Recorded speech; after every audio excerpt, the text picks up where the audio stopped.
Squad leader, I've compiled what data we have on the bases we can still control. My report is over at the command post.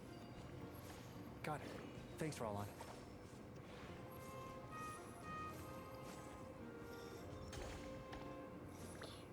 The fuck do you want from me?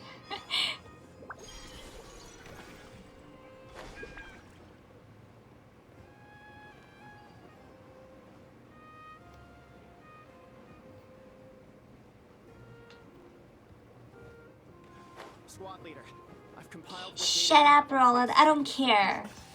my report is over at the command post. Got it. Thanks, Roland. What does this guy want from me?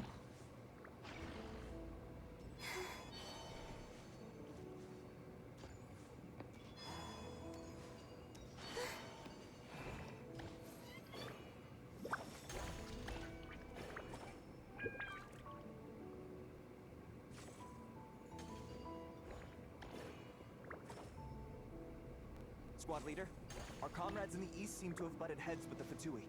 They...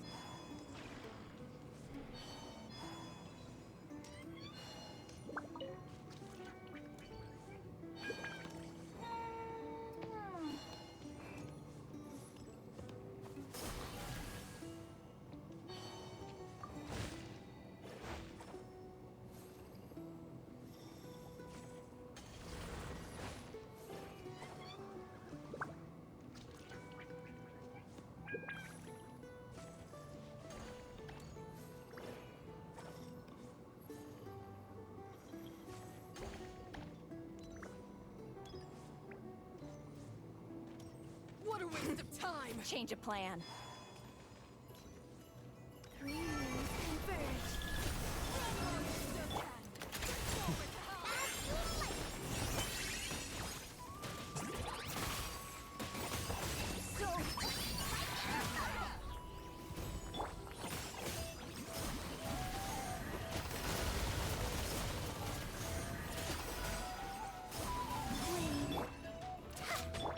Go get him, Aiden! Run while you still can. Did it take too long?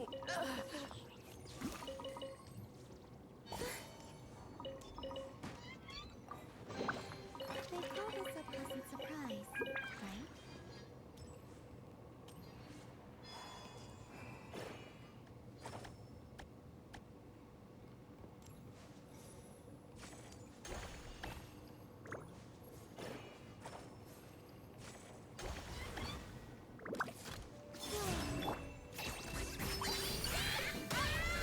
What? I missed?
Let's go.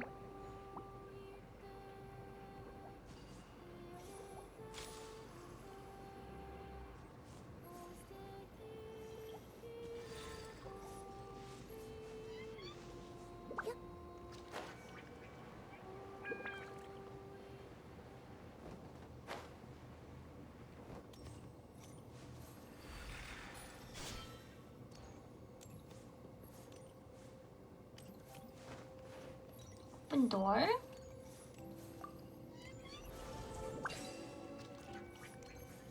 Oh my god.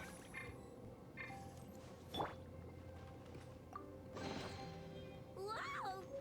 Aw. Oh. I'm sorry. It wasn't on purpose.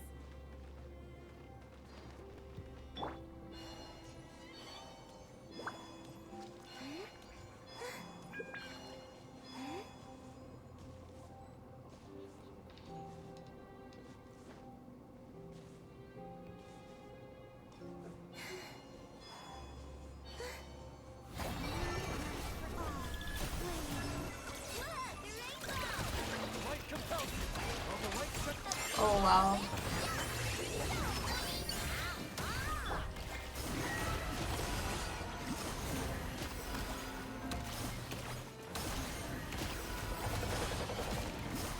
Surge. You're in my sights.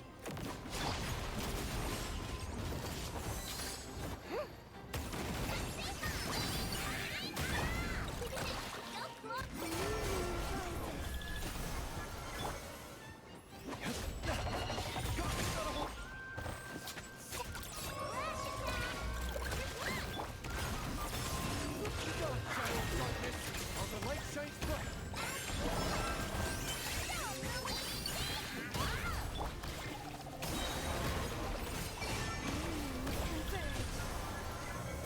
Oh my god, everything is shaking.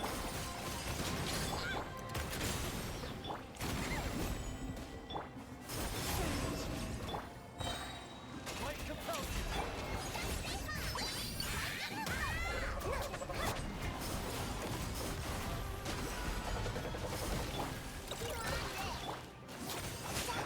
You got this.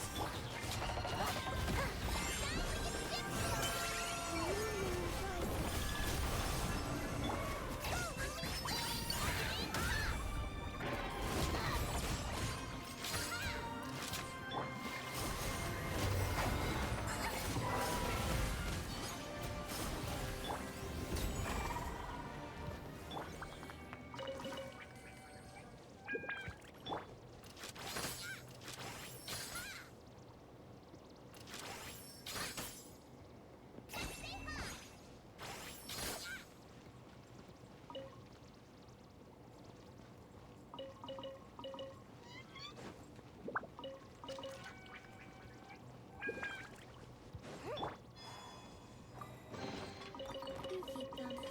I no longer need offerings.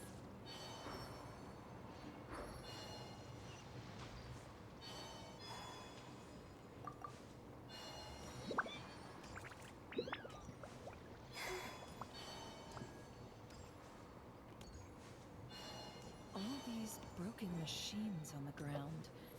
Someone got here before us. Could it be Arlecchino and Sandrone?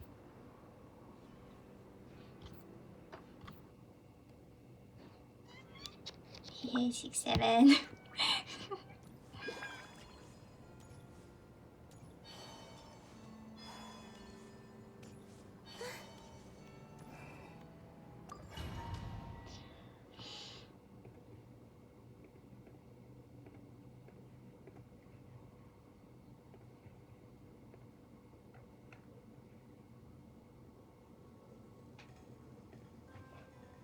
Oh, what the fuck?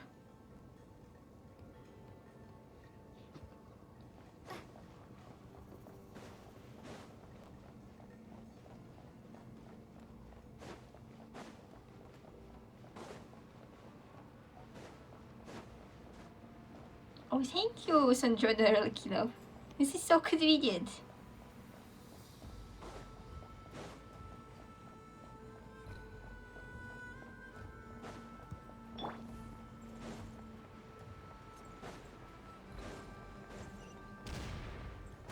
That's quite a welcome party.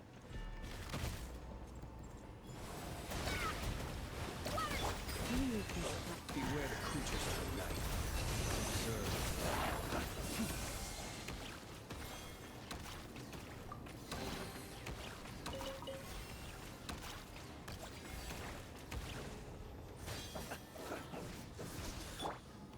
What the? How do I?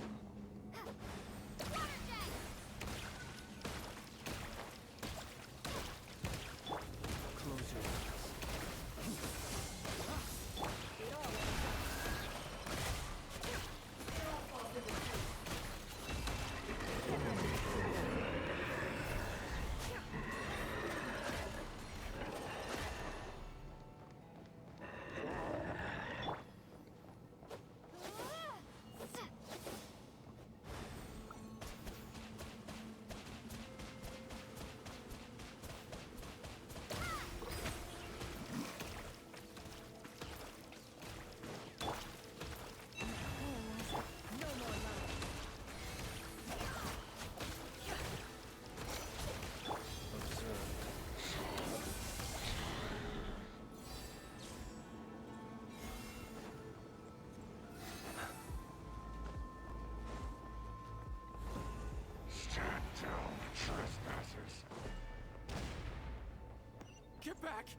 I said get back! Do you hear me?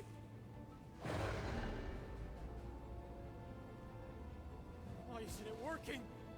No! Don't come any closer! Don't!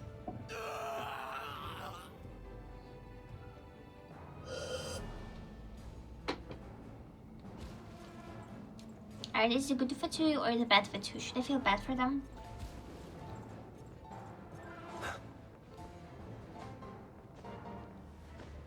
Okay, I should not be jumping around. I'm traumatized for getting stuck in that one dungeon. Or was it like a...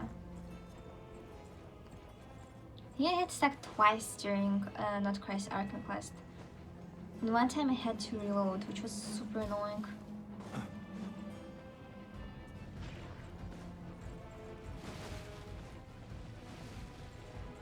Bye bye.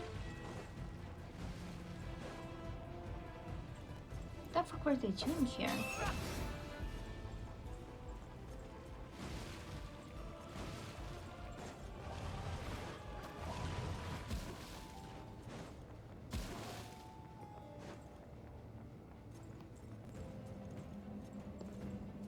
Can I interact with this thing?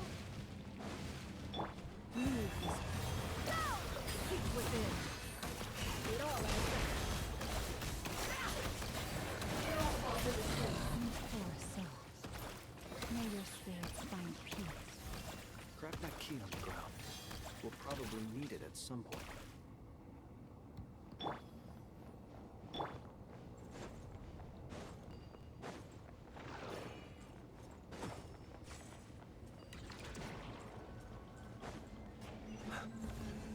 So they were researching this Watch out. odd hand. Push that way through. Let's go around. I mean, Flint's design is so pretty.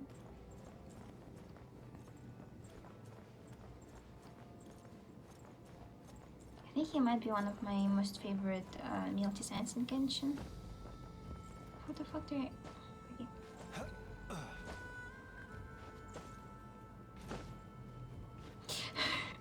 That's, I don't know why I struggle so much with that. Oh, what the fuck? What was that?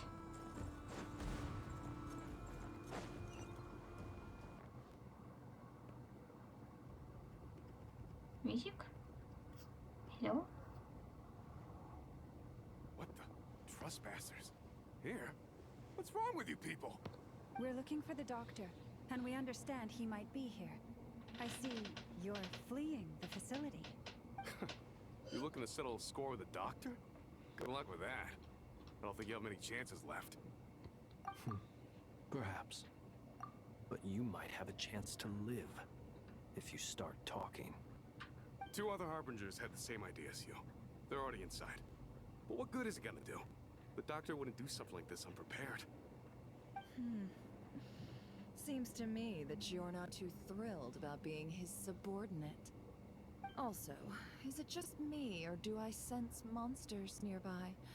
If you'd prefer their company to ours, that can easily be arranged.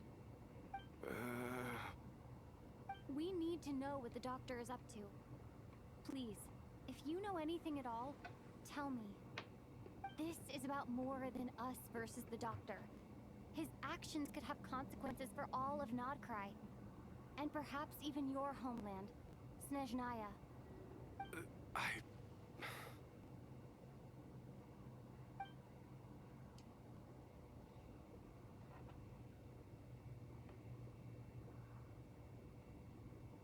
He's building something. Ambitious doesn't even begin to describe it. Feels like this could be the big one. God knows how long he's been planning it. A while back, he told us he'd be returning to Snezhnaya. We weren't expecting him back so soon. This time he brought some gemstones with him, or something. 2 of them. The Moon Marrow Spheres. He stole them from their rightful owner, Columbina. Oh, Lady Damselite? Last I heard, she left the Fatui. Before she went, she told us she'd finish what Her Majesty asked of her, and wished to focus on some personal matters.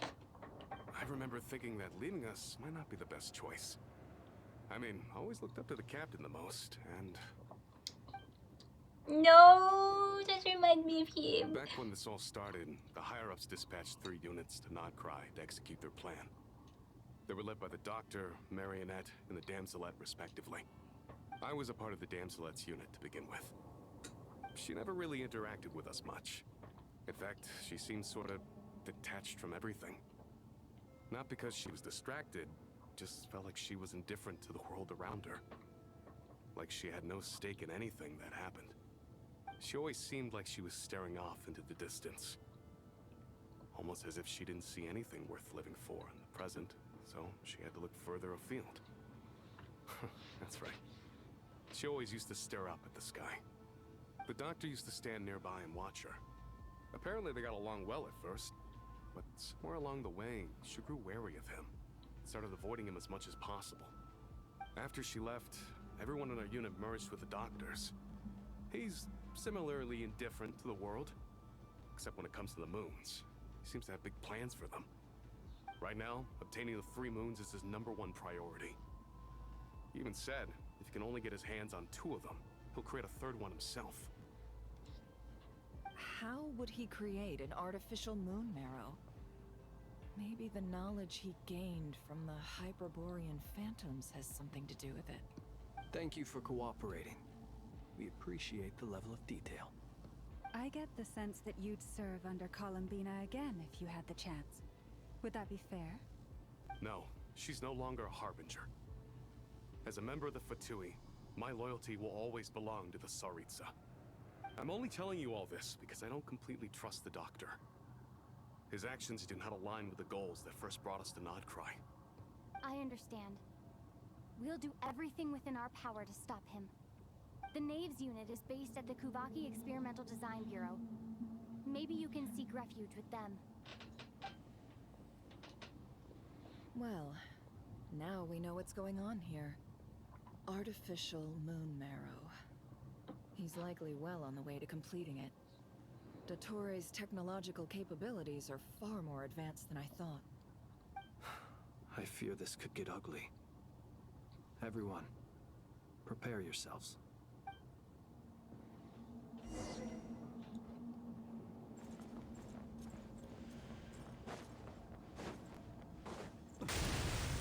Why is everything going on?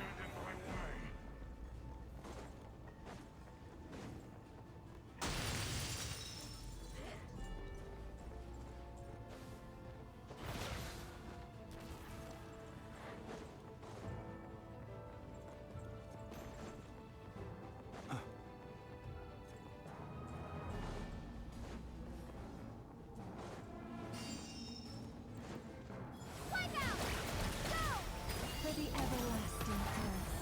You poor Leslie. Can I get through?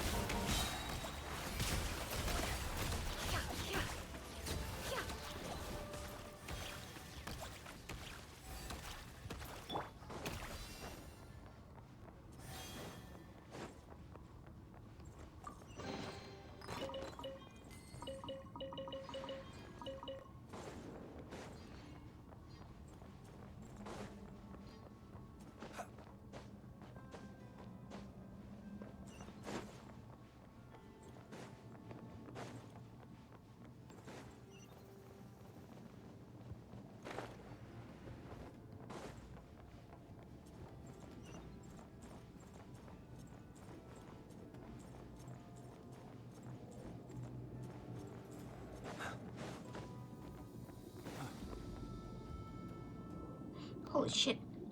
Fucker. Welcome, one and all. I've been expecting you. I hope my humble research facility is to your liking. Yeah, we really appreciated fighting our way in through a horde of monsters. The gall. You expect us to believe you've just been patiently waiting for us?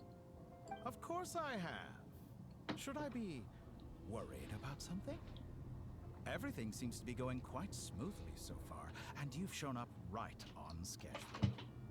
First Sandrone and Arlecchino, now you. Quite a surfeit of guests I've had today.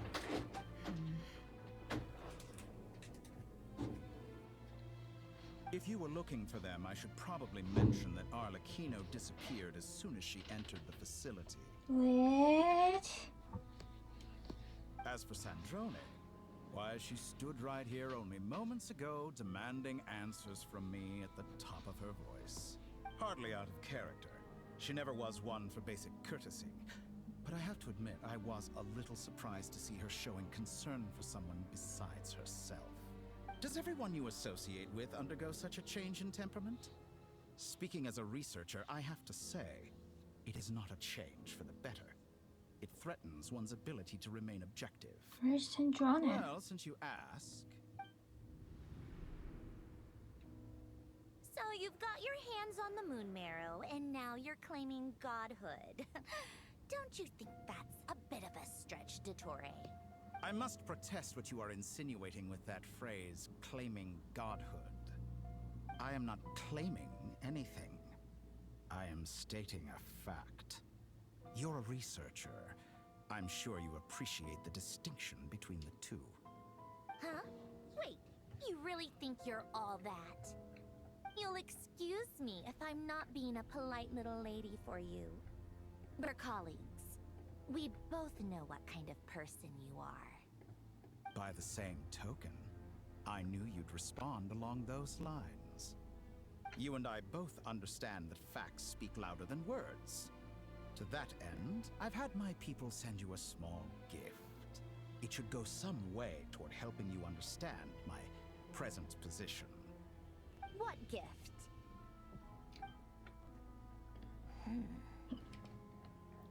Where have all your troops gone? Who knows? Perhaps they are already marching toward a new world, following in the footsteps of an unknown god. As vulgar and arrogant as you may be, dear Sandrone, I have no intention of taking out my displeasure on your subordinates. They will enjoy equal rights to my own. You sent your people to the Experimental Design Bureau? That's a Tsaritsa's property. Yes, and I am very mindful of Her Majesty's instructions. But you know full well that they do not conflict with my present goals.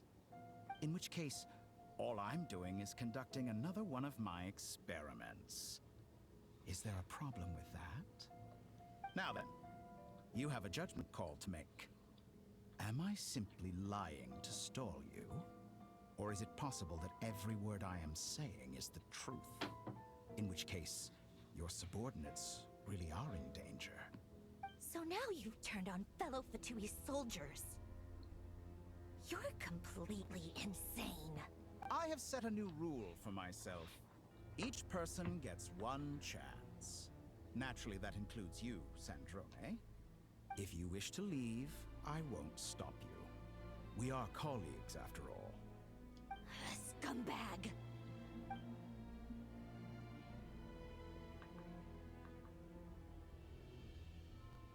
Still, I hadn't counted on Sandrone sparing any thought for the people of this world. Shame. I always found her self-centeredness to be one of her few better qualities. How can she ever hope to achieve greatness when she's so obsessed with protecting her little design bureau? It's more than a little disingenuous to speak of achieving greatness while taking hostages. Or does honor no longer mean anything to you? Honor? I have the marrow of 2 moons in my possession and will soon complete the construction of a 3rd. I will be the god of a new world. And you speak to me of honor? How charmingly naive. Those are sacred relics. You do not deserve them. In my view, many in this world do not deserve to be alive. And yet, I mercifully permit them to go on living, do I not? You'll come to regret your actions. Will I now? Let's see if you can make me.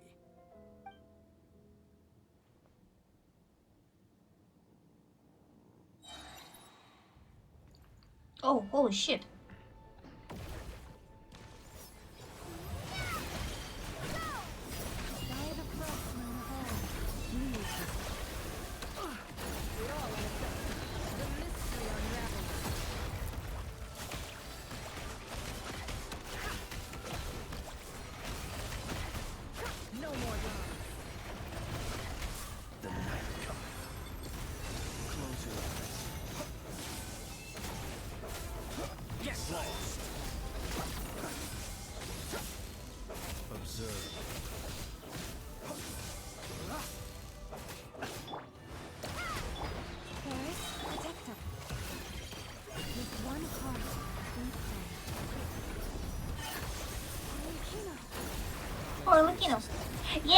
Tuggy, go! They see you as an ally. What a farce. Here to destroy my research. I say your research is more valuable than mine. Am I wrong? Is this all it takes to tire?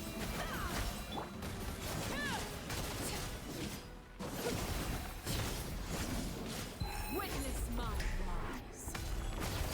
Overrule. Is that the best you can do? Shatter like a reflection. Your actions betray your fear of me. It all adds up. Can't hide this truth.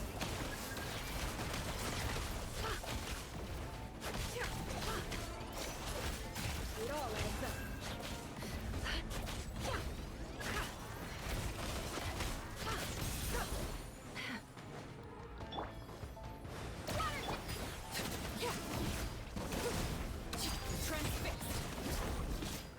Is that the best you can do? An exact practice. How's this?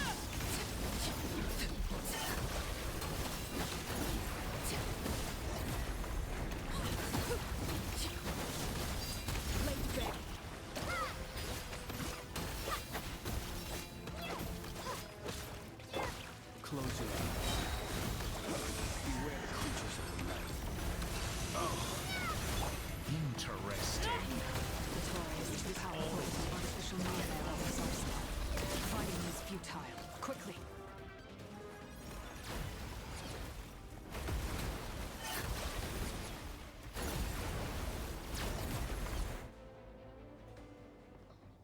Let's go.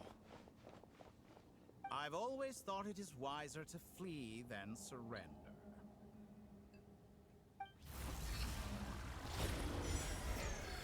Watch out. What the? Forget about me. You should. Where's the Traveler? Oh no, we're getting kidnapped.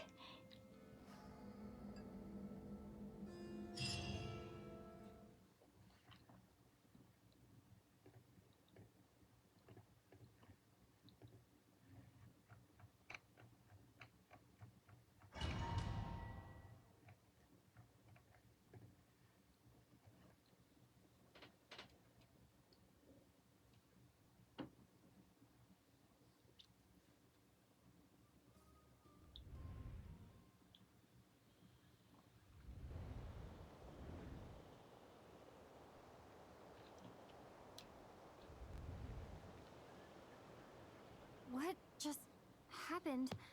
Nasha Town? How did I get here? Strange. I remember being trapped by Dottore during the battle, and now, all of a sudden, I'm here. Something weird is going on. I guess I'll start by exploring the area. Traveler? What brings you here at this hour? Huh? What are you in the mood for today? A hot dog? Or something else? We've got some special discounts at the moment. Want to see the menu? Sorry, I'm not hungry right now. Ah. Well, feel free to take a seat for now. Let me know if you change your mind.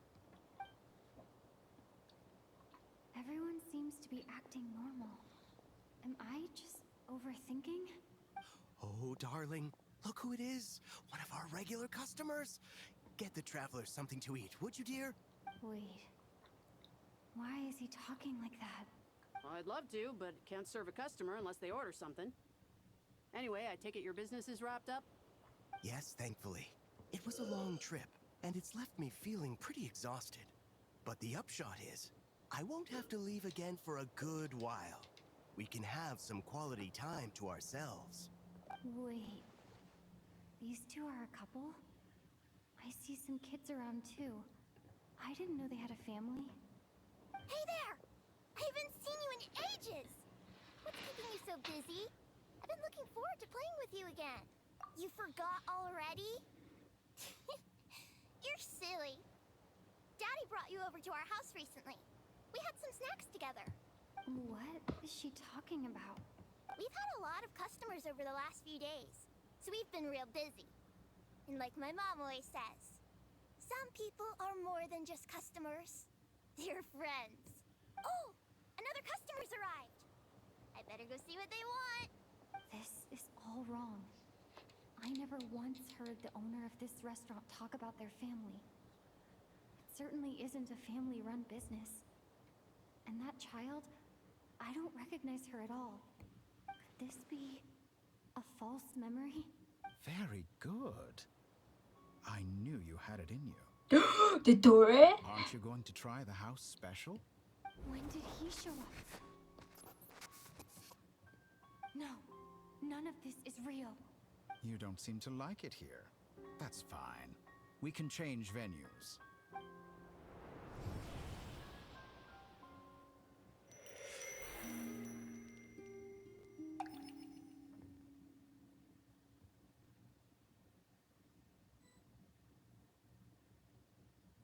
What?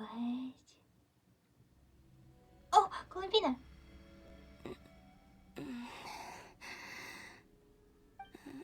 I'm still alive. Where is this place?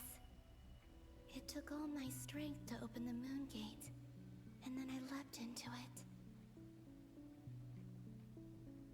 So this is the moon's Oh, the music is so reflection, pretty here. the mysterious realm beyond the gate.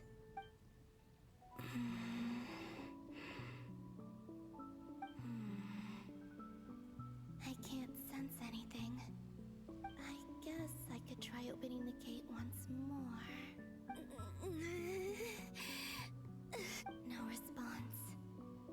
Maybe this space can't be opened from inside. If this was the space that killed both Revier and his lover, then why am I unscathed? We never knew that they were killed though. No, I'm not unscathed.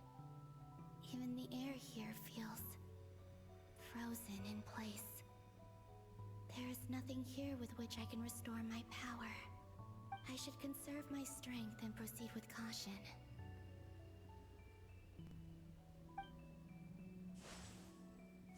I don't believe Dotori's scheming will stop just because I escaped. If there is any chance that I can get back to the others, any chance at all, I must return.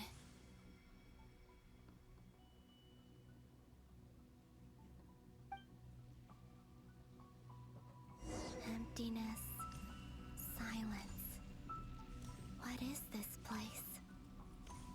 Or maybe the real question is, what is it for? What's this? Looks like it responds to my power.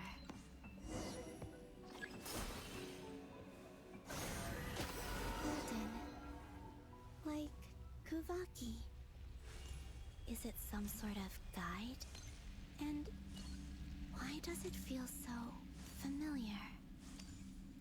I might as well follow it.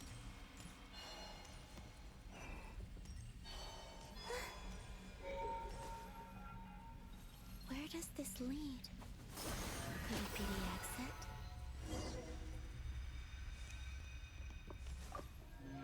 I wonder if it's Fernandez is making Traveler on a Winter's Night. Oh, is this your memory, Columbina? Welcome home, Moon Goddess. Is this Nasha Town? But isn't Moonbriar Night over already?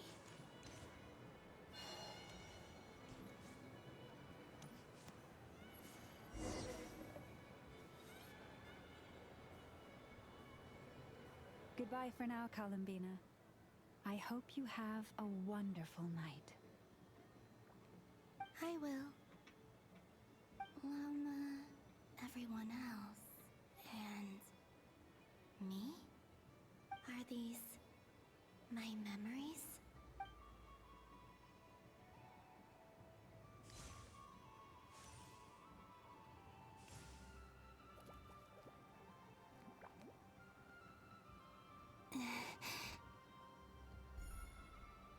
I can't touch them. It's as if we're separated by some impenetrable power.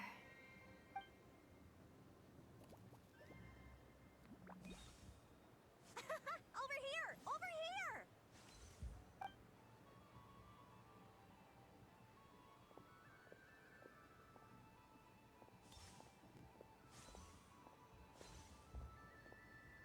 But the people in these memories pass right through me. Just like when I disappeared. If only I had known what would come to pass after that. Even so, I should still take a look around. Just being back here, it gives me the strength to keep going.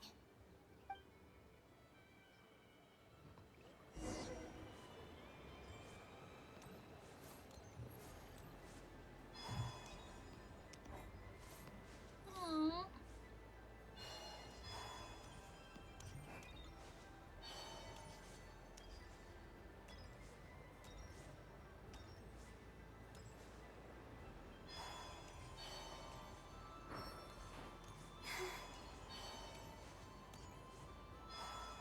Welcome home, Moon Goddess. Oh, you're the genuine Article. Alice was right. This Moon Prayer Night was worth watching after all. Oh, yes. That was the fortune-telling stall run by Barbeloth from the Hexen Circle.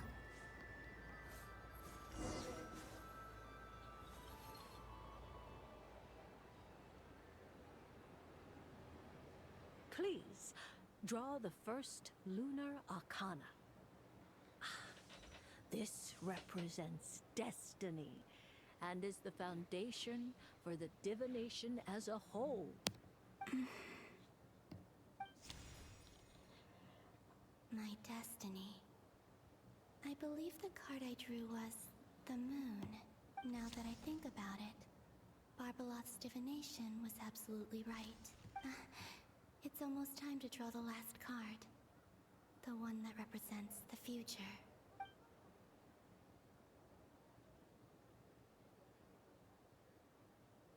That was the card that popped out on its own. From here, I think.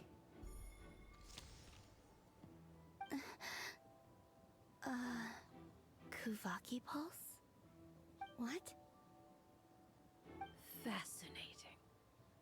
I've never encountered this before in my role as a diviner. Wait. What's going on? Did that card leave the deck? Because of my influence? All I did was try to touch it, and then... Maybe this memory space is not untouchable after all. Are there weak points in the barrier? Or... is it possible that there's more to this space than my memories alone? This card is death. I need to get to the bottom of this. I'll try touching something else. Is this... the wind? No, it's gravity. It's pulling me outwards. No, Traveler!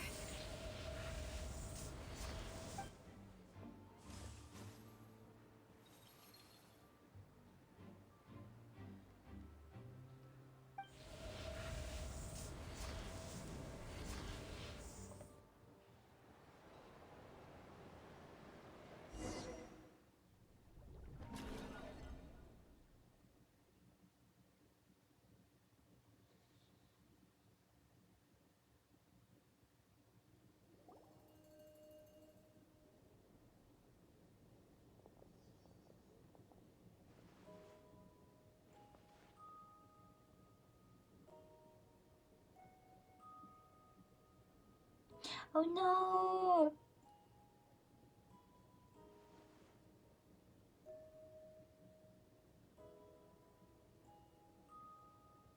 Paimon, listen to me. From the bottom of our hearts, we are so sorry. We completely understand how you must feel. The Traveler is trapped, and we all feel responsible for it. Don't say that! Paimon's not a little kid! You didn't leave her behind on purpose! There was nothing you could do! But What if something happens to her? What are we gonna do then? We barely spent any time apart since we met. Is she gonna die? We must find a way to rescue her. We were all involved in the operation where she was captured, and we do not abandon our comrades. That being said, it won't be easy. Through conversation with the others on our return, we've arrived at a basic idea of what we're up against. Dottores' lab has clearly been in operation for a lot longer than we realized. We found many monster samples stored there. In all likelihood, they were materials he used to research his latest technology. We also know that through his contact with the phantoms of Hyperborea, he gained knowledge about the moons and certain Hyperborean technologies.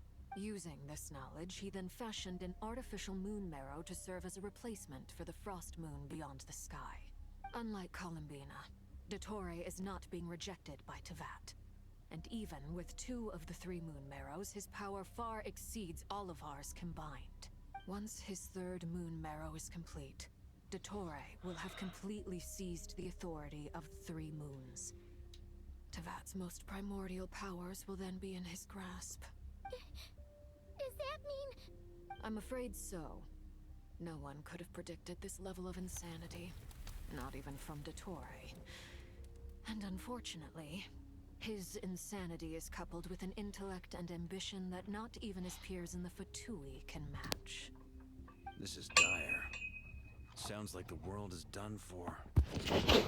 The 3 moons' authority can influence the very fabric of time and space. I dare not imagine what a monster like this can do with that kind of power. The trouble's already begun, I'm afraid. On our way back, we discovered that part of Nodcry is being enveloped by an unknown energy. We cannot ascertain what is happening inside. I'm convinced this is Dottore's doing. Not that there's any way to prove it. The issue is, we have no idea what his intentions are. The only thing more frustrating than facing down evil is knowing that it will surely come, but not knowing when. The Doctor is guilty of numerous crimes at Mondstadt as well. One of our knights, well, former knights, his father was murdered by Dottore. His ideology and methodology are a danger to everything in his path, from individuals to entire nations. He does not feel guilt, even when he acts against his own people. He doesn't see them as his own people, that's why. People like him see everyone else as beneath them. Right. He views other people only in terms of how they can benefit him. That's the basis of all his social connections. Granted, he's hardly the only Harbinger to pursue their own interests. We all do. And Her Majesty is gracious enough to permit it. Still, her mercy has its limits. Dottore's actions have gone beyond even what the Fatui could have imagined. Usurping divine authority to become a god. For a servant of the Tsaritsa, it goes beyond being disloyal. It's treason of the highest order. We can't expect him to keep his will once he gains the Kingdom's authority. Even we Harbingers consider him the most self-interested among us. Poor Traveler. Of all the people to get caught, we have to go save her! Right now! Please! We gotta find a way! Paimon, I promise you, we are with you all the way. I get how you feel. I do. But it's gonna take more than strong emotions to take down an enemy like Dottore. What we need now is more information. Right. We can't even guarantee he's still at his research center. Before we can think about mounting a rescue operation, we need to confirm the Traveler's location. I'll find a way. Paimon knows, but she's so scared. If anything happens to the Traveler, she might be the strongest person Paimon knows, but she's still human. She feels pain and bleeds just like anyone else. Oh, baby.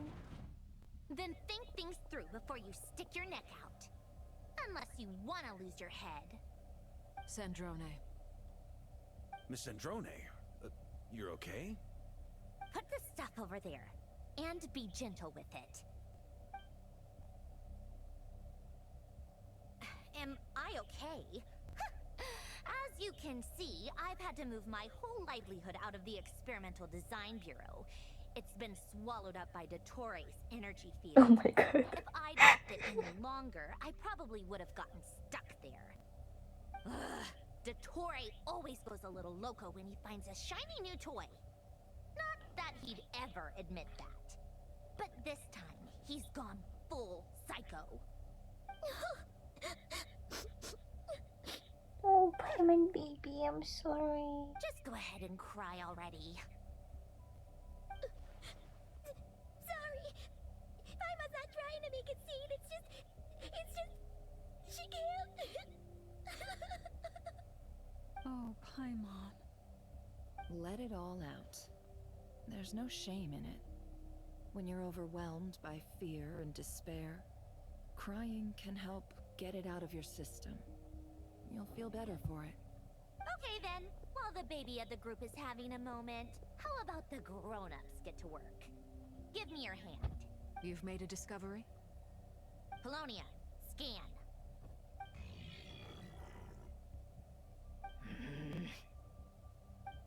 You, hand, now.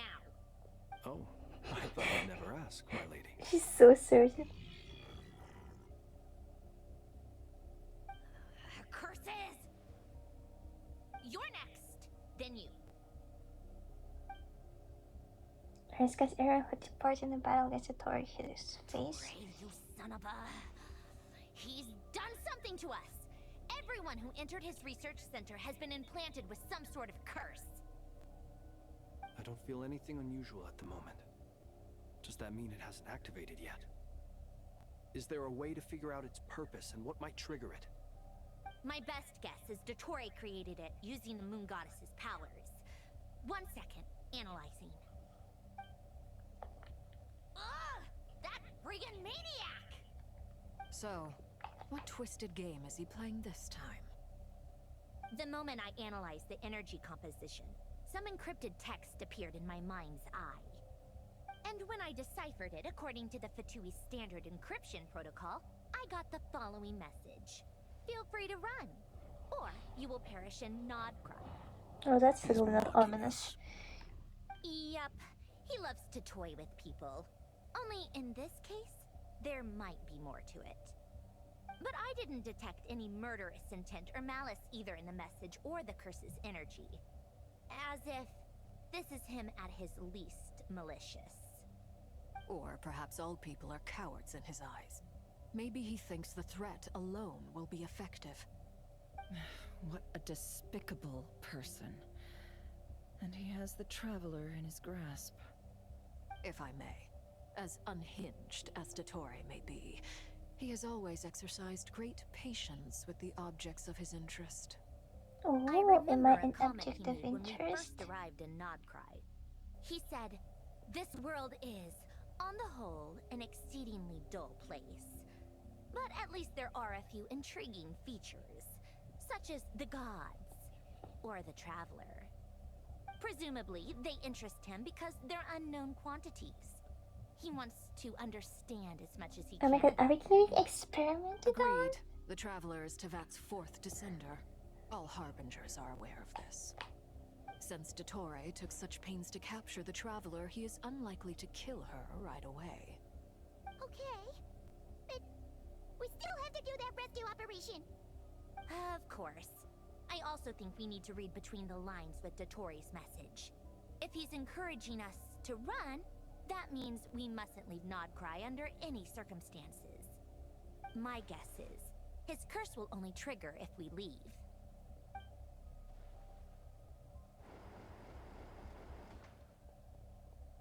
We've discovered multiple energy fields. Albedo is still attempting to analyze their structure. He told me to report back first. Each field is slowly growing, swallowing up more of the surrounding area in the process. And the pace of their expansion has increased since we first examined them. He's probably trying to swallow Nodcry whole. His nefarious ambition knows no bounds. If this continues, the whole of Teyvat will be in trouble, not just Nodcry. The loss of Columbina could not have come at a worse time. Do we think she's truly gone for good?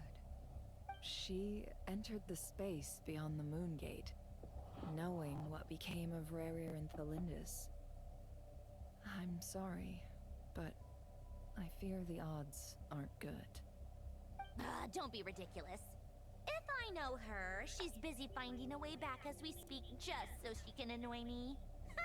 She isn't dead.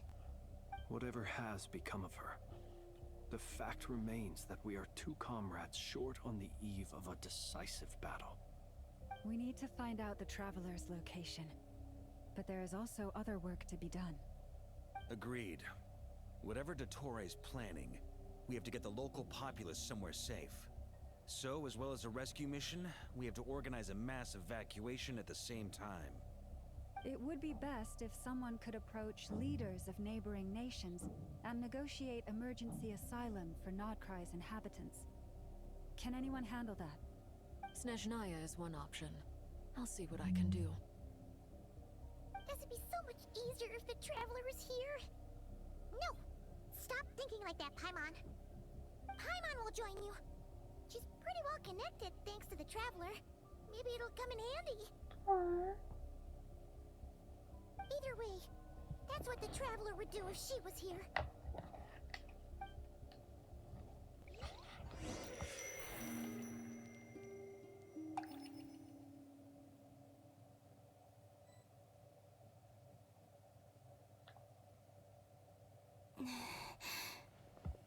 Back here again. That gravitational force that pulled me back. Is this where it came from?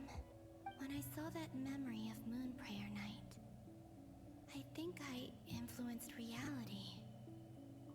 Was it just a coincidence?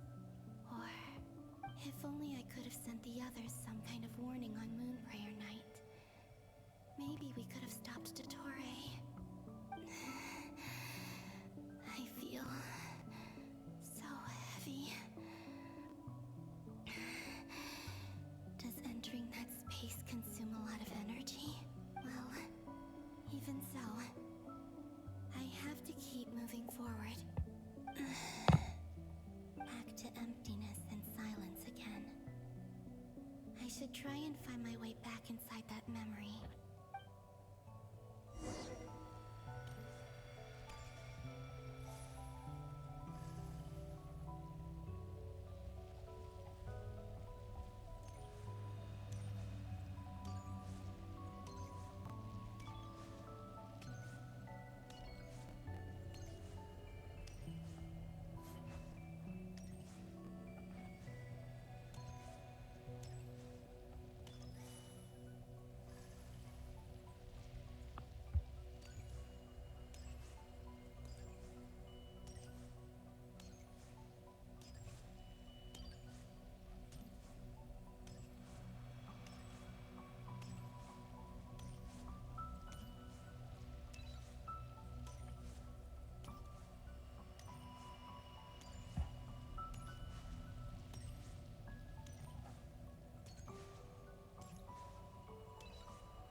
Entrance from last time isn't showing up. What am I missing?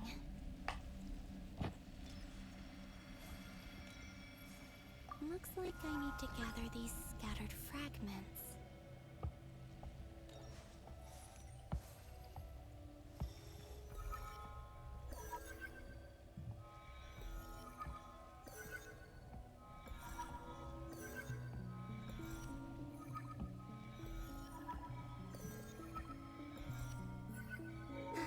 It worked. Hopefully I can stay inside for a bit longer this time.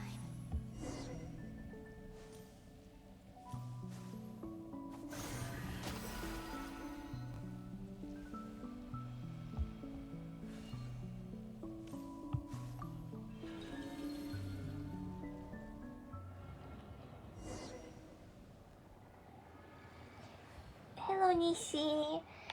Oh. Ad Astra Abyssosk. Welcome to the Adventurers Guild. What?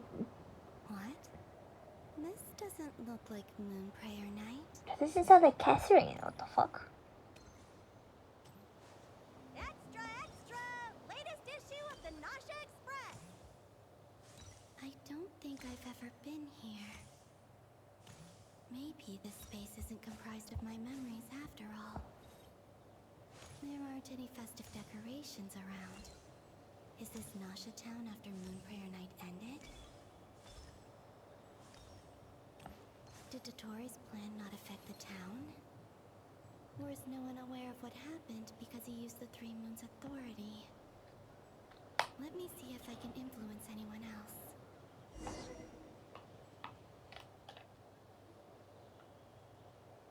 So, what do we do next? Wait, that voice. Paimon? The most important thing right now is to find that mage.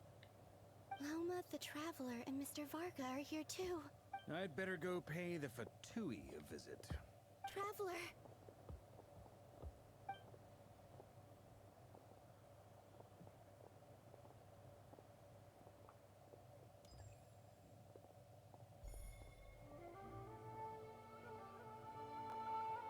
Huh? Columbina? I made contact. It's me, Columbina. Huh?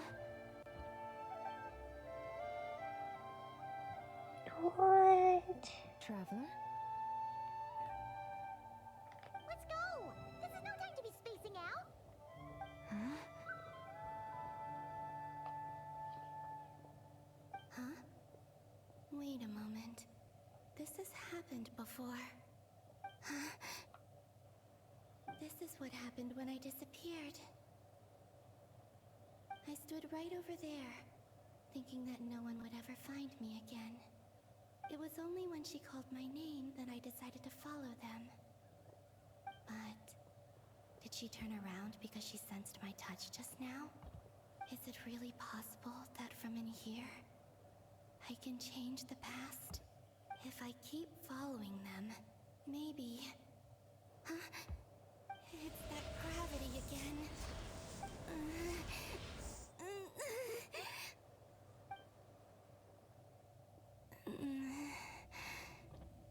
Every time I influence reality within that space, this force intervenes and pulls me back. It's as if it's trying to stop me from leaving. I'm getting weaker and weaker. I'll just have to try another approach next time.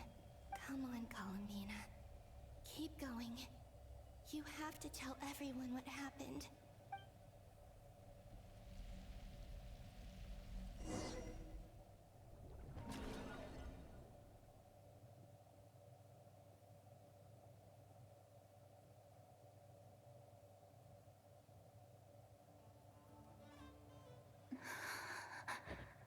Suddenly, I've been plunged into darkness, alone.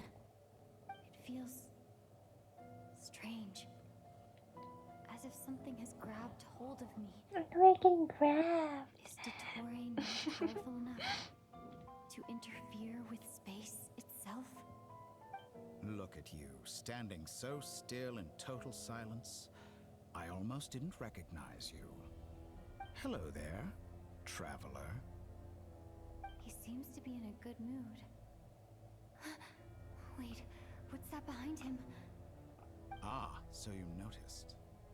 This is the completed Trilune. 2 primordial moon marrows and 1 artificial specimen. Oh shit. You are wary of it. Good. Maintain that reverence. You performed well in that recent battle. Brave and reckless as always. Courage is the sign of a true hero. And impulsiveness is the hallmark of those who strive to advance. I say this not to belittle you. Most creatures are far more timid by comparison. 3 moon marrows. Does that mean the artificial one is now complete too? Well spotted. What do you think? For a replica I built myself, I dare say it looks the part. Dottore, are you planting illusions in my mind?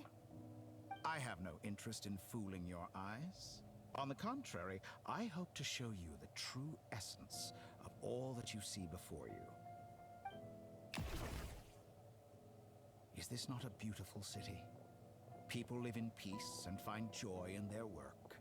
The streets are safe. People can even leave their doors unlocked at night. You might say it is the Elysium everyone dreams of. All available data indicates your values and worldview conform with the mainstream. This kind of society should be quite to your taste. False beauty is deceitful. Lies are to no one's taste. I wonder, is it your moral standards that are too high? Or your expectations of reality? Answer me this. If someone existed in a sweet dream from the moment they were born, a dream in which they never once felt pain, which do you think they would consider superior? The dream or the reality? That's pure sophistry. It has nothing to do with your actions. As I suspected. You have yet to understand all of this for what it really is. What do you want from me? You sound impatient. Do you think the only reason I'm keeping you is because I want something from you? If it's not, then why haven't you killed me yet? No one can stop you if you're as powerful as a god. I'm delighted you recognize that fact. I believe we last squared off in Sumeru. Ah, the memories. How time flies. You and I have both grown. I'm not surprised that Arlecchino and Sandrone worked with you. You've always a way of slowly but surely ingratiating yourself with all levels of society. People laud you as a hero, but I suspect there's more to it than that. Oh, but to be clear, I don't say that to flatter you. Do you always give your opponent an appraisal before you deal the final blow? Call it a long-time habit. I'm a researcher, and one of my duties is to give an objective assessment of my subjects. But you misunderstand. We are not opponents. Not at this moment. I just want to talk. Think back to Tartaglia, Arlecchino, Capitano, Colombina, and now even Sandrone.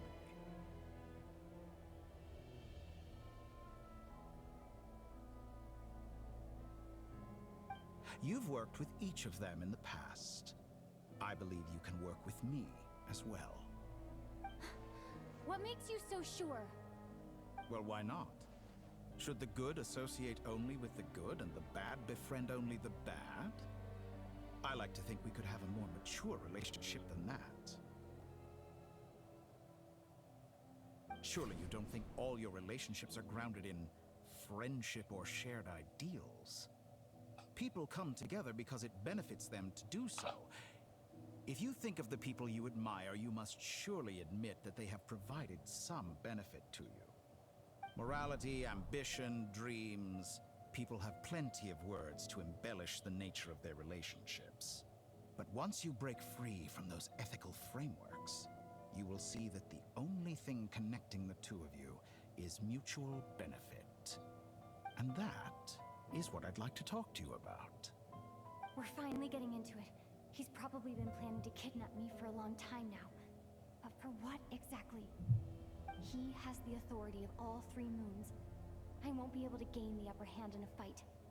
Best if I pretend that I'm willing to negotiate for now.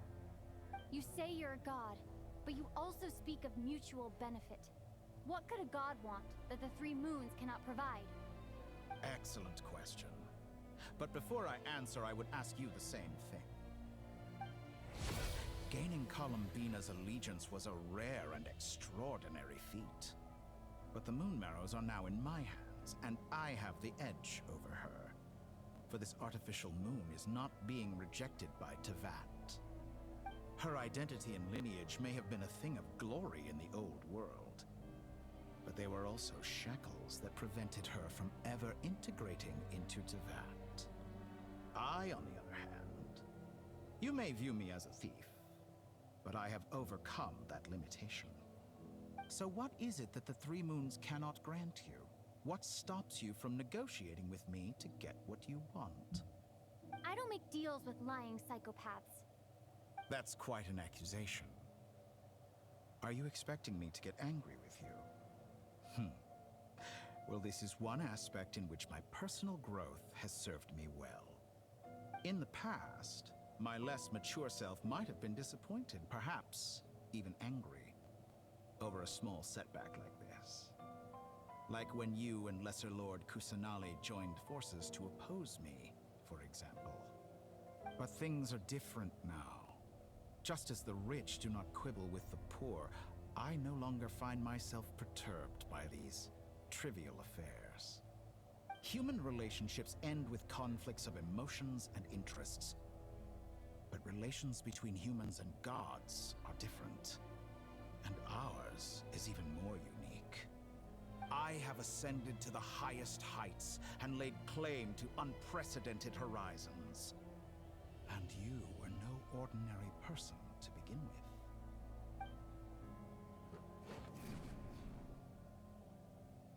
Allow me to show you the world, Descender.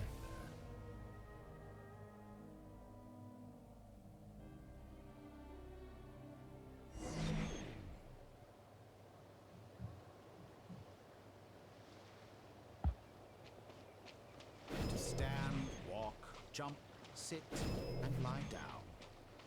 These are the most common of behaviors.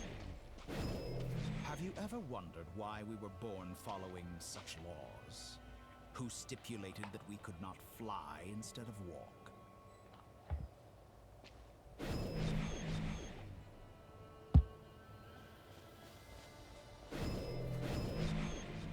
Stop being weird.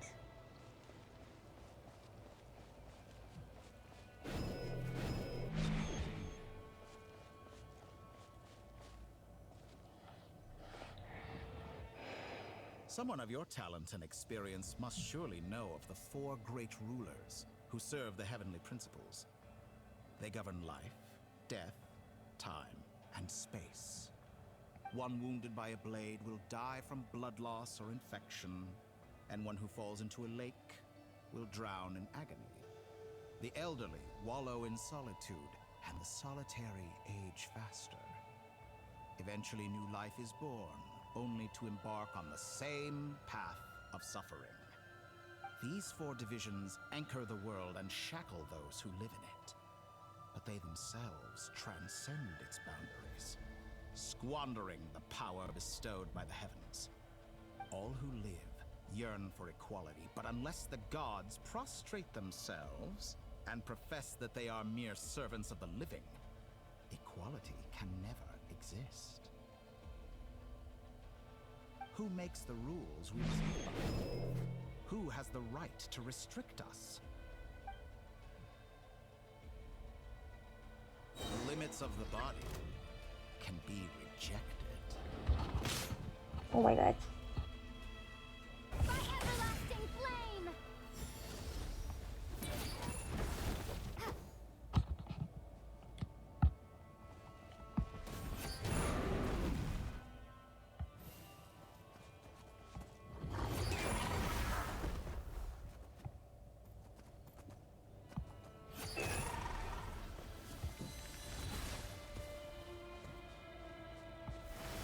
How does it feel to be among those with absolute power?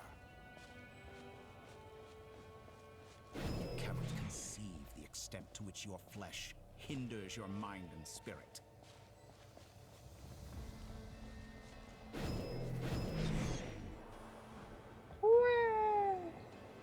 Only by discarding our useless, primitive eyes can we perceive a new world. How narrow-minded we all were in the past. Why should the final answer of the world not be the power that predates those of life, death, time, and space? The power of the Trilume. Through it, I have glimpsed new experimental possibilities. Nature suppressed, authority exiled, soul feels controlled.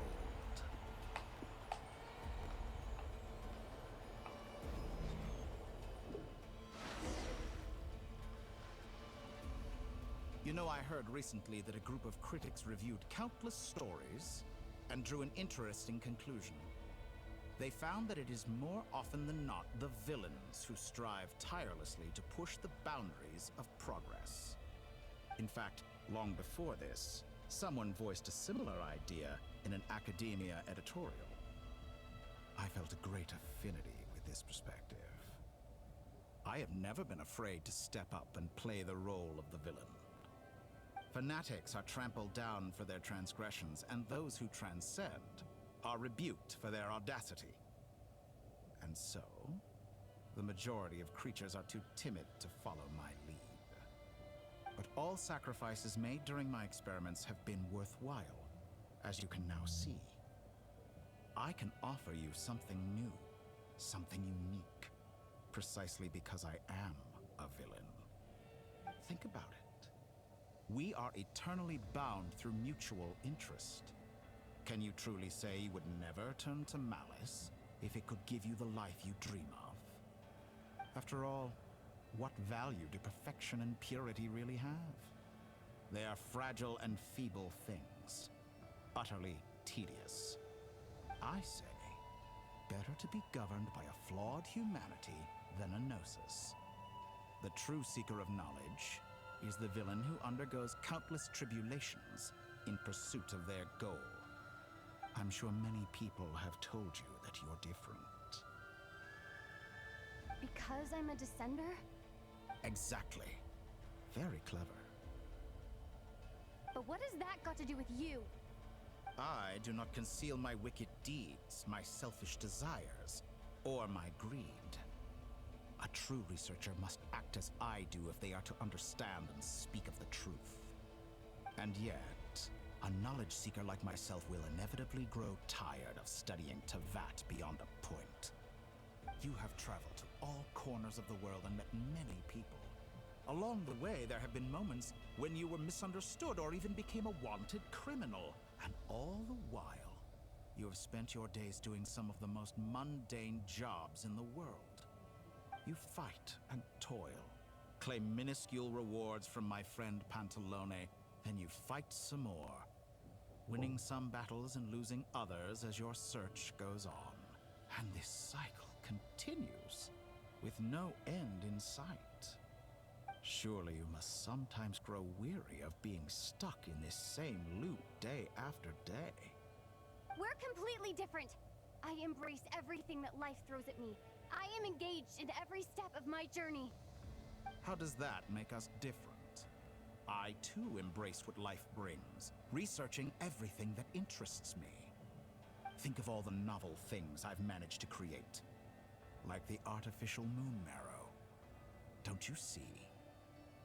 As unique a specimen as she was, even Columbina is not irreplaceable. Take that back. She's gone because of your actions. I didn't say that to anger you. Though admittedly, I don't see what there is to be angry about. Anything Columbina could do for you, I can do better.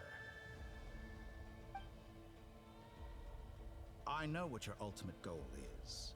You wish to walk the path your brother walked and seek answers from him at the end of that journey, don't you? Someone like you could never understand what it feels like to care about another person the way I care about him. Perhaps not. But that doesn't mean I can't help. I could find your brother right now, bring him before you, and make him give you the answers you seek. Don't be so presumptuous. You'll never begin to understand the situation between us. Oh, no. This is no presumption. I'm only offering what I know is possible with the power of the Trilune. But it seems like you would sooner continue with your journey through this world. Why? Do you truly desire this journey? Or is it simply a necessary process from which you cannot escape? Think of all the time and energy you have spent, everything you've had to endure just to make it this far. Is this really what you want? Or has your hand been forced by the promise of that final answer? Yes, you have made many friends. But do they ever spare a thought for the void in your heart and what it yearns for? What you want is not friends. It is family. But do they know this? I, on the other hand, am far more considerate. Join my experiment, and in return, I will bring your meaningless journey and all its struggles to an end. This is a malicious attempt to manipulate me. But at the same time, he's stating some very human truths. Of course, he's right about my predicament. How can I deny it? I have faced ungrateful strangers, never-ending troubles, an endless quest for answers. I want to see him. After everything I've been through, words can't describe how much I miss him, how much I want to be reunited with him. Wherever you are right now, do you miss me too?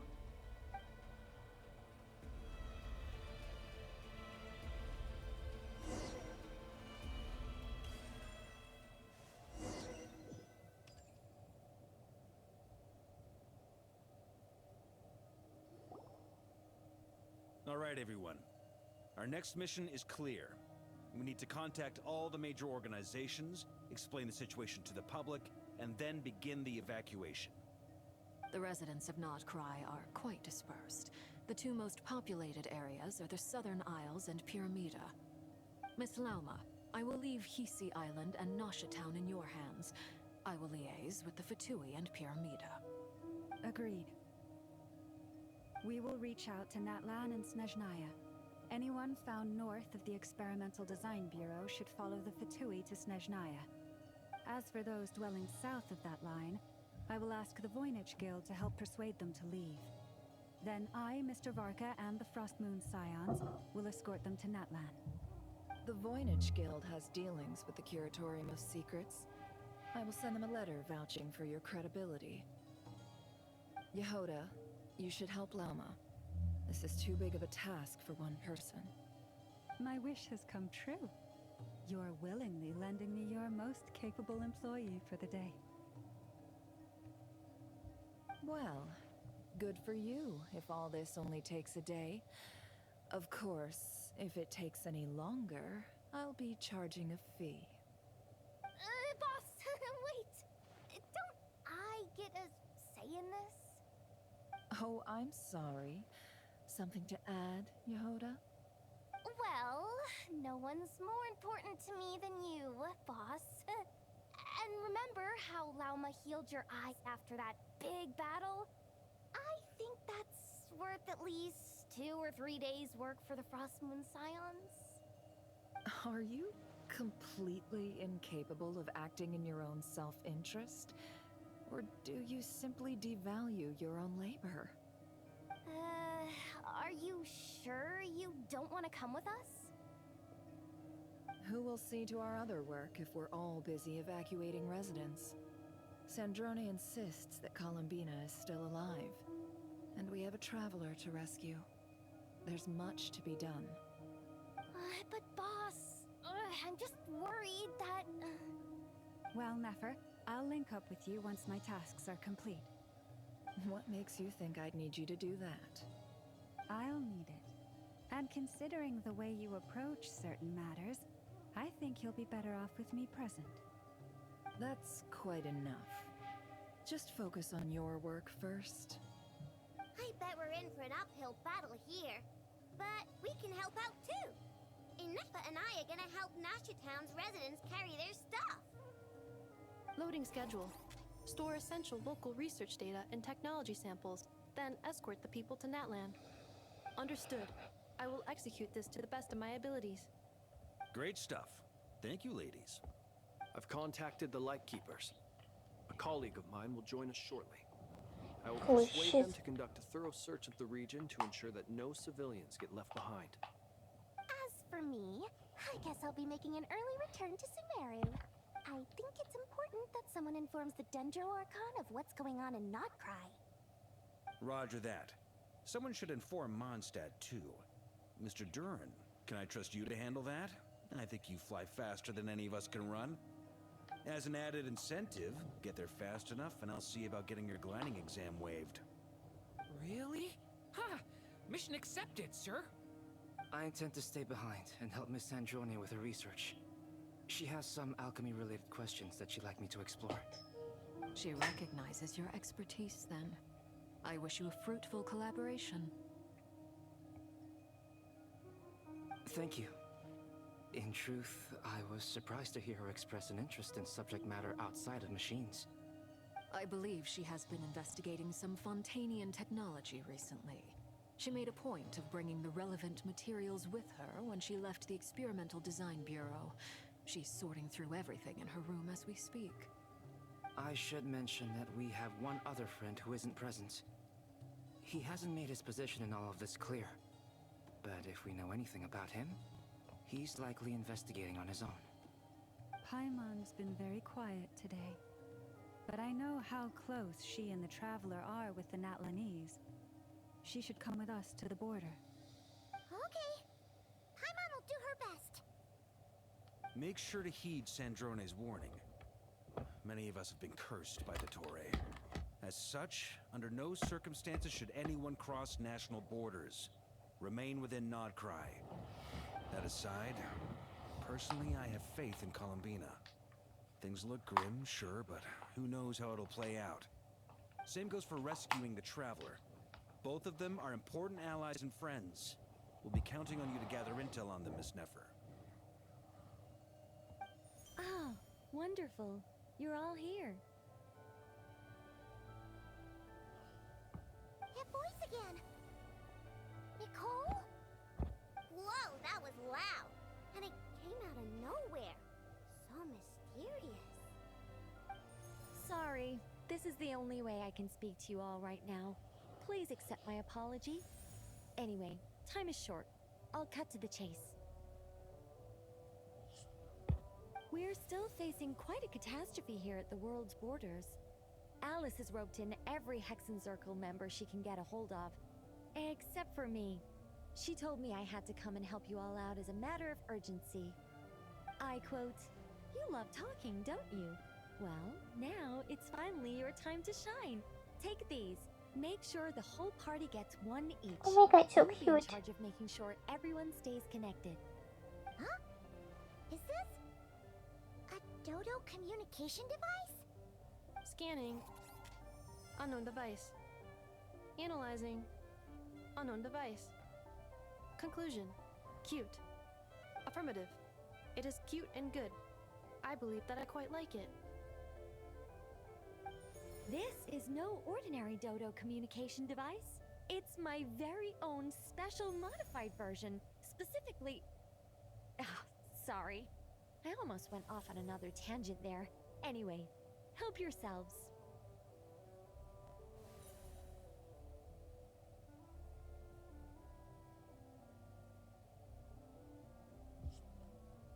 It will allow us to communicate over long distances within Nodcry.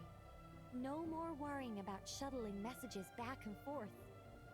What astounding technology. Am I right in assuming that it relies on your personal abilities to function, Miss Nicole? Yes, exactly.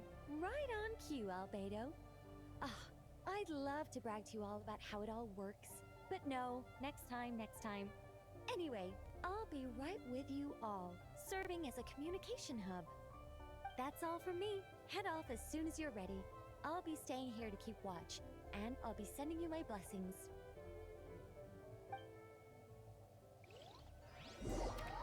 Oh, holy shit.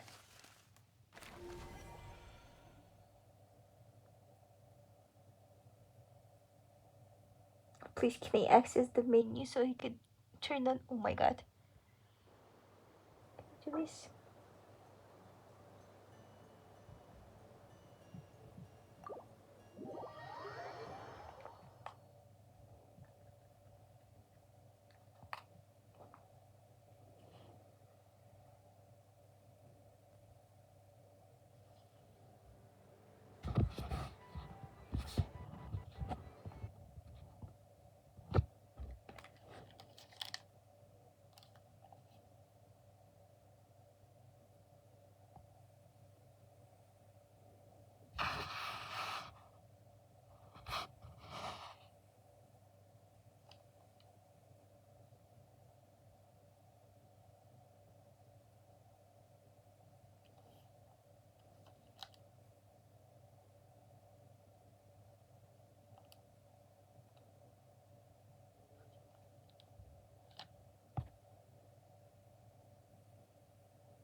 Chwileczku.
Ah, Sir Flint. Perfect timing. I just arrived myself. You are most considerate, Master Eilua. But in fact, I know you have been sitting here for quite some time. If you saw me, why didn't you say something? I was curious to see how long you could sit still for. Also, shouldn't you have managed to sense me approaching? That would be a first. You always seem to appear out of thin air without making a peep. Also, how many times do I have to tell you not to address me as master? I don't qualify. I beg to differ. Why should a young man so well versed in social graces as yourself not be worthy of that title? Please, Lord Flint's. Sir Flint's. Oh my god, are they flirting? Don't flatter me into complacency like you do with everyone else. You understand me better than most. My newest acquaintances tell me I love complimenting others. What do you think? I think they don't understand why you do it. You just love puffing people up till they're a big, happy ball of hot air that floats away into the sky. In all sincerity, I can only hope that they bring good tidings when they come back down to Earth. Is the situation that bad? We just held a strategy meeting. Let me fill you in.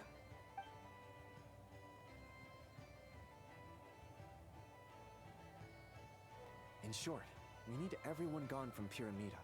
We also need a team of Lightkeepers to scour the more remote regions of Nodcry for civilians to evacuate. I only hope we have enough personnel. We do. Old Man Nikita will definitely help. And we can recall anyone out on patrol to focus on this instead. Good. I'm sure you and the others will make short work of this. Now, don't forget. Once you've completed this task, make sure you and the rest of the team evacuate to either Snezhnaya or Natlan as well. Flint's? If you've got something to say, Master Eilua, why not guess what I'm thinking right now? You mentioned that you have something else to deal with later. How difficult is it going to be? I doubt it will be easy.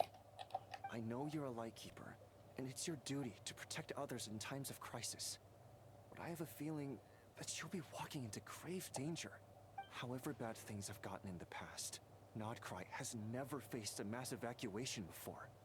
But from the sounds of it, you don't intend to come with us. I don't mean to pry, and it's probably none of my business. But whatever it is you're intending, you don't have to go through with it, you know. I've been afflicted with some sort of curse, and I'm told it may well trigger if I set foot outside of Nodcry. As such, I cannot leave. I have to act, if for no other reason than to fight this curse. What? No. Why? Why would anyone want to curse you?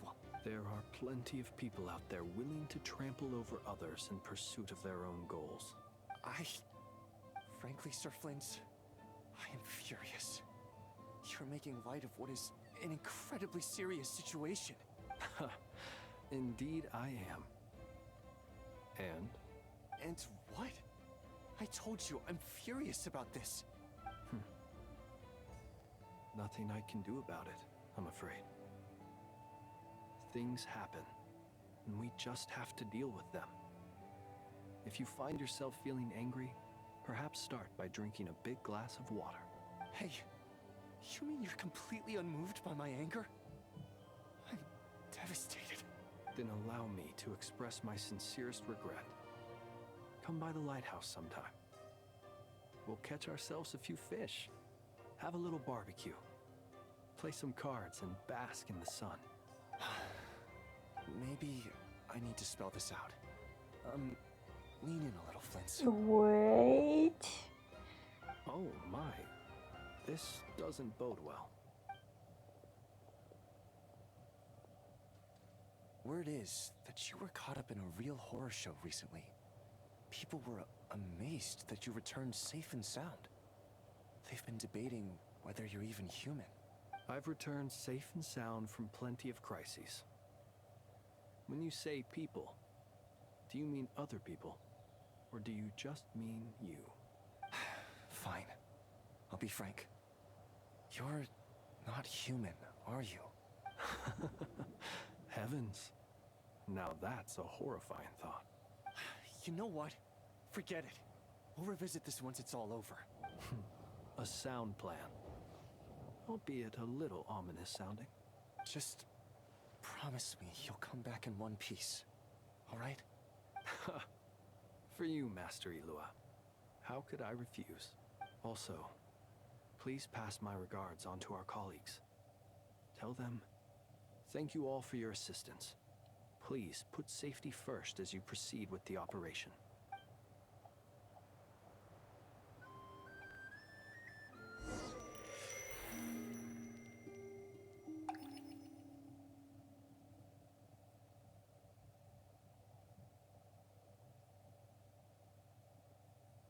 I have to keep searching for a path toward reality.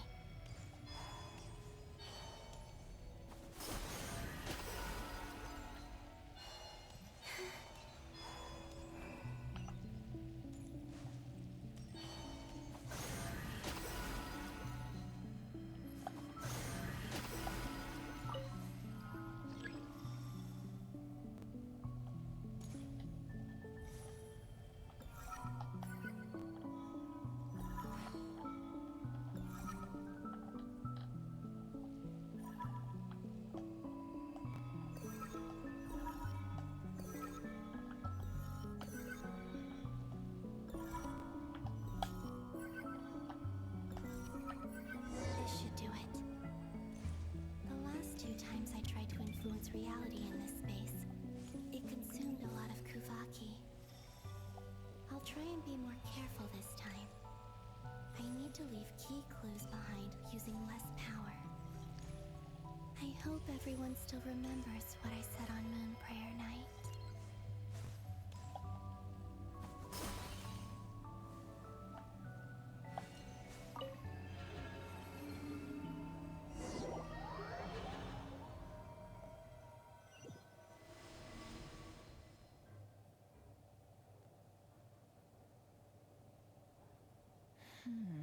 Nothing here either. Flint's? Ah, Miss Nefer. What are you doing here? Unless... I just spoke with Itlua about arrangements for the search and came for a walk nearby. As for you, why would... It appears we think along similar lines. And neither of us likes to accept things at face value. As well as figuring out how to gather intel on the Traveler, I wanted to confirm some of my own suspicions. Also, we'll need to bring a lot of force to bear against Ettore, even if we're only looking to rescue the Traveler. We can't leave anything to chance. You don't think Columbina perished either, do you? I'm merely considering the possibility that she survived, just as you are. How much can we really know about a deity like her anyway? Do you remember what she said on Moon Prayer Night? About using moonlight to send messages to us? Oh. Of course. I think that's why we're both here. Where have you checked so far? I've been focusing on the outdoors. Anywhere the moonlight shines. I checked most of Nasha Town, but didn't find anything. I checked the Curatorium of Secrets, and a few rooms where I thought I might find some leads. But no luck here either. The only places I haven't looked yet are the rooms in the flagship. But process of elimination isn't the only thing that brought me here. Oh, really? What's your other reason?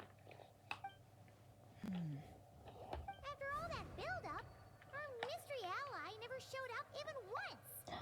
Oh. Huh? Am I imagining things?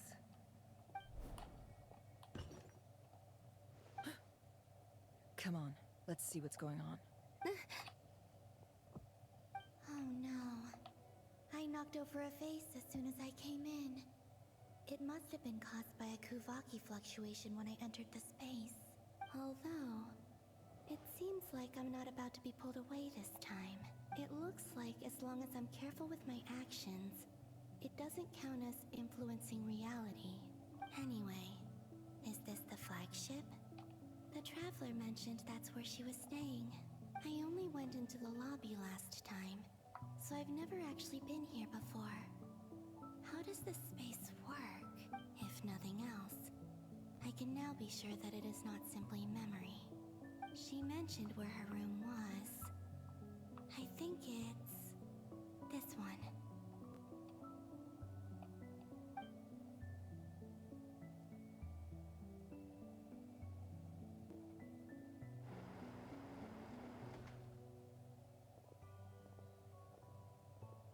The door is closed. But if this is anything like when I disappeared, then maybe...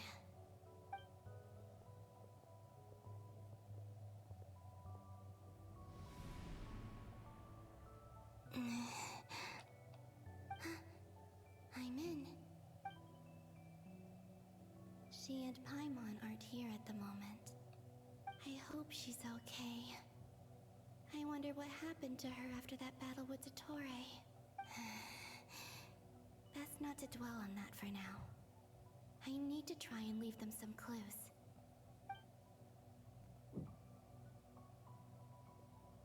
Please, Traveler. I really hope you find this.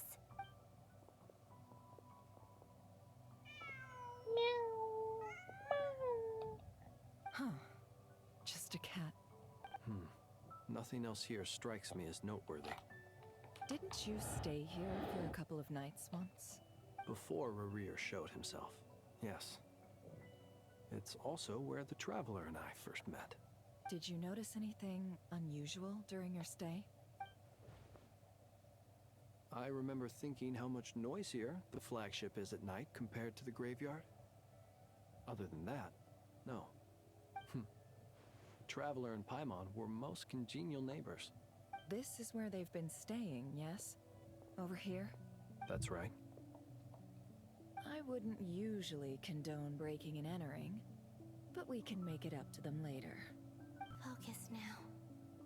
I have to write a message on the wall using Kuvaki, just like I said on Moonprayer Night.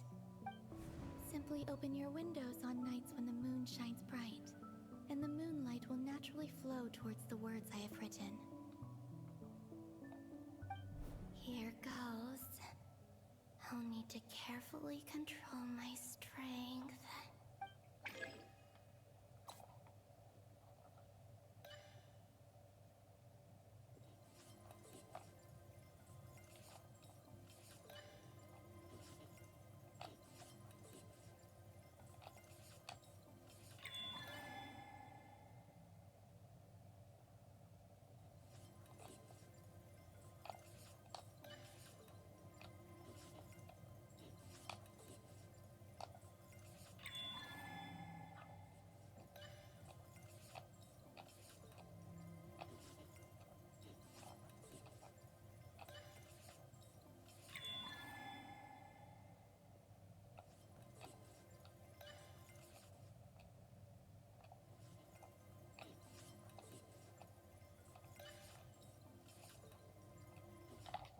Hey.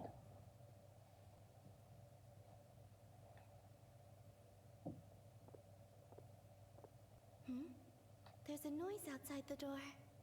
Is she back?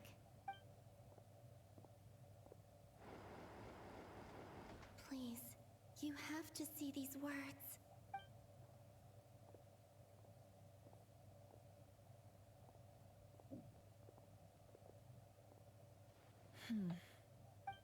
Well, do you sense anything?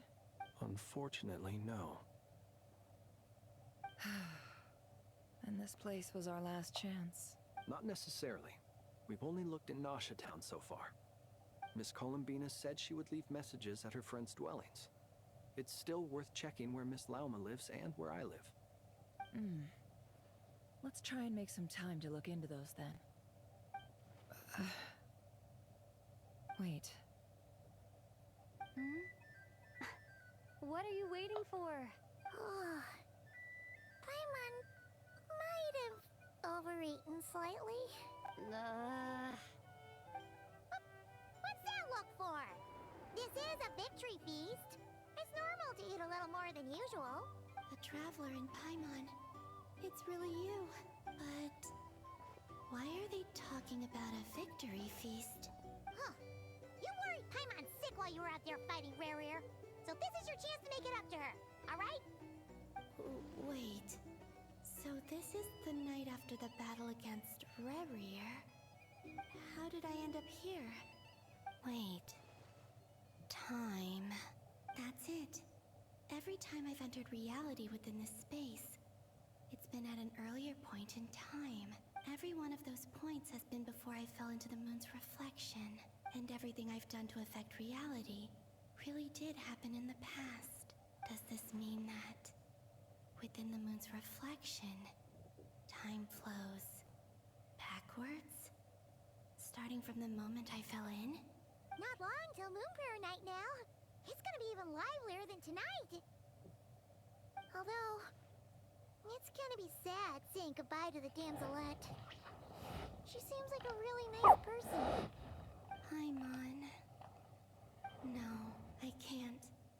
Even if I make contact, they probably won't understand what's going on. And in any case, I'll likely get pulled away again if I do. Instead, I have to find a way to get them to notice what I've written using the moonlight. Wait. Even I hadn't thought of doing that before Moon Prayer Night. They'd never conceive of that possibility. Is there truly no other way? Don't lose heart. We'll find a way somehow. Huh? Oh, you say that, but the Frost Moon is beyond the fall sky. If we wanted to go visit her, how would we make it through to the other side? We might not have all the answers now, but I'm sure we'll find a way one day. Huh. Guess someone's gotta be the optimist. The present. The future. That's right. There are still things I can do. What's your plan? Flynn's, when you were staying next door, did you ever open the window? No. The rooms here are dark and damp. And there's such a buildup of dust on the windows that the moonlight can't even get in. I didn't think it was worth the trouble. The moonlight? I think I see where you're going. One moment. I'll see if the owner is available. Don't bother. Time is of the essence.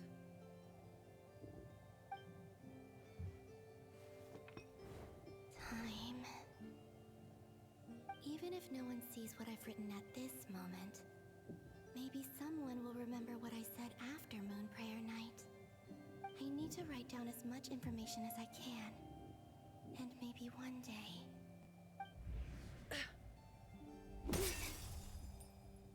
Huh? What's up with you? You can't even hold your cup steady. Are you getting tired? A little.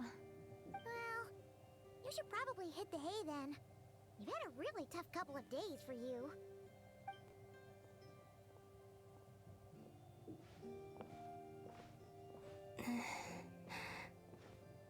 You truly have.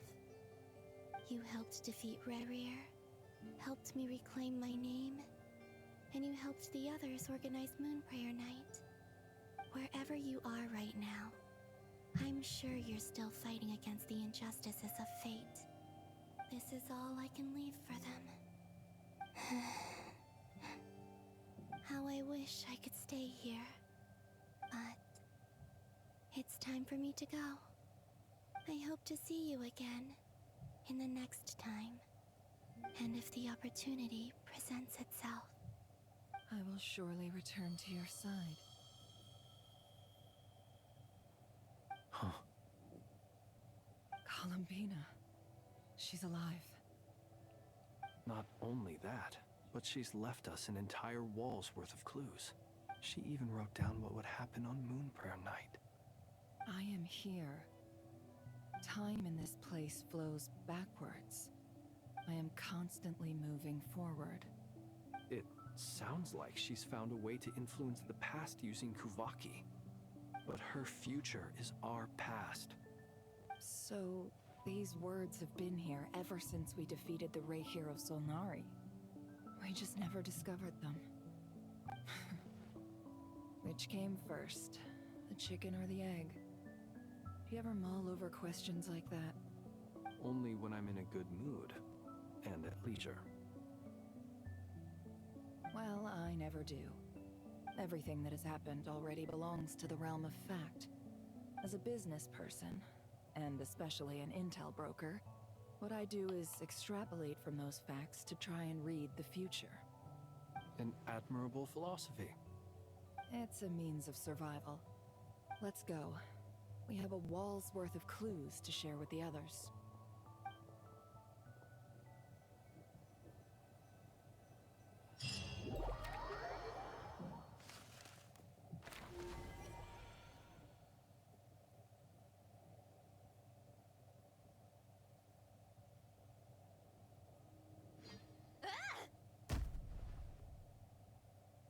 It appears that the doctor's energy signature has changed to something similar to Kuvaki, but not like the Kuvaki we're used to. Nodcry's Kuvaki devices will only have a limited effect on it. I can see why you've chosen to place your hopes in alchemy instead. Also, I must say these books are rather profound. My subordinates just shipped them in from Fontaine. Some of them are from the Narcissenkreuz Ordo. Some are incident reports from Petrichor, and then there's a few test reports for these junk machines. Additionally, after some further scanning, I've discovered something extremely annoying. What's that? Teyvat's skies contain multiple moons. A long time ago, when I did my first scan, I detected 3, just as the legends say. But when I checked again just now, I detected 4 moons. So there's one extra? Yeah. Originally, I thought that if I could still find 3 moons, that would at least mean Columbina's still alive. But then it occurred to me that apart from the Frost Moon, Teyvat's moons are just husks. And husks surely shouldn't show up in the scan, since they're not alive. It's weird, isn't it? If we can't even distinguish between a dead and a living moon, how are we supposed to know whether a moon goddess is still alive?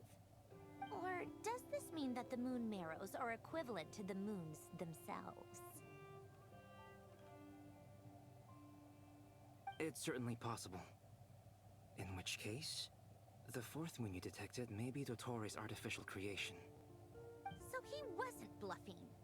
He really built his own moon marrow. Ugh! I'm so mad right now! It's easy to get overwhelmed when you have too much on your plate. Maybe you need to relax. Perhaps try going for a walk. Or simply take a few deep breaths. Nothing can calm me down at a time like this. I need more time, and I need progress.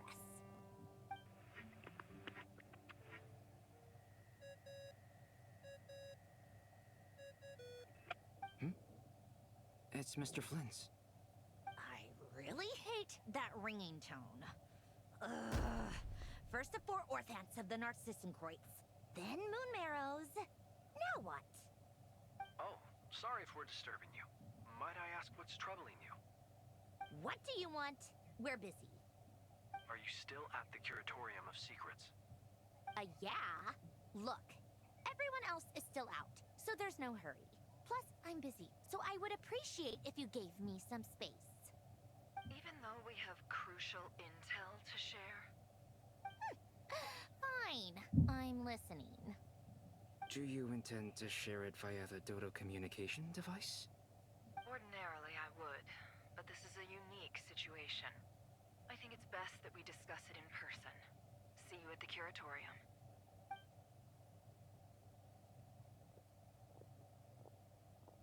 All right then.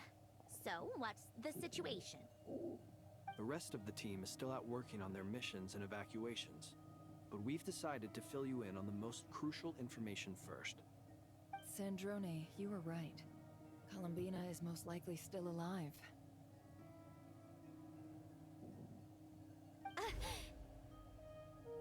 That's the best news we've received in a while. By a long way.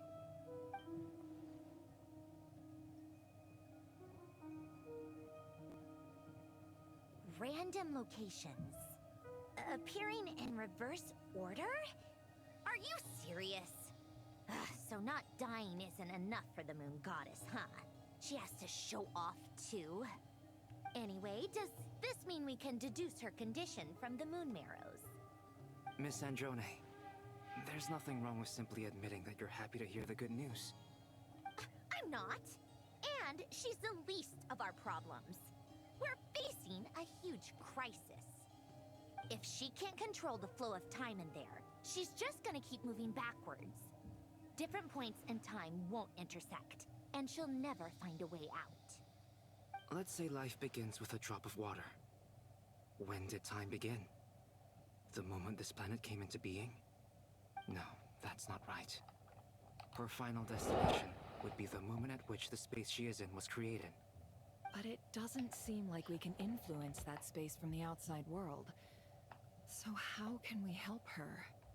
Also, if she's alive, Raya and Valunis might be too.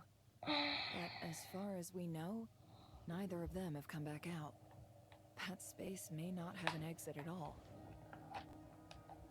I'm afraid I must concur with Miss Nefer in this. Can't exactly argue with that. Let's leave it there for now. I've taken notes on everything you said. Will it help with your research? I doubt it's gonna help with breaking Dotori's energy fields. But who knows when it might come in handy. Better to have it all written down than try to remember everything when I need it. Alright, I need to get back to my research. Mr. Albedo has made a lot of suggestions that will require my undivided attention. Sure, I'll stay here. I have things to work on.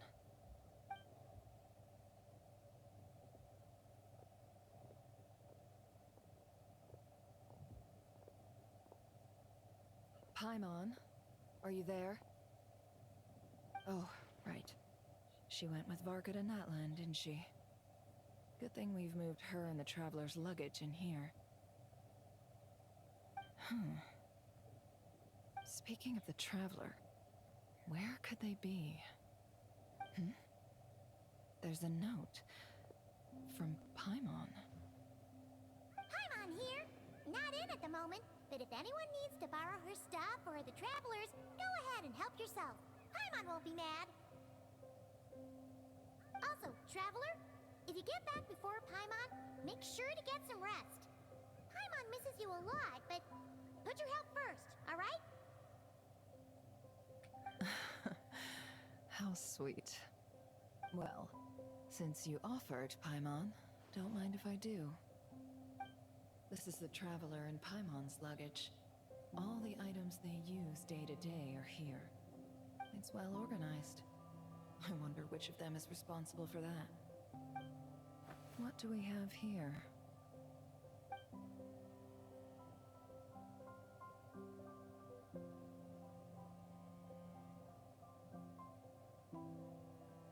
The camera captured a special moment that can only occur between people who are close to one another.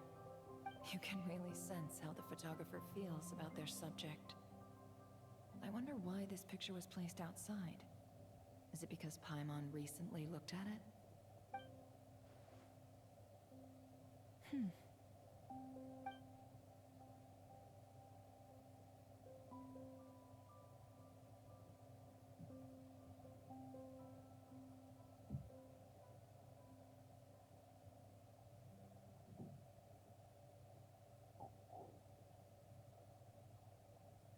This must belong to the Traveler.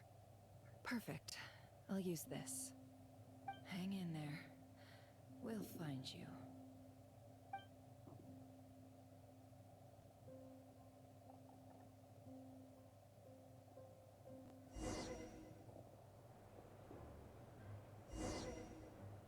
Paulownia.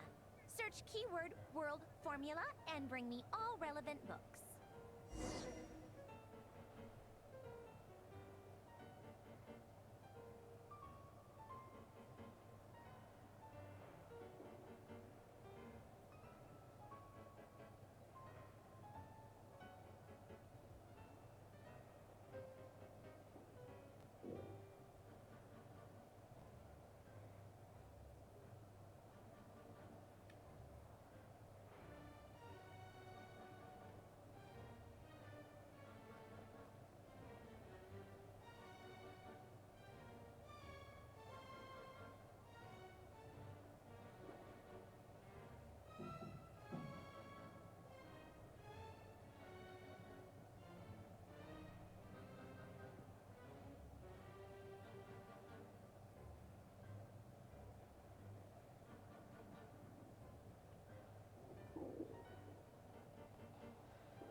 But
Let's see.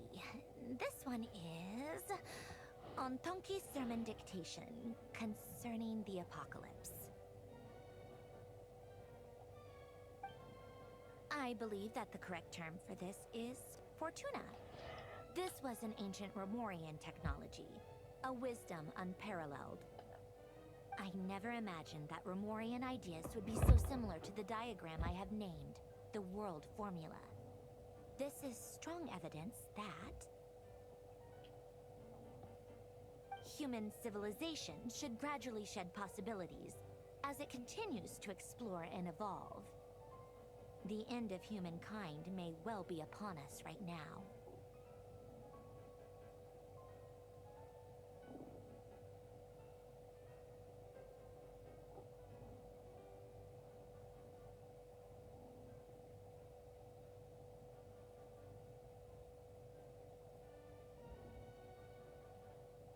The sparks of civilization shall run out, unless we consider introducing variables from outside the system.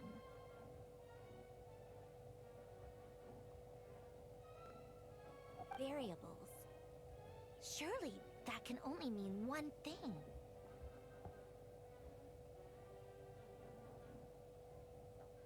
Descenders?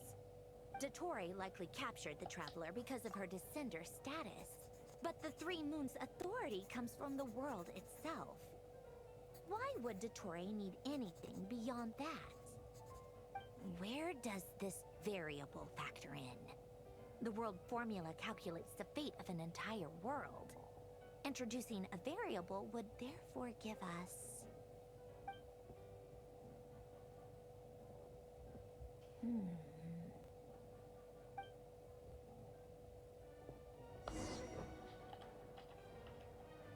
Polonia, search keyword pathway and bring me all relevant books.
Otonki Sermon Dictation. Explications on the Chemical Marriage. These titles are pretty esoteric.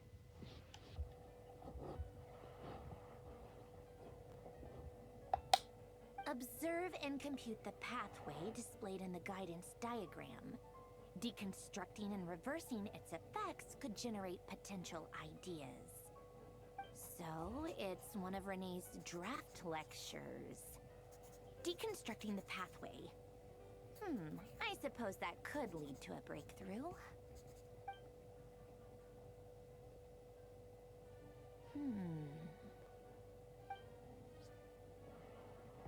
This is so long. This guy sure loves showing off his knowledge.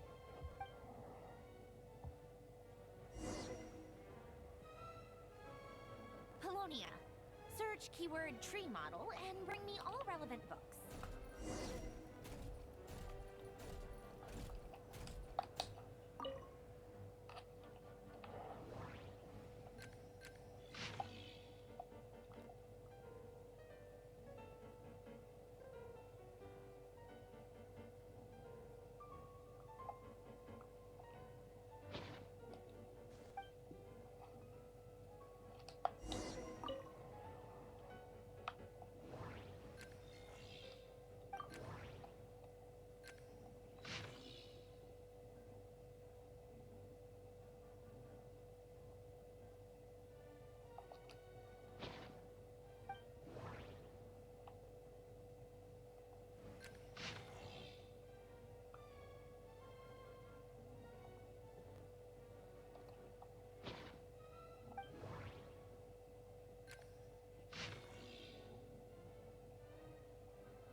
Most of the experimental devices proposed by the Lilia Crucis Ordo are built based on the simple and basic logical structure of a tree model.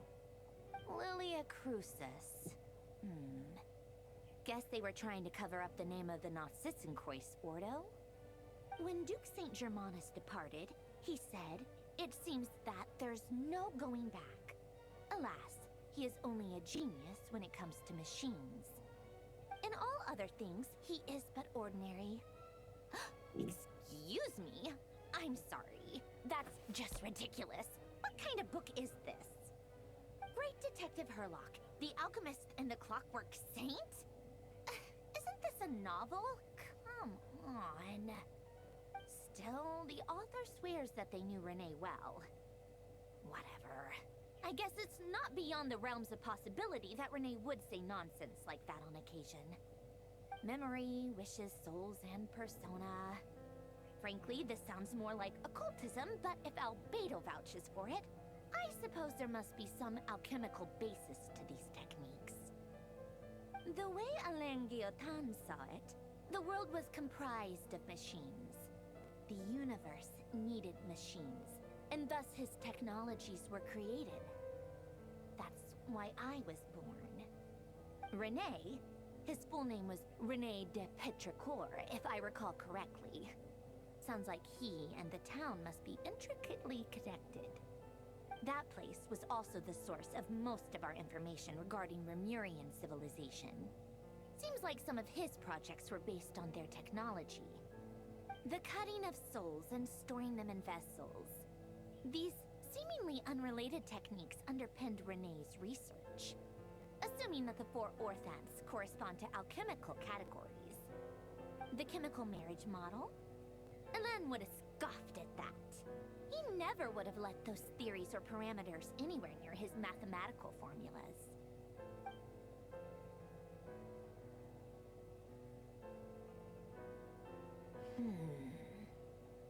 What was Alain's view on Renee? I know he mentioned the name, albeit very rarely. Oh, now I remember. Alain's old notes are here too. They mentioned Renee once. Renee seemed most out of sorts when he spoke to me. A lack of sweet foods has dulled his mind, I should think. Either way, his words are not to be believed. Yep, that sounds like Hélène. My subordinates actually did a half-decent job digging out all these materials. Makes a change. Good for them. Some of Hélène's old files are completely consistent with these records. He must have gotten them from the Tower of Gestalt. I never knew he got his hands on Renee's records that early. Heh, he may have kept them, but he never even attempted to use them. Didn't believe a word they said. Come to think of it, Renee's world formula was filled with calculations of constants. That shows he believed that the fate of the world to be predetermined. As for Hélène... it's been too long. I forget what he said. What would he have said? A guy like him, fervent believer in machines, but not headstrong enough. The world can be changed. It is worth persevering. Yes, that's how he used to think at least. He created that procedure to save this world. Yet the scale of the world's fate proved too enormous. The result was beyond his ability to calculate. He died having never seen the outcome. And there I was, left behind in the ashes of his dreams. Did you really never take a close look at Renee's research? Or did you read it, but deem his philosophy incompatible with your model? The very thought of trying to incorporate his ideas probably made you feel sick to the stomach. Well, don't worry, because there's a whole new category of lunatic in town. Next to Dottore, every other madman looks sane. You once asked me what I wished for. Should have asked him instead. He's the one pining for things you'd sooner die than witness.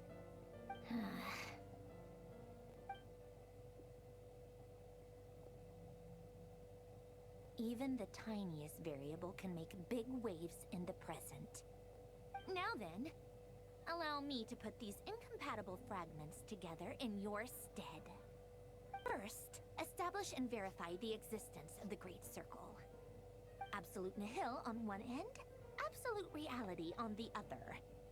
Now, search between these two extremes. Then, the construction criteria. Variables. The sparks of civilization shall run out unless we consider introducing variables from out... Traverse the world, space-time, and civilization. Then extract the essential nodes from the records to determine which variables they point to. The primordial power that differentiated itself from the void. The power of light. Yes, light. Records. Hyperborea. This is horrendously complicated. After all that, I'm still missing a few variables. I need to think this through again. How do you think it looks, Paulownia? Like the frenzied scrawlings of a madwoman? Fine, keep it to yourself. It's not like you can talk anyway. I'll assume you gave it a passing grade. I jest. But true madness does often start with trying to save the world. What would Arlecchino and Columbina think if they saw this incomprehensible hen scratch? They'd probably have me institutionalized. So would Rosaline. She's been dead for a while now. When I close my eyes and think back, I can still see her face. And that enormous dress she used to wear. Such a bizarre choice. What possessed her? Oh, and the clack-clack of those heels used to drive me insane. No one's asking me, obviously, but I hope you all know that I never wanted to save the world.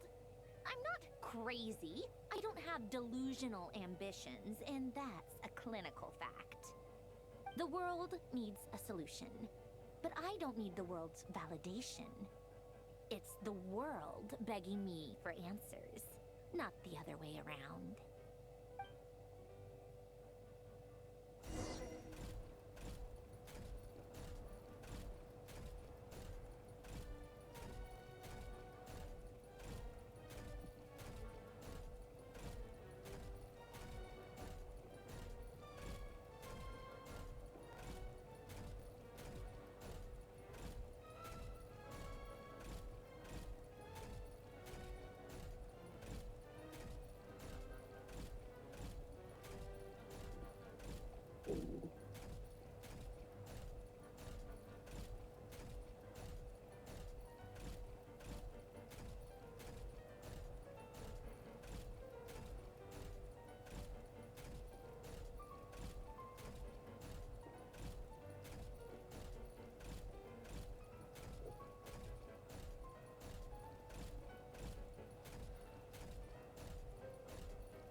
go with the tea. Let's see. They must be from that person who brought those documents. I see they're from Hotel de Boer. Something's written on the box. We are proud to present this homage to the Fortress of Meropede's fun-filled mill collection system. Fortune cookies. Have a lucky start to your day. Sounds like a dumb gimmick to me. Be early to bed and early to rise. Get plenty of sun and drink plenty of water. Then things will surely go well for you. What? Are you kidding me? Somehow I doubt that an early night and a glass of water is magically gonna save a world on the brink of existential peril.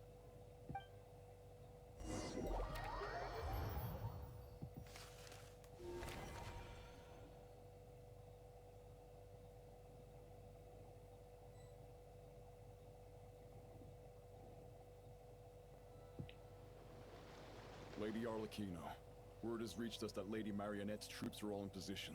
They are ready to act as soon as the order is given. Excellent. The only thing is, they are fewer in number than we expected. It looks like many of them must have lost their lives at the hand of the monsters released by the Doctor. Can't be helped. Allow them to join our ranks, and keep in contact. As you wish.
It's been a while, Arlecchino. You look well. Did Dottore really have to build his lab right on the sole path between Snezhnaya and Notcry? Had to go on a huge detour to stay out of its line of sight. Sounds like an arduous journey. I assume you've brought word from Her Majesty? Of course, all part of the job. Firstly, the Tsaritsa has authorized Fatui Internal Affairs to review Dottore's case. They will reach a formal verdict on whether he has turned traitor and whether he poses a threat to Snezhnaya. While they're working on that, I've been ordered to come and receive the refugees from Notcry. They are nearby. My team will escort you to them shortly. Great. Aside from that, Her Majesty has a message for you and Sandrone personally. Huh? Where is Sandrone? She stayed behind to work since I was making the trip anyway. It seemed sensible to have one person on standby at base while the other came out to meet you. Alright, guess that's just how she rolls.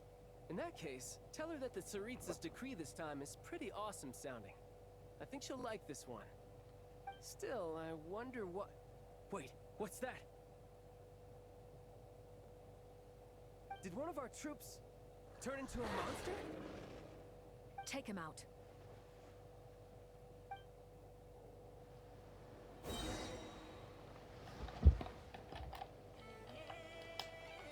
Transfixed!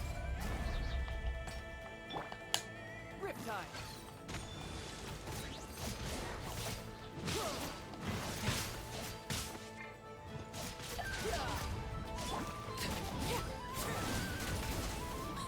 You've gotten stronger on the field. Nice. Stop that right now. I appreciate the praise, but I am not fighting you today. I knew it.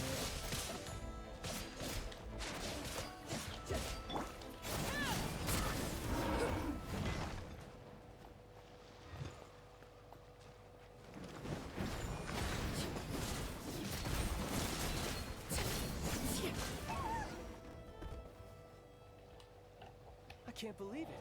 He was a living, breathing human one moment, and the next... Another fine piece of work by our dear colleague, I'm afraid. What in the world has been going on in Notcry? A lot. But long story short, Dottore stole 2 moon marrows that should have belonged to Columbina, then built a 3rd moon marrow of his own to concentrate the Trilunar Authority in his hands. What? What do you mean he built a moon marrow? People build roads and houses, not moon marrows. What's his next DIY project? He's gonna build a god? You could stand to be less surprised. We are harbingers. The work we are engaged in makes the creation of gods seem mundane by comparison. I tell everyone who asks that you once crossed swords with Rex Lapis while serving as a key supporter for Rosaline's plan. But right now, you're acting like a common adventurer. Thanks for speaking up for me. Those 2 really took me for a ride back then. Then again, surely no common adventurer would manage to get tangled up with them the way I did. That's gotta count in my favor, right? It almost sounds like you wish to repeat the experience. I might have to lower my opinion of you. No. I'll stop talking. Please, go on. Dottore is currently still experimenting with his newfound power in ways that continue to corrode the outside world. As for the human mutation, I believe this is simply a consequence of his experiments, and not a strategic move. That radiant beast was once a subordinate of Sandrone's. I suspect he was only allowed to live so that he could become an experimental subject. Also, those of us who fought Dottore have been afflicted with a curse. As such, I cannot leave Nodcry. This is so much worse than I thought. No wonder Her Majesty's decree is so extreme. While these exceptional circumstances persist, the Harbingers are hereby authorized to use unilateral executive powers. Should Dottore pose a threat, Arlecchino and Sandrone are permitted to eliminate him. My thanks to Her Majesty. I will pass these good tidings on to Sandrone. Her Majesty has also declared that she will refrain from launching an attack on the now evacuated Nodcry due to the presence of unretrieved research material. A wise decision. By the way, how's my old partner doing? I'm assuming they're with you? Partner? You mean the Traveler? I'm afraid I have bad news. She was captured after our failed assault on Dottore's lab. Her whereabouts are currently unknown. What? Why? Since when does Dottore have a bone to pick with her? That is indeed the question. I'm not sure he does. He must have some other goal in mind. This won't do. I have to rescue her. You can't. We have no idea where the Traveler is. What am I supposed to do then? Stand here twiddling my thumbs? Sandrone is working on it. The best thing you can do right now is complete your mission.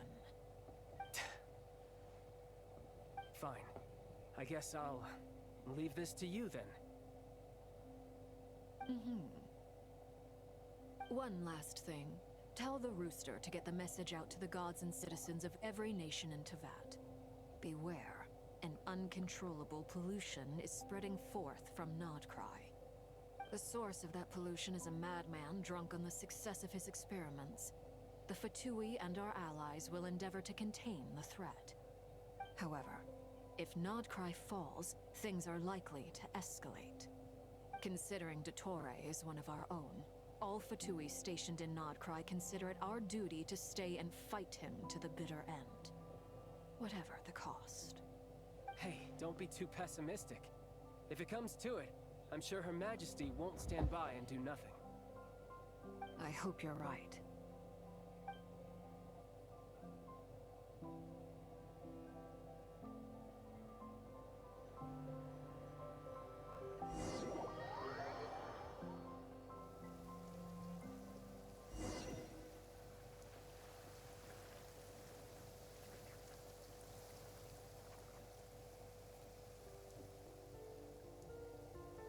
You're right on time. Thanks.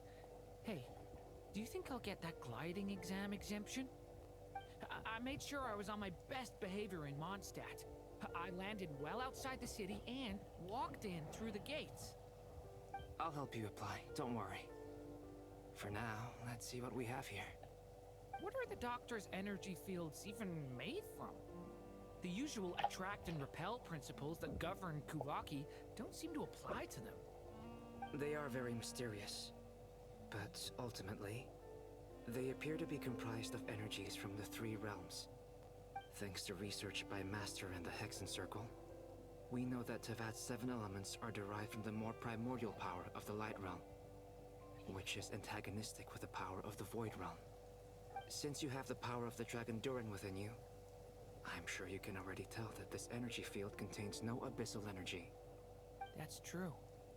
It's not abyssal energy, it's something pure, wild, and untamed. I've been thinking about something. Do you still remember the device that Dory supplied from the Academia when you and Miss Columbina fought Rarier? That was one of the most marvelous feats of ingenuity I've ever seen. The design, the craftsmanship, the material selection. I couldn't fault any of it. Not to mention the operating principles. Surely the most ingenious feature of all. Dory didn't go into detail on how it functions, but I have a working theory.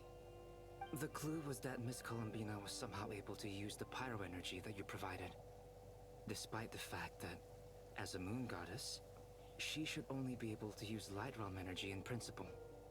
Now, all elemental energy is, of course, derived from Light Realm energy to begin with.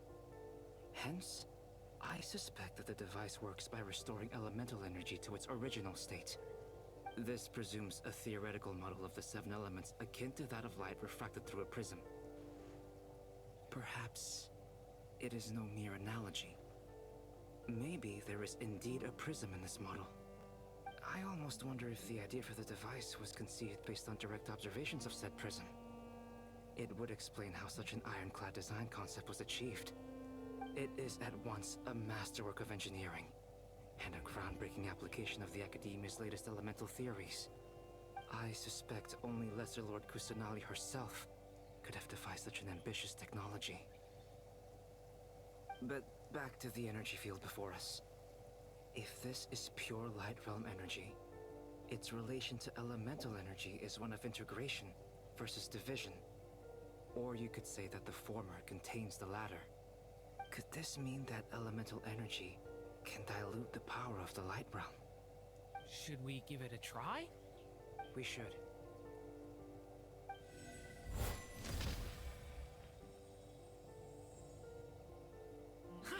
It works! Clear signs of disruption were detected at the periphery of the energy field. This indicates that elemental energy can disturb or even negate the field. Now you try. All right, here goes. It's working! Switch to abyssal energy and attack again.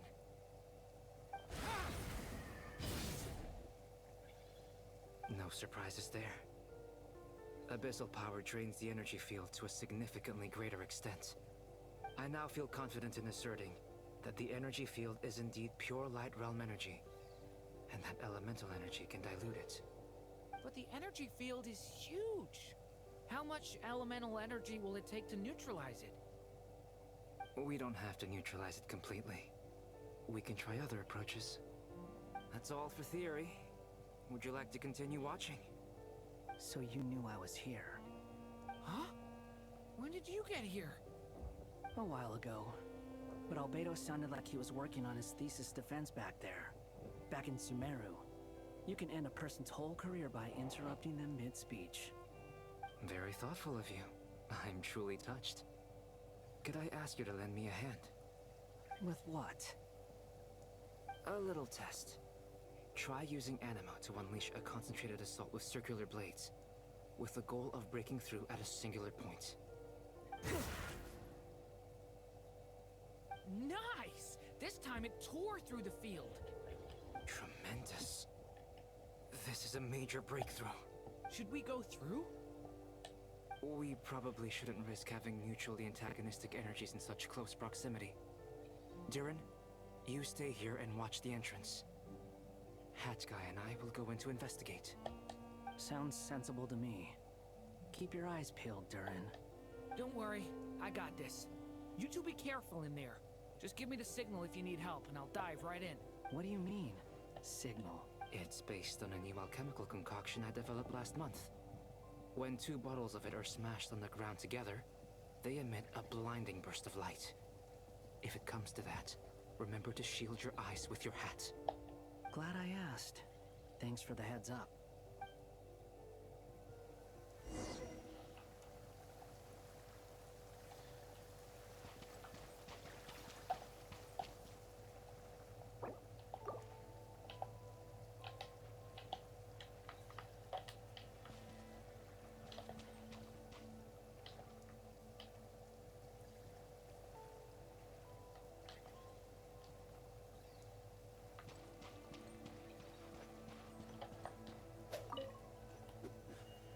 Thought.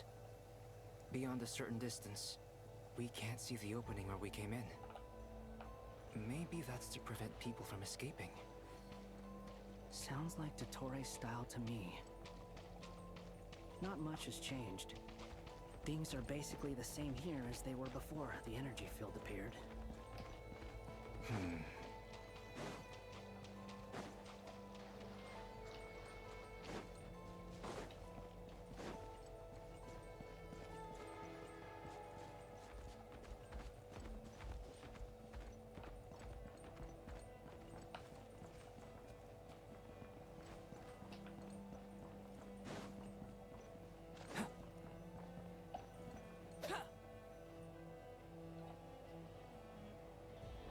They have no heartbeat and they're not breathing.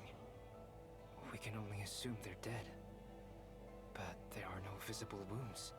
Also, there's an animal squatting next to each body. It's watching us. That's not an animal's gaze.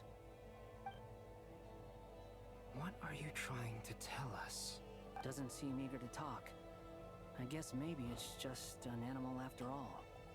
Let's keep looking around.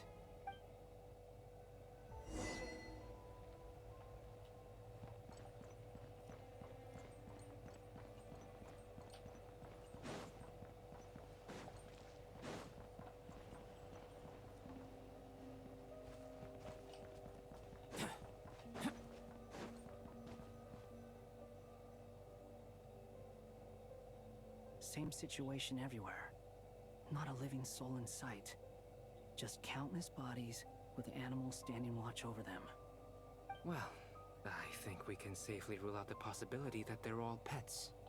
Is skirting around the topic your way of showing consideration for other people's feelings? Just being cautious. I don't doubt that you can handle the truth.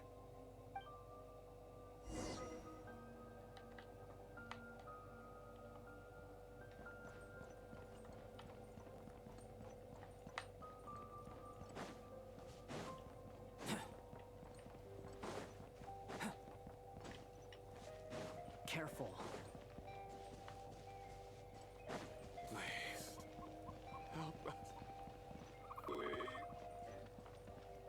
Over there. I hear a voice.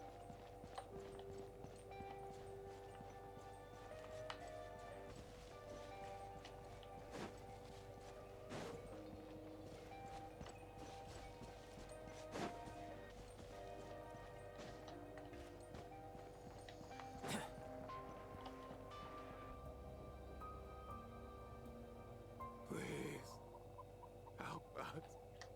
Please. What happened here? I don't know. Suddenly, everyone collapsed. Then my line of sight got lower. I still have some of my senses left. I gotta get out of here.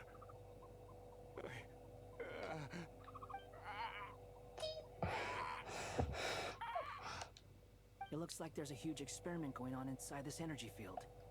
Maybe each energy field is its own giant experiment. Vile. He's swapping human minds with those of animals. Even without the other circumstances, this would be an extremely radical experiment.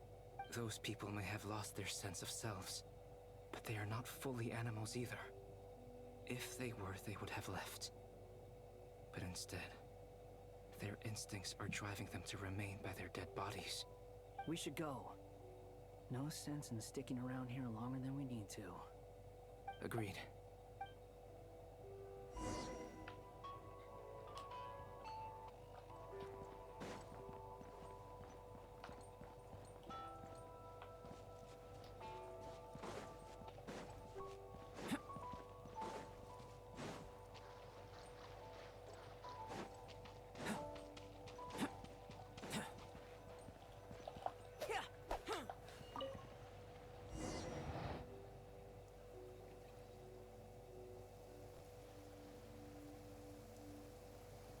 You're back!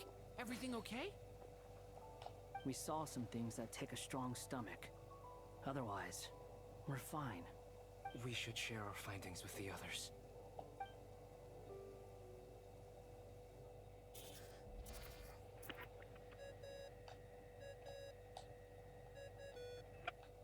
Yes? Who is it? Miss Nefer, it's me, Albedo. We found a way to break through the energy fields. With enough control, it's possible to tear them open using elemental energy. Also, we managed to take a look inside. Dottore is carrying out his cruel experiments on an immense scale. Any residents who have failed to evacuate in time will likely meet a grisly end. Sounds like he's living down to our expectations. Might I ask how things are proceeding on your end? I'm just about to get started. I'll be in touch once I have a result. Understood. Stay safe. I will.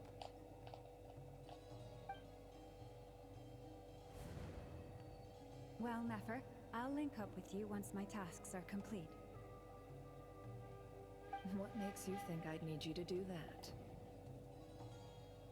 I'll need it. And considering the way you approach certain matters, I think you'll be better off with me present.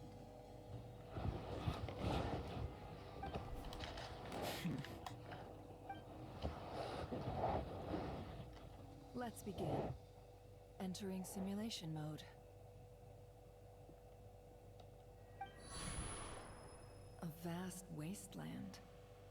Is this the Traveler's inner world? I was expecting something more vibrant, to be honest. Wait, someone's there. What are you looking at? In that case, I'll look at it with you. I want to know all about everything you've seen and experienced. Is there somewhere I should return to? Or should I stay here and be the hero everyone says I am? I don't dislike my current life. Roaming the land, fighting battles, accomplishing missions, earning a living, looking after Paimon. It's not so bad.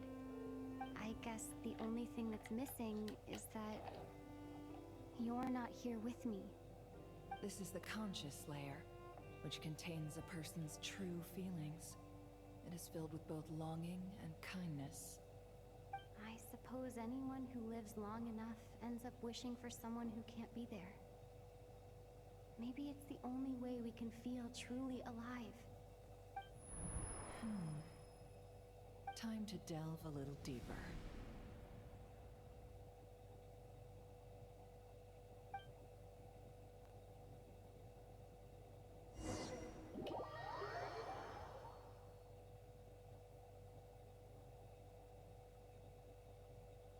Nasha Town is hardly the optimal choice for a place to live, but it has character and a reasonable population density. What are you trying to say? Oh, don't be nervous. I was just thinking where might make a good starting point for your journey. Perhaps I should send you further afield. Conria, perhaps.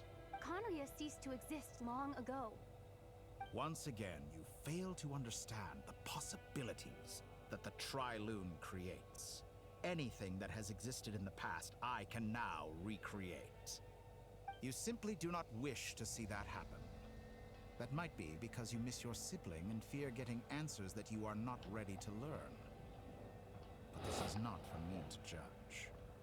If we are to collaborate, we need to maintain an amicable relationship. In a moment, you will be able to... Oh no. What are you...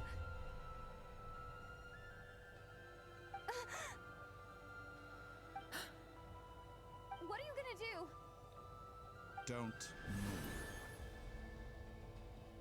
Something unwanted has crept into... Oh? Gone as quickly as it came.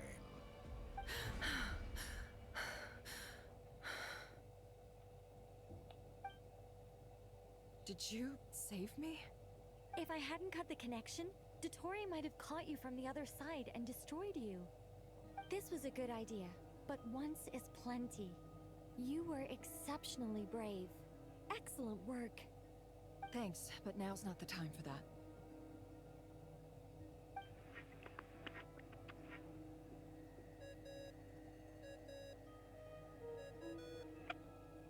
Albedo speaking. I think I know where she is. What is this endless darkness? I can't see anything, even though my eyes are wide open. But why? What happened? Ah, sorry about that. I take it you didn't notice. Just now, a friend of yours took a little peek into your mind. Could it be Nefer? How did she do it? Did she use something as a medium to connect to me? Do you think she's aware of your current circumstances?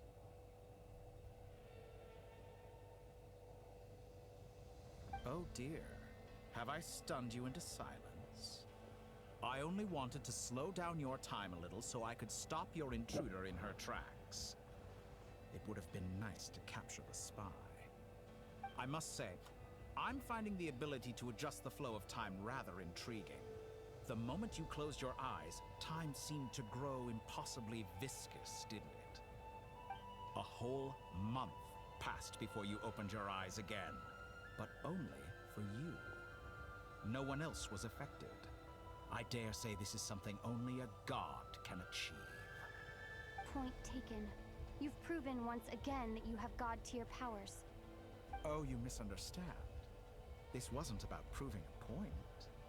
I was testing things out.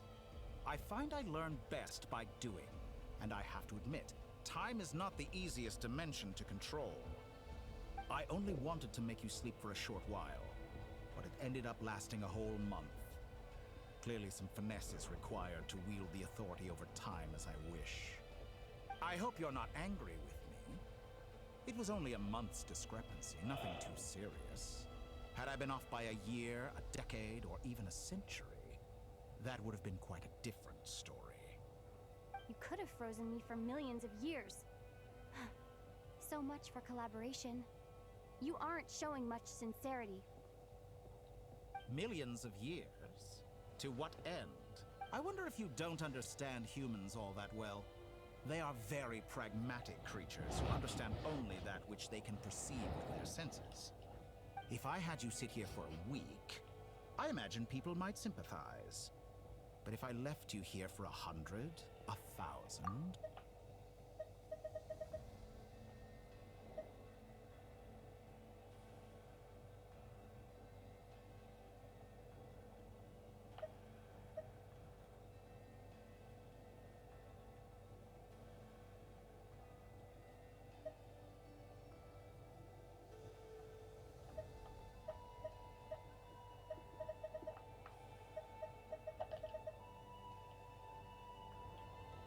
The sheer size of that number would cause it to lose all meaning to them. They would not have the capacity to comprehend your suffering, and thus they could not empathize. Unfortunately, while gods do exist in Teyvat, it is ordinary humans that account for most of the population. Their lifespans are so limited, their bodies so fragile. Did you ever really hope that they could begin to understand someone like you? Your long life and unique origins make you fundamentally different from them. How long will it be before they start to treat you like the alien you are? Before you are ostracized, outcast? Alien. Even I feel bad for you sometimes. This world has made you into a slave. So many times you have served its will, and not once have the powers that be ever thought to grant you the one simple thing you wish for. You have been treated most unfairly. I can change that. I will grant you special privileges and give you back the status you rightly deserve as a descender.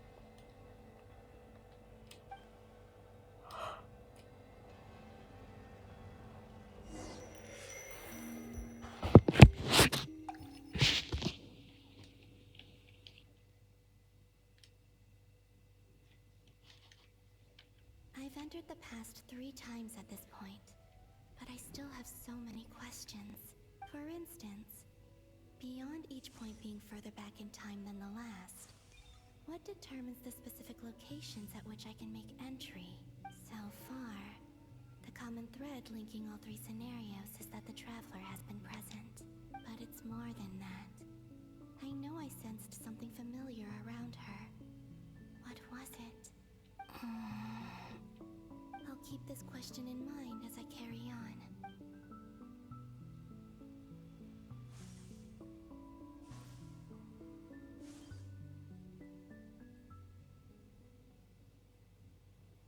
Humans, you never change.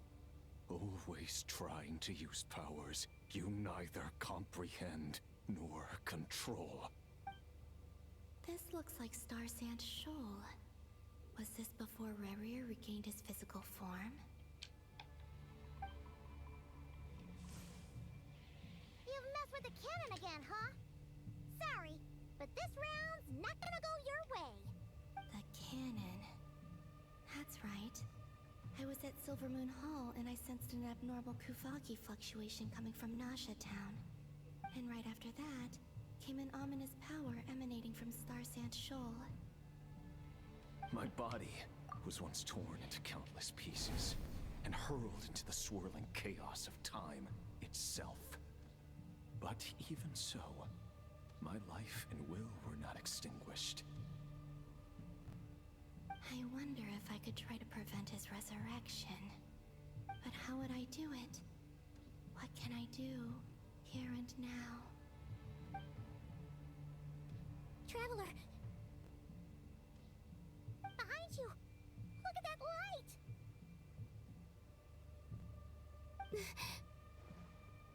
No, I won't make it in time. She's using the Kuvaki shield like I taught her. Is she gonna use it to block the cannon's beam? She's strong. I'm sure she can manage. But the force released when the beam impacts the shield might lead to collateral damage. Easy Island. the Frost Moon Scions will be exposed to lethal levels of Kuvaki. A question, if I may. Kind Miss Columbina. When the cannon's Kuvaki beam was deflected earlier, I saw several bolts of energy streak toward Hisi Island, only to be blocked. Did you also have a hand in that? Maybe that really was me after all. Well, future me. But I don't know if I have enough power left.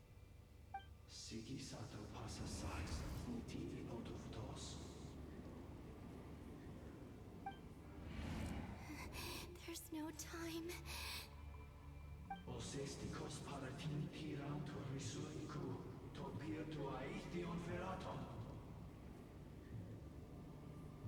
I have to make it. Oh, Frost Moon. Oh, great land. Oh, slumbering moonlight of Notcry. If you can hear me, if you can sense my call, then please, heed me once more!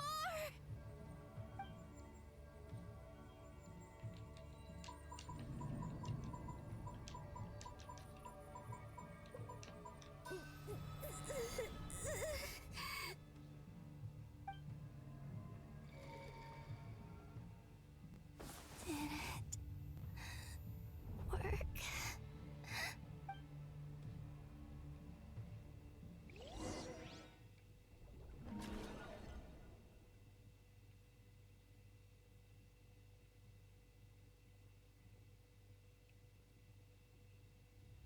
Hey, wake up. Hey, did you hear me? Columbina, I said wake up now! What? Oh, good morning, Sandrone. It's 3 in the afternoon, actually. And could you kindly not use my quarters as your personal nap room next time? Aw, but I feel so safe here. And your coffee, right? It's so bitter, but it smells lovely. It's like you were raised by wolves in a forest or something. What did you drink growing up? Grass tea? The Frost Moon Scions certainly led a more frugal existence than the Fatui. Then I'll bet you've never eaten one of these before. It smells delicious. That's because it's a Fontanian recipe. I had a little free time today, so I made a batch. Rosaline will be here shortly, but if you really can't wait, I guess you can go ahead and... Hey, at least let me finish before you start eating! Did the Frost Moon Scions not teach you basic table manners? Or did the rules not apply to you because you're the high and mighty moon goddess?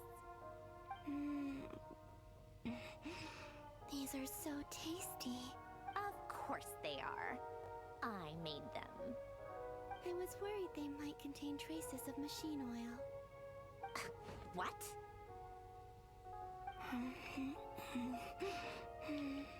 You know, there's something I've always wanted to ask you. Why did you leave your old home and join the Fatui? I mean, I'm sure their food was awful. But there's gotta be more to it than that. Well, life there didn't go quite how I imagined. What were you expecting? You're a god. Your followers are gonna make some demands of you, right? Surely you can just answer a few prayers here and there in return for the free food and drink. How bad can it be? Well, would you help other people just for free food and drink?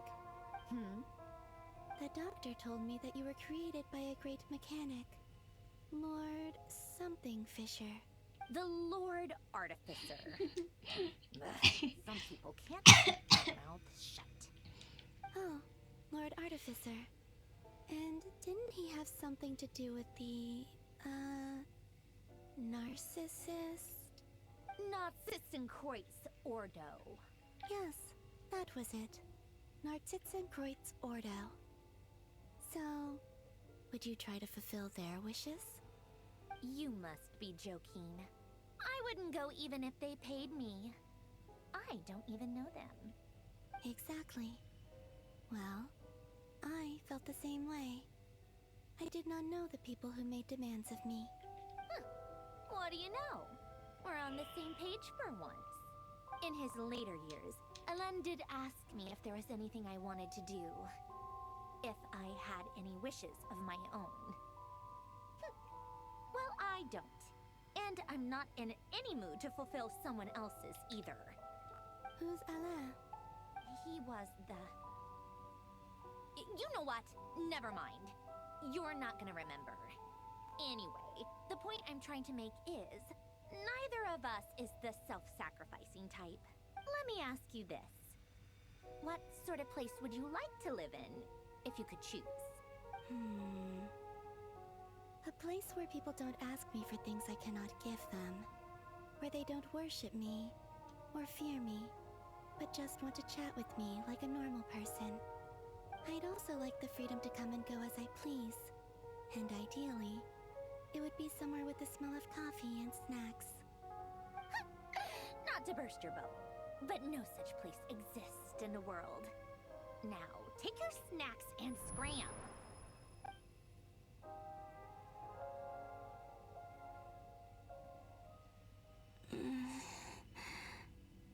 Did I pass out? Of course.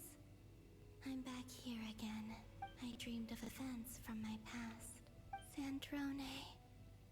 Traveler. I miss you all so much. Back there.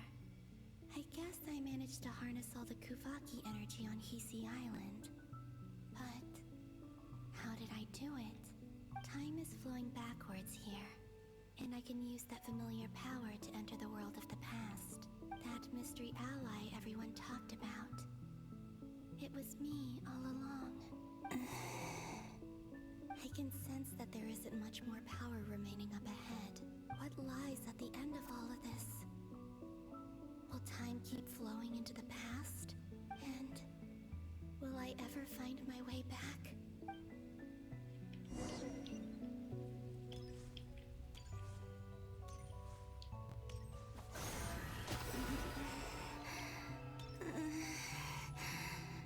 It's getting harder and harder to use my power.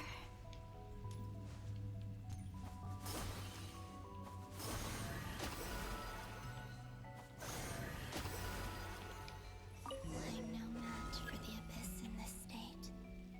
I need to avoid the contaminated fragments.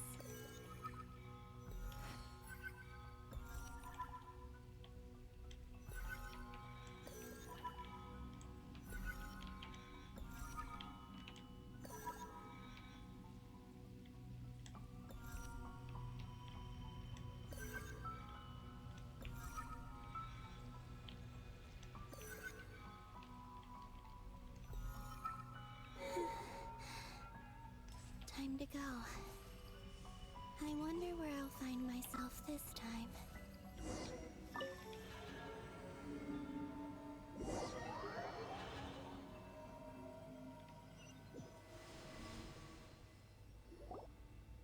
The Final Night Cemetery.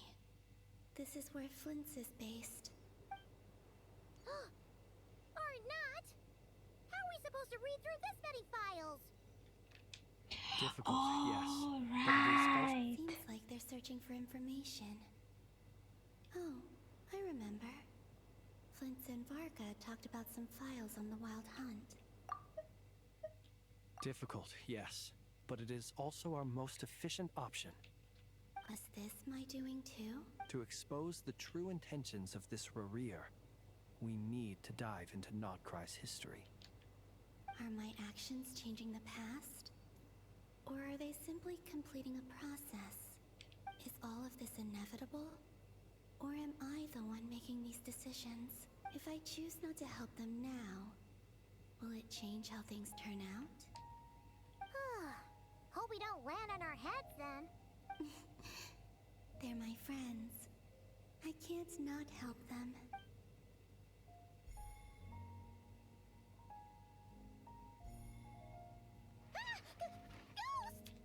And the other one was... here.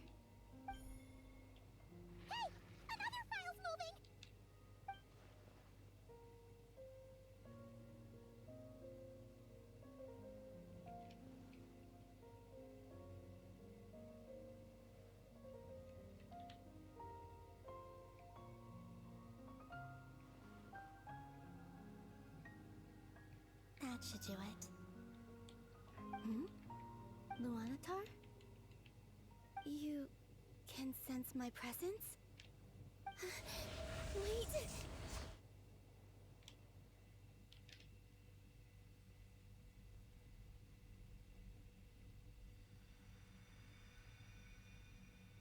Luanatar. So she's that familiar presence I've been sensing all along. She's always been by the Traveler's side. That explains why the Traveler has been there each time I've entered the past. But why Luanatar? Is it because she has a connection to me as the Moon Goddess's familiar? If so, why not any other Kuhenki? That's...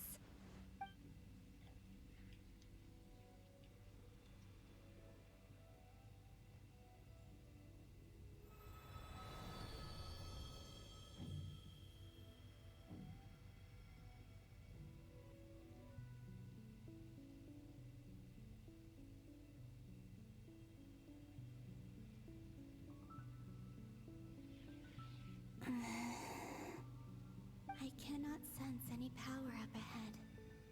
Just a void, stretching out into infinity. This is likely my final chance to enter the past. It's now or never. I have to find a way back.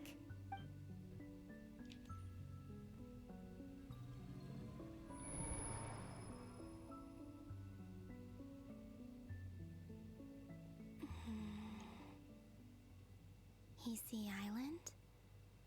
How far back in time is this? Where's Luanatar? I can't sense her presence this time.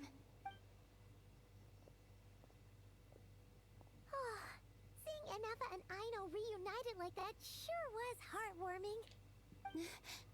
Traveler, Paimon. No. Stay calm. I don't have much power left to change things. I don't even have that much time left here. Think, Columbina. How do I find a way back? A way back... to where? Do I go back to Moonprayer Night? Or to the future that followed? And if I return in my current state, what will become of me then? Dotori's actions that day proved that he'd been planning that for a long time. He had already seized the power of 2 Moon Marrows before capturing me. Even if I managed to get back, how can I fight against him when he wields the Tri-Lune Authority? I can't. If I go back like this, I'll be playing right into his hands. I have to find some way of rivaling the power he has usurped. Wait. Time flowing backwards. The Tri-Lune Authority. Does that mean... I think I know what the final destination of this lunar reflection might be. I know what I must do. Speaking of homes, we must already be close to where the Frost Moon Scions live. The vibe here feels different. Just like the scenery. But how do I communicate my plan to my friends? Should I write it down here? No. Someone else will see it. I need something with a close connection to me. Something I can use as a medium to tell them what's happened to me in here.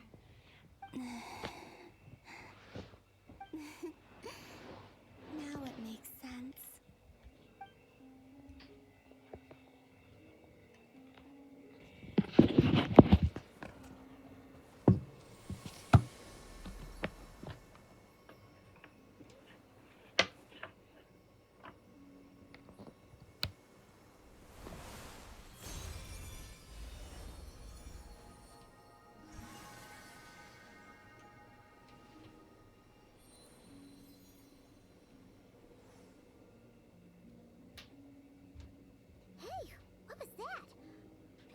Some sort of breeze blew by, and then the petals suddenly turned into... Huh? It was I who brought Luanatar into being. I gave up a piece of my own soul to create her. That's why I could sense a familiar power from the moment I entered this space. And also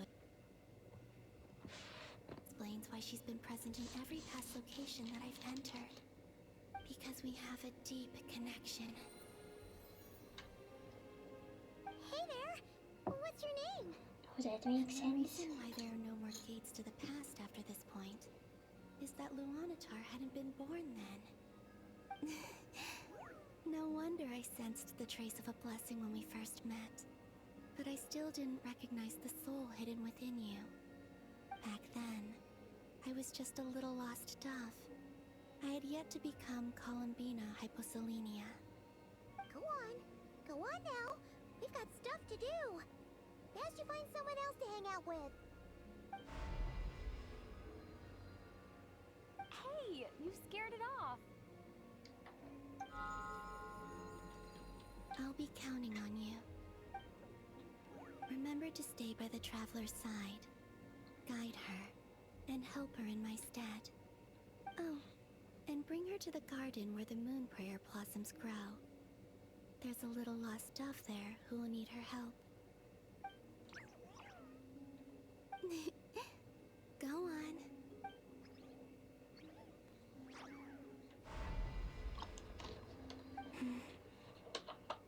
You too. Go and live your story. As for mine, must go in a different direction.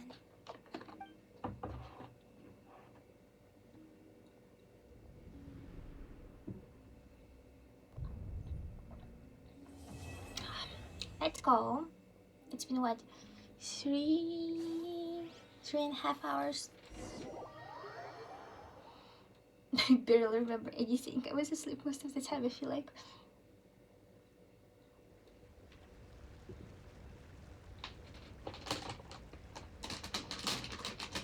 How would you like to experience the thrill of never being held What the fuck, the Thor? You could crush people like ants without consequence, or tear off their hearts, or live as you please.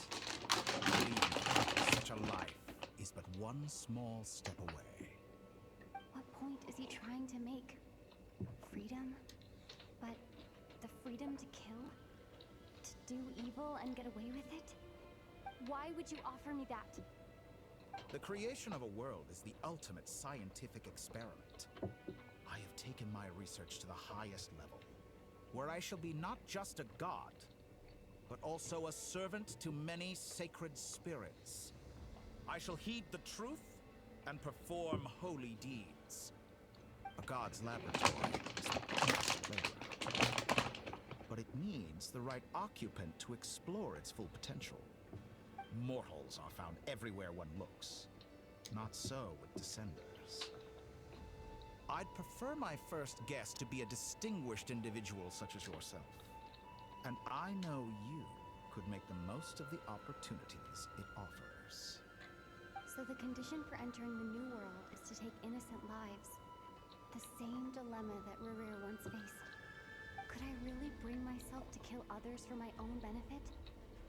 Rerir did. And look where it got him. Have you made up your mind? I can't do it. Your playground is no place for me. You're putting your hopes on the wrong person. But we both know I'm not quite the hero you say I am either. I have my own reasons for the journey I'm on. And they aren't all selfless. You've grown a lot since we last met. But there are still things you are unwilling to compromise on. This will only hinder you. Why don't I lower my requirements a little as a gesture of goodwill? I'll give you a little time to learn to be a less noble soul. That'll make things much easier for you. I really doubt I could live that sort of life. And yet you already sound less defiant than a moment ago. The benefits appeal to you because you can read the signs of the times. Why don't we return to my research facility? Your last visit was so rushed. There is much that I have yet to show you. Dory, I don't want to hang out with you. Leave me alone. Get a hint, buddy. Now to that question, Heroes don't attack from behind. Guess I'm no hero. This is most disappointing. Hot, not gonna lie.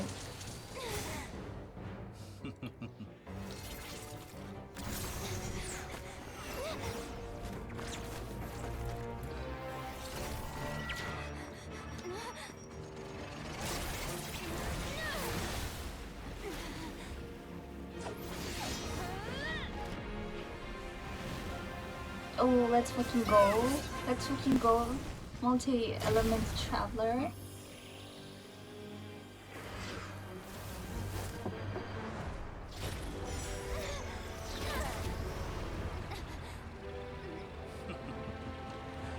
Now then. Yeah, that's hot.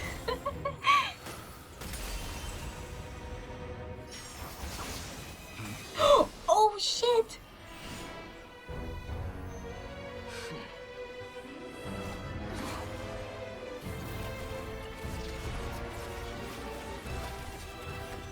A new face. Interesting.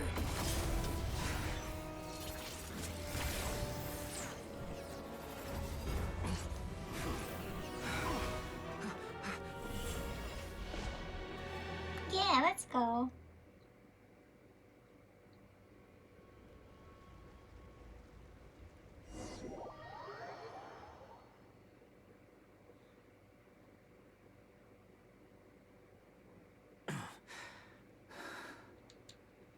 You're still gonna call me Hat Guy after that, huh?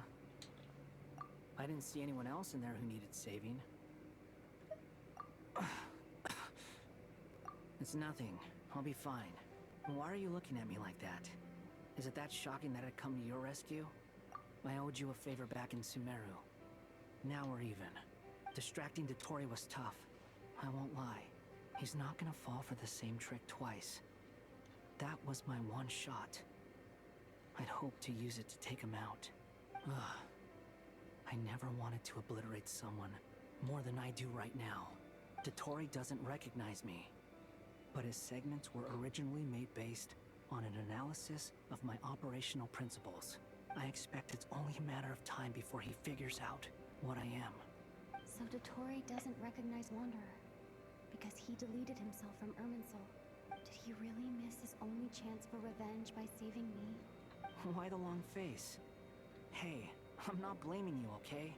And I'm not complaining either. Rescuing you and killing Dottore are equally important goals. Oh, thank you. Everyone would be pretty stuck without you. It's best you live to fight another day. How are you holding up? Are you alright? Hat Guy said to put safety first, so we agreed to run as far away as we could after leaving the energy field, and only meet up once it was safe. You don't look injured. It seems that Dottore didn't do anything to you. Alright. Rescue operation complete. Let's head back. There's a lot more work to be done before this is over.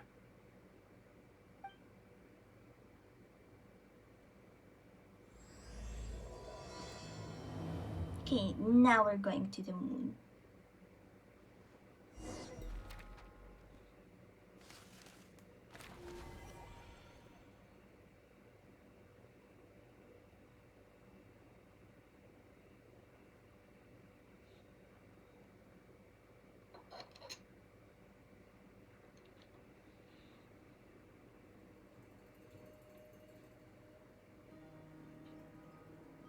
Understood. I will bear the Tsaritsa's decree in mind. I don't see what's so awesome about it, though. Does he really think everyone else is as immature as him? I'm not stooping to Tartaglia's level. I thought you might say that. How's your progress? Quite promising, actually. That alchemist Albedo gave me a few ideas. Remember how I asked you to look up some files for me? That stuff on the Nachtschützenkreuz Institute. René de Petrichor and Jakob Ingold. Alain Guillotin despised René's theories and methods, but he never managed to come up with better alternatives either. So I adopted some of René's ideas. I thought Alain was like a father to you. He and Renee were mortal enemies, were they not? And what would you say if Lenny and his friends one day learned something useful from someone you utterly detested? I would applaud them for it. That would mean that they have surpassed me. For all we know, Alain Giltan might have thought the same thing. Not that it matters, though. He's dead, and I'm alive. So it's my call to make. Once you die, it doesn't matter how great you were in life. Only the living get to decide what happens next. Hey, come on out. They're back. Huh?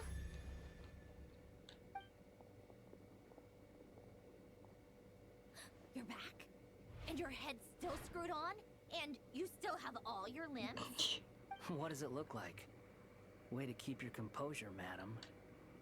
Excuse you. I am perfectly composed. Glad you're okay. Yes, it's a huge relief. Worry? Oh, yeah, right. You think we, the Fatui, were worried about you? We were worried, Sid. Alkino. The Traveler and I were already friends. Okay, friends. You are free to join We're this mission in friends. whatever capacity you please. Much like your tea parties. It's a laugh a minute with you guys. I must say, I was quite surprised when Mr. Albedo told me he would need no additional aid. We discussed this on our way back as well. I am rarely so unequivocal, but in this case, we had full confidence in Hat Guy. He said he knew what he was doing. Albedo and I pretty much had to just wait outside on standby. Meanwhile, Hat Guy broke into the energy field and rescued the Traveler solo. You didn't have to mention that. Well, I'm thoroughly impressed. You are a force to be reckoned with, Hat Guy. Is she back? Is she really back? Paimon! Traveler! It's really you! It's really me, Paimon. I'm back. Oh, thank goodness! Paimon missed you so much! You can finally breathe easy, Paimon. It's great to have you back in one piece! Oh, Paimon's been having nightmares the whole time you were gone! Oh, baby. Look at them. You know, once you reach my age, there's nothing better than watching a misty-eyed reunion between friends. It's nothing. Same goes when you get to my age, too. I bet Ino and Anefa would be tearing up as well if they were here. Varka, I'm not sure Anefa can cry. Oh, yeah, good point. Hey, your eyes are looking a little red and puffy. Come here. Let's hug it out. Ooh, Arga, I'd like to hug it out. What? Ew, Fucking move, Yahoda. You're not my dad, okay? Knock it off! Everyone, I'm sorry for all the trouble I caused you. But the silver lining is, I didn't come away from this ordeal empty-handed. While I was being held captive, I learned a lot about Dottoro's current capabilities and what he plans to do with them. Allow me to explain.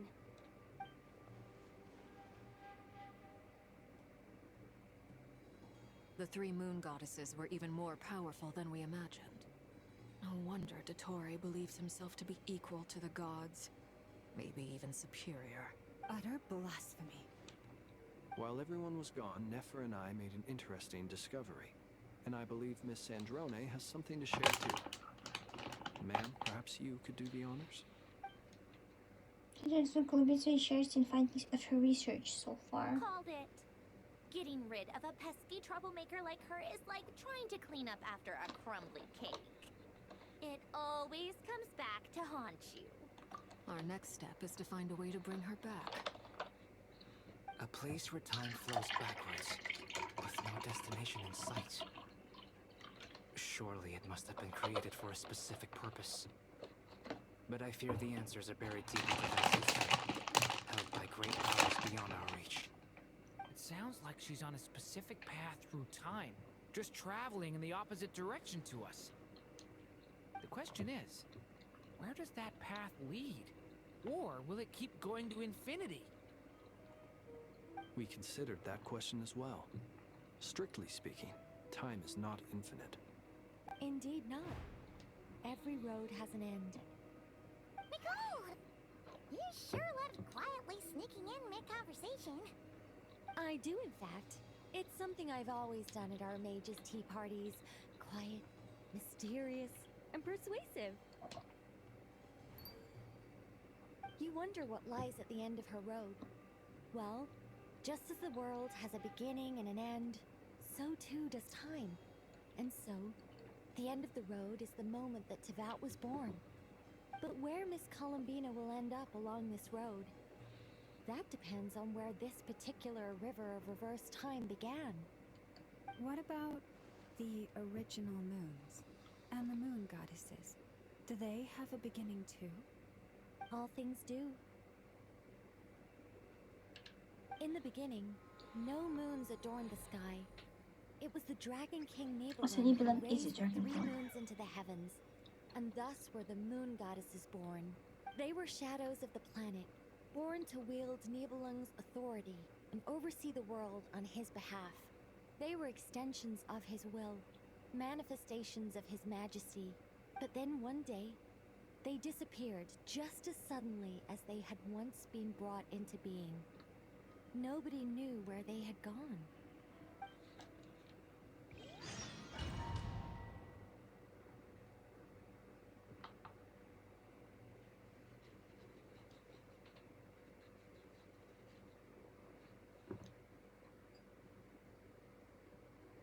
Like I thought. No more paths back to reality have emerged since. But how can I be sure that I'm going the right way without scenes from reality to keep me on track? I can't even be sure of how long I've been walking for. The further I travel, the less stable this space becomes. There are even moments where I can sense something that feels like abyssal energy. They can just materialize out of thin air. I have to keep my wits about me.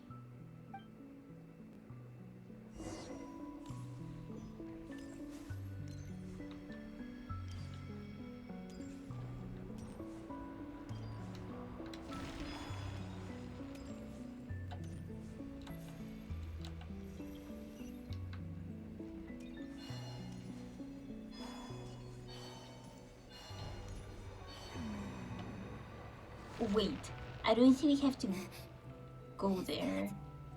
The ray here of Solnari? Galbina, let's reconsider. I can't believe he survived.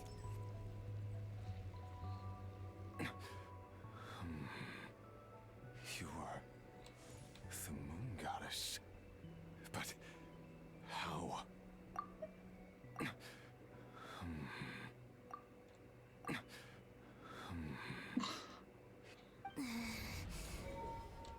Please, there's no need.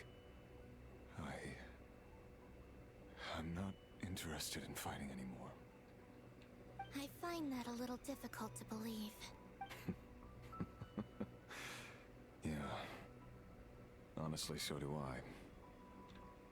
The way you used my own power against me was... It was a brilliant strategy.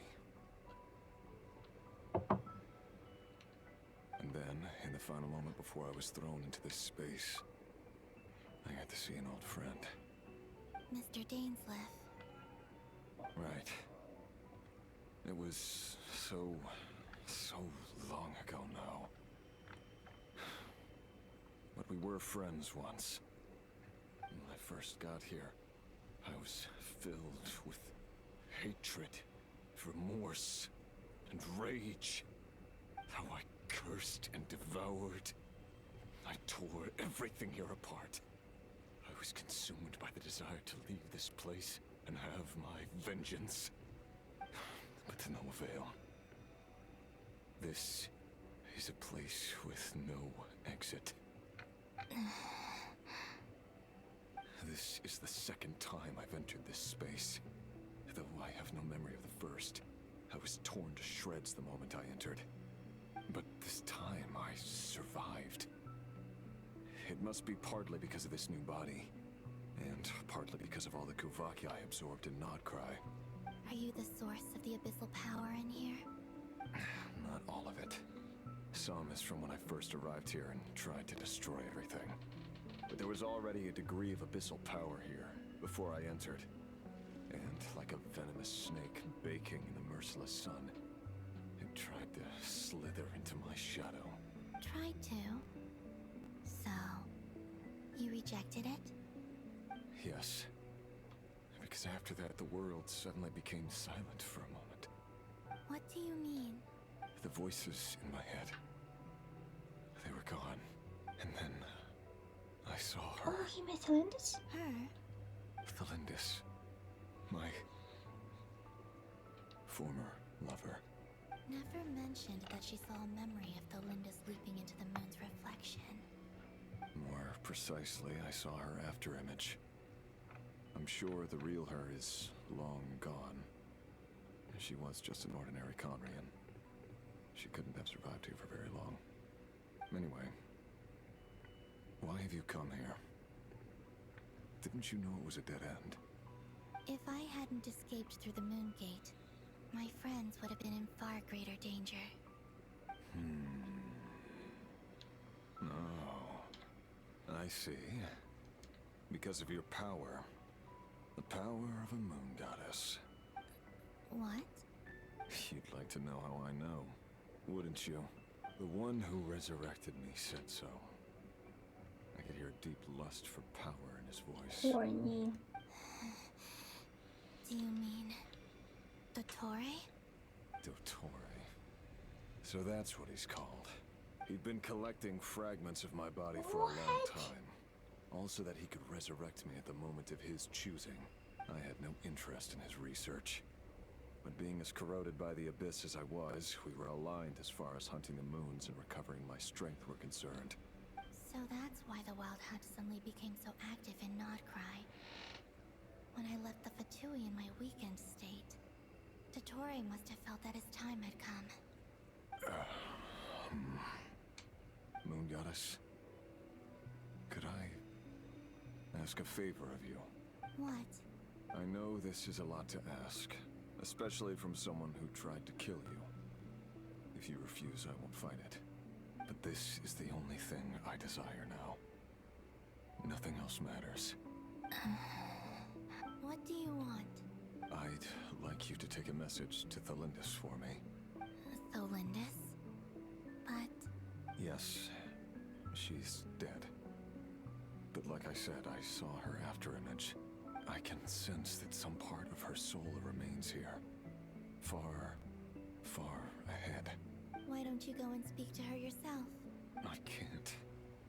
I don't know why, but I can't move freely in this space as you can. All I can see is a glimpse of her, walking away. Just like the moment when I last saw her in life. In return, I will clear these abyssal obstacles for you. No, not in return. I'll clear them for you. Whether you want to help me or not. It feels like something I ought to do. Why? Yeah. Why, indeed. I've been asking myself that question a lot recently. Why did I do the things I did? I'm tired of it all. Tired of the person I became. People used me. And then I turned around and started using others. I hurt a lot of people. I think I grew tired of it long ago. But I wouldn't admit it to myself. And ultimately, that's how I ended up here. What do you wish to tell her? All of it. My past. My mistakes. Everything that happened after we were separated. Is it okay if I give her the abridged version? Yeah. I'm sure there's plenty you can skip over. Just tell her the important parts. Like the part where you relentlessly tried to kill us? It's up to you. Love demands honesty. But my relationship with Thalindis was built on lies. We hid too much from each other. But after living my whole life in the shadows, I don't want to hide anything anymore. do my best.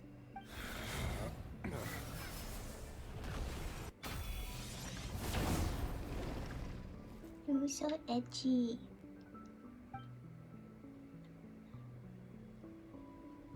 There. The abyss will no longer stand in your way. Even though Mr. Dainsleif felt he had to fight you, I think he still regarded you as a friend. Dane? He said that you betrayed him, but he also felt great remorse at never having understood what you were truly going through. Why tell me this? Because if he'd known that someone could take a message to you, I believe that's what he would have said. Thank you. It means a lot. I know this will sound strange coming from me, but don't die, Moon Goddess. I can tell that you're determined to get out of here.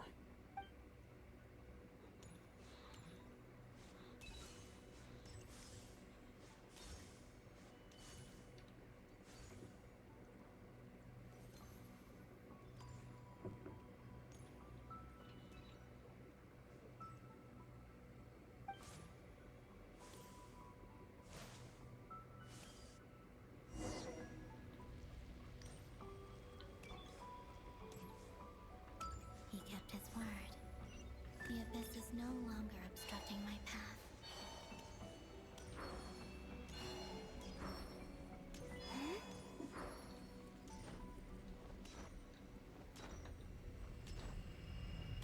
Yes.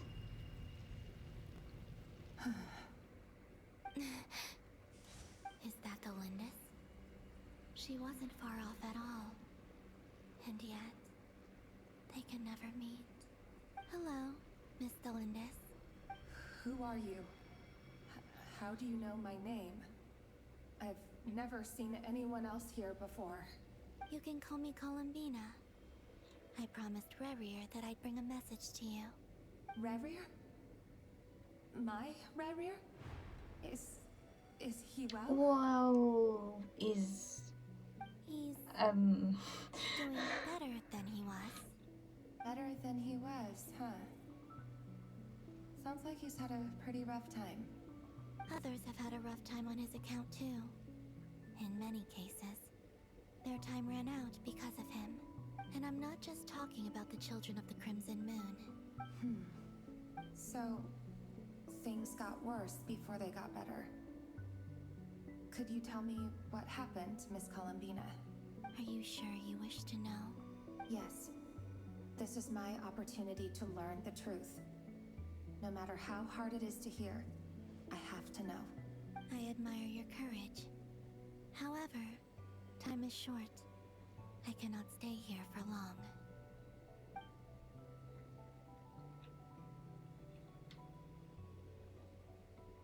Rerir had seeds of hatred in his heart, and many people nursed them for their own ends. On some level, everything he did was to try and find a way to see you again. But in the end, he came to regret his mistakes. He wanted to apologize for hiding his past from you. Beyond that, he did not say specifically what it was he wished to convey to you. But I'm sure that you've always been on his mind. You are what has kept him going over all these years. I'm sorry, Miss Columbina. This is so upsetting. I'm not sure how to put my feelings into words. It's all right. I understand. Well, that's everything from me. So, I guess I'll be... Oh, wait. One moment. Time flows backwards here. The road ahead only leads further and further into the past. I know. I intend to reach the end of that road. Without a moon marrow, without the three moons' power, you won't make it far. Wait, unless... Are you one of the moon goddesses? You could say that. I see. I often think to myself, if life is like a train ride, why haven't I reached the terminus? Where am I even going?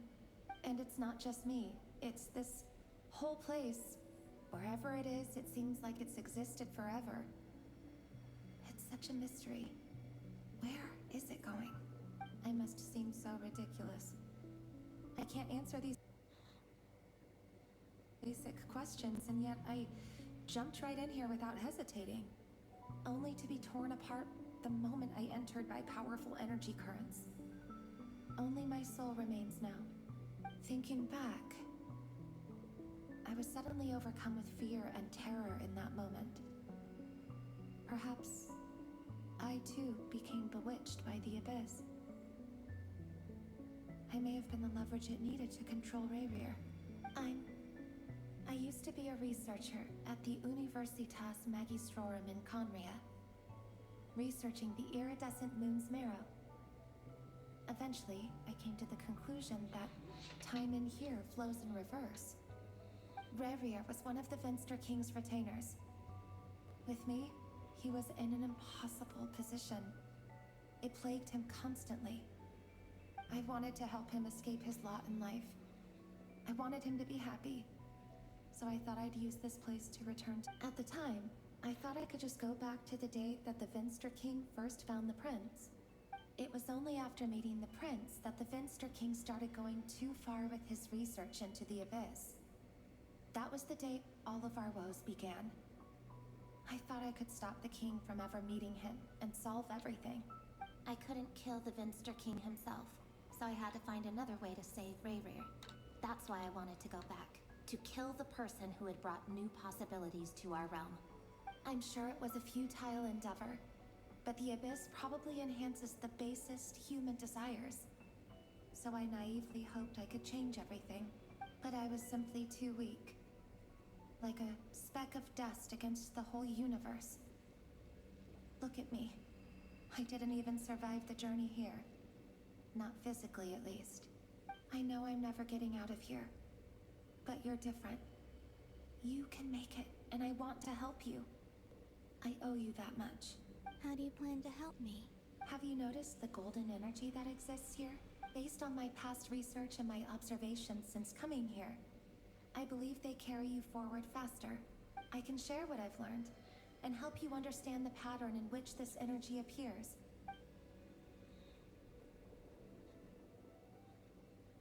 I think you just might... Now, I know you will be able to change the past.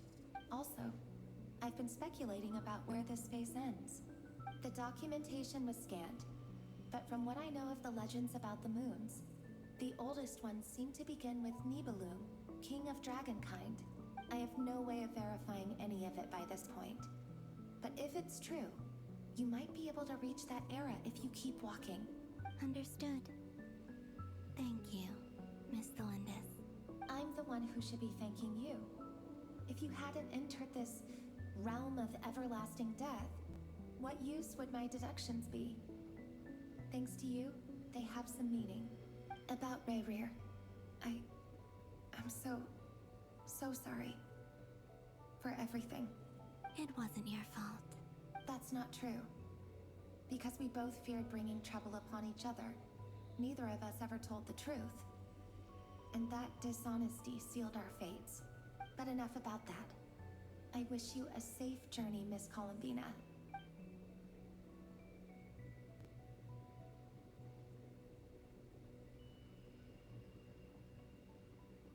And may the outside world never have to experience pain like this again. Rayrir, you're there, aren't you? I cannot see you, because you exist in the future. I expect we'll be trapped in this prison of space-time for all eternity. But please, gaze upon the past, and then sit for a while. Let's find a place to sit down together. Aww. Just like we did when we first met.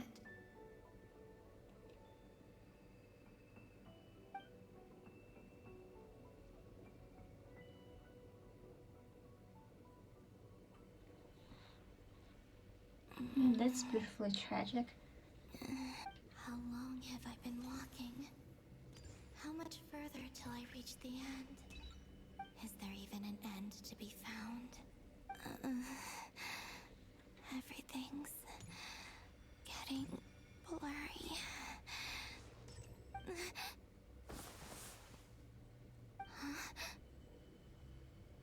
Are you alright, little sister? Have you come from the distant future?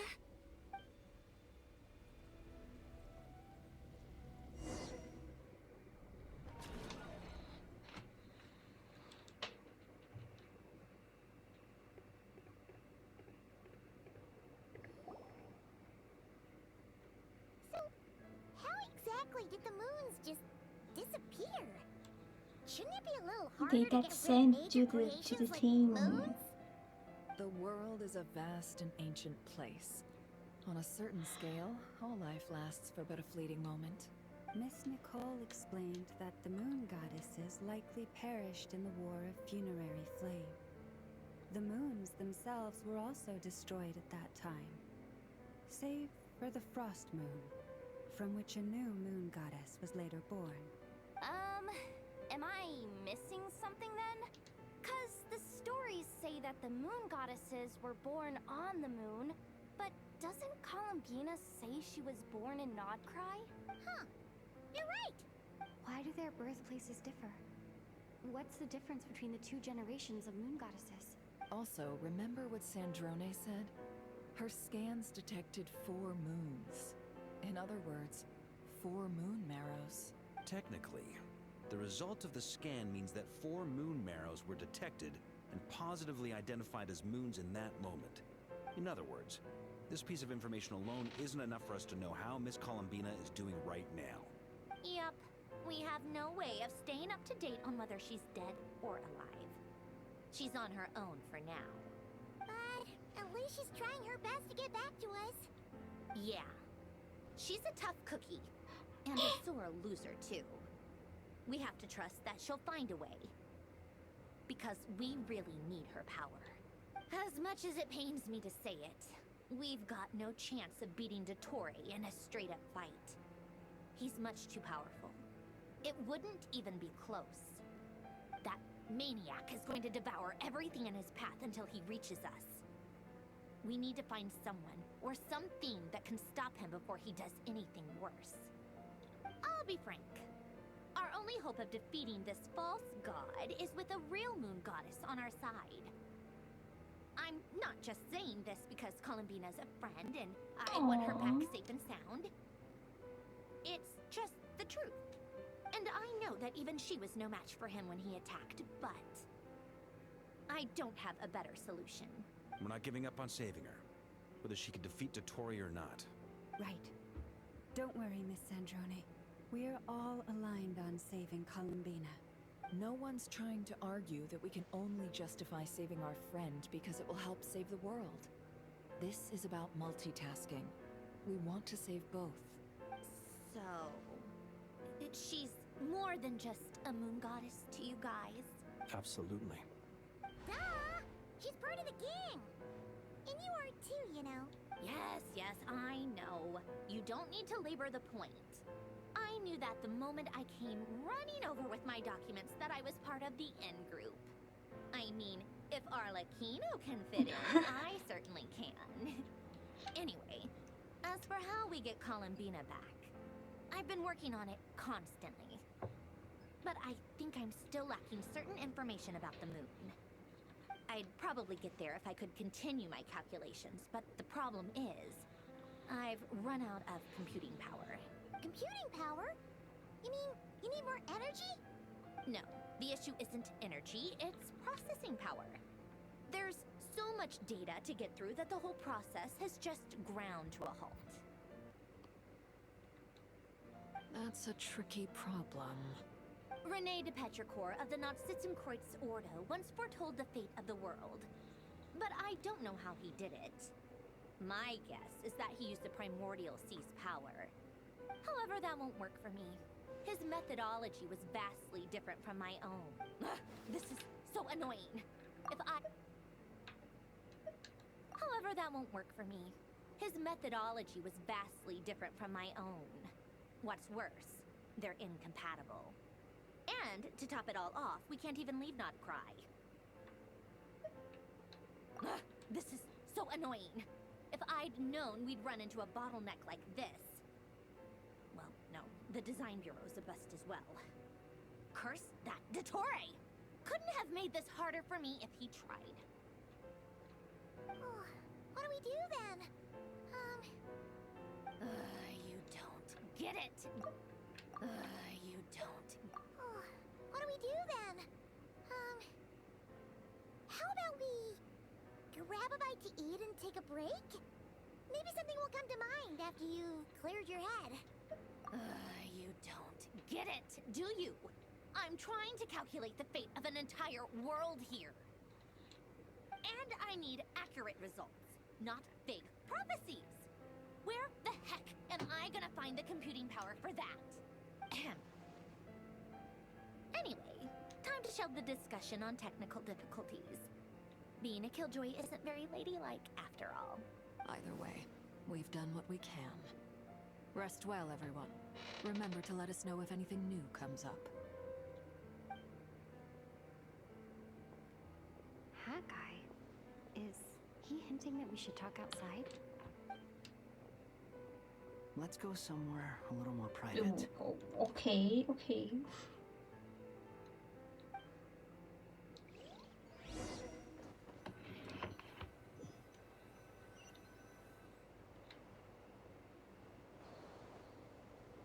You know that Dory went back to Sumeru, right? Yeah. She mentioned she was planning to head back. Things aren't looking good for Notcry. She's gone to spread the word so that Sumeru has a chance to prepare for the worst. From what I know of Dottore, there are two possible reasons why he hasn't made a move yet. One is that he's still working through some kinks in his new powers. The other is, he wants to see how we're going to react. He'll easily devour everything eventually, so I guess he's in no rush to make it happen. The first false god he made was me. Now it's his turn. Even though my records were erased from Irminsul, Dottore's ideas haven't changed one bit. He once told me that becoming a god was like turning yourself into a hungry wolf or giant serpent to devour the moon. Clearly, he began studying the moon goddess's powers long before he even tried making a god. He's always wanted to get his greedy hands on divine authority one way or another. And in the end, he devoured the moon where I failed. In the desert of Sumeru, there is a chessboard built by King Deshret, also known as Al-Akhbar. I don't know if it was a real game, or if he was just trying to challenge his servants and citizens in some way. But creating games and setting rules, gods do that as a matter of course. That's the kind of power Dottore craves. Now he has the Trilunar Authority. His power is leagues beyond the common people. I don't think there's any point in other nations rushing to the front line. They're better off focusing on defense and hoping they can fend off any threats that spill out from Notcry.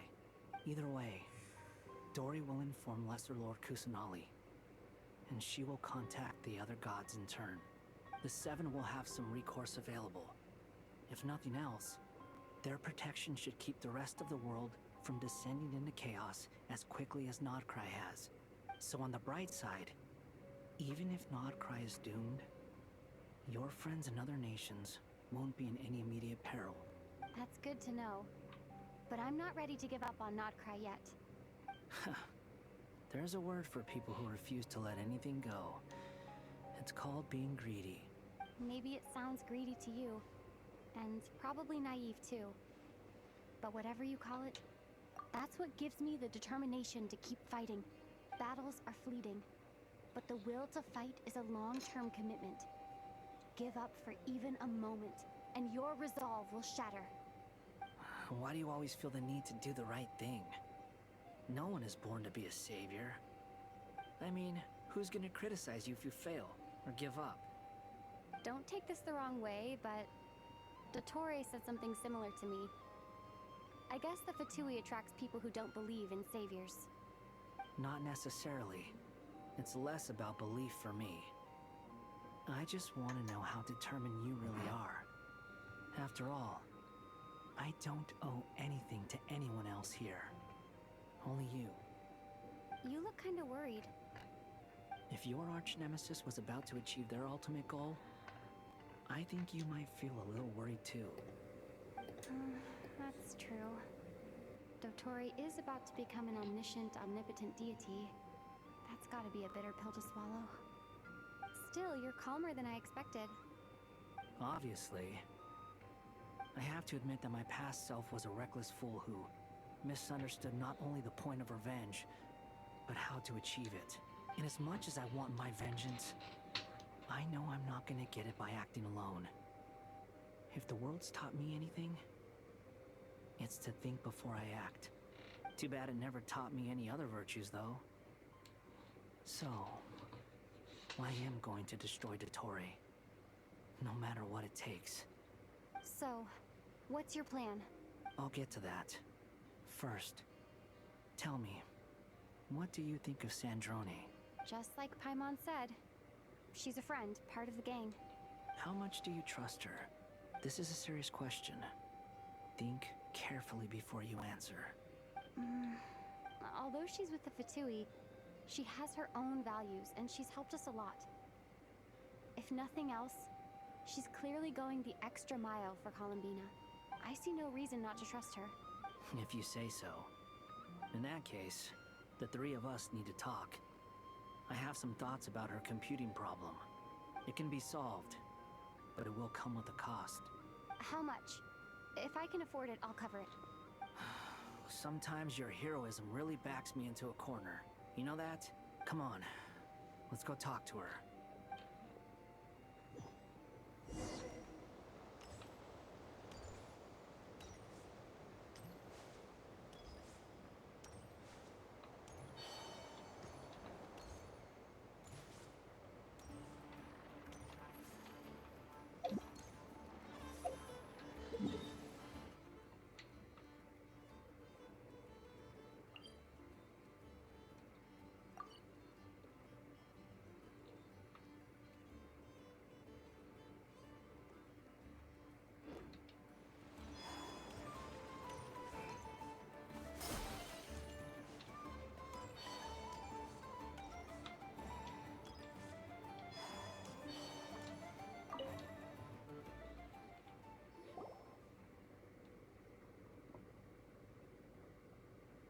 Miss Androne, Traveler.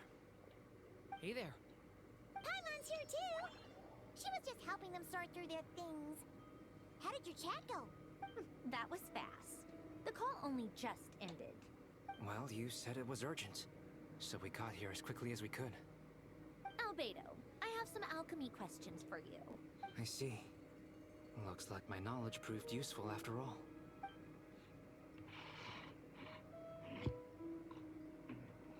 If I might ask, what is the end goal for the modified formula you'll be using? I needed to predict the future of the entire world.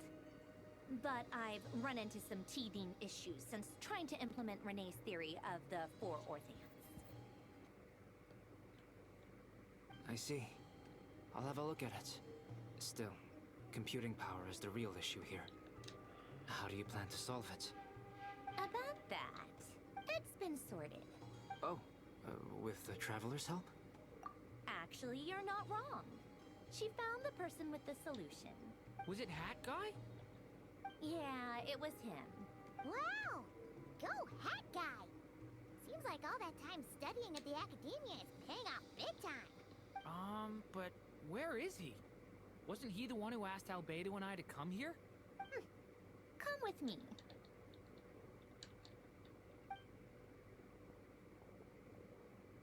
Hat Guy? What's happened to him? Hat Guy! Can you hear us? No response. I guess he's in hibernation. Hat Guy mentioned that he was a puppet. It seems that his functions are currently shut down. I presume this has something to do with the solution to your computing problem. That's right.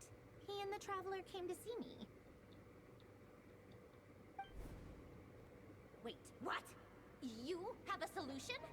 Would you calm down? Why do you always react so hysterically to everything? Excuse me? How would you know? You shouldn't be so quick to judge complete strangers. It's very bad manners. Oh, please. It doesn't take that long to figure out that you have a temper. Where does a mere student get that kind of confidence?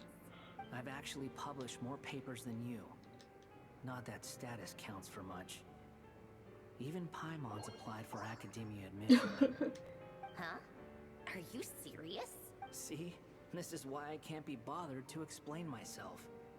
She recognizes no one's skills but her own. Okay, fine. I'll hear you out. So, tell me, how do you propose to solve my computing power problem? This world itself is constantly processing all kinds of information.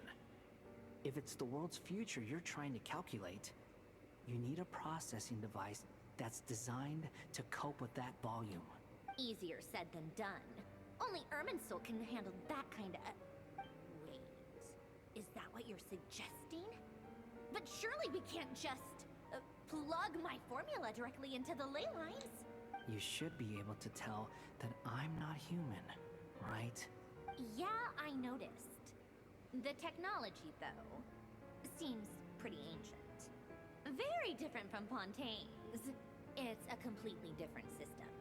Conrian, to be precise. I'm what they would have called a puppet. Puppets need an energy source and processing power. The artisans who built them sought out the materials most suited for that purpose. You? Do you mean... The Traveler and I have talked it over. She's willing to vouch for you. So, I'll allow you to borrow my core for your calculations. It was built using wood from a silver white tree, which makes it a small part of Irminsul. Conrian technology and Irminsul wood. Who in the world could have built you? Are you sure about this? A puppet without its core will cease functioning completely. And if it's left in that state for too long, it might not recover. You could die if you do this. You do realize that, don't you? I can put two and two together, yes. I won't lie to you. This has never been done before. I cannot guarantee your safety. Doesn't matter. I'm prepared for the worst. Did you two actually talk this through? Is he... Are we really considering this? Yes, we discussed it. The bottom line is, he trusts me and I trust you. Let's give it a shot, shall we? Honestly, I have no clue where this kid even came from. But for whatever reason, he lent me his core to use in my formula. I'm very close to finishing my calculations now, and the core is currently in use. So I'm sorry, but I can only show you a sketch right now. This is what the core looks like. A silver white branch. It certainly matches the legends told about Irminsul. Is Hat Guy gonna be okay? He's not gonna die, right? In theory, he should be fine. As long as we put his core back in time. Beyond that, all I can say is that I'll try my best to avoid risk and make sure the core doesn't sustain any damage. I think I know why you called us here now. Someone needs to watch over his body and make sure it's protected until the process completes. Correct. He said that the only ones he trusts here are you two, and the Traveler. And the Traveler will have other work to do. He will have our undivided attention. Aww, Hat Guy. On a more positive note, things are progressing steadily on my end. I'll call everyone in for a meeting once the results are out.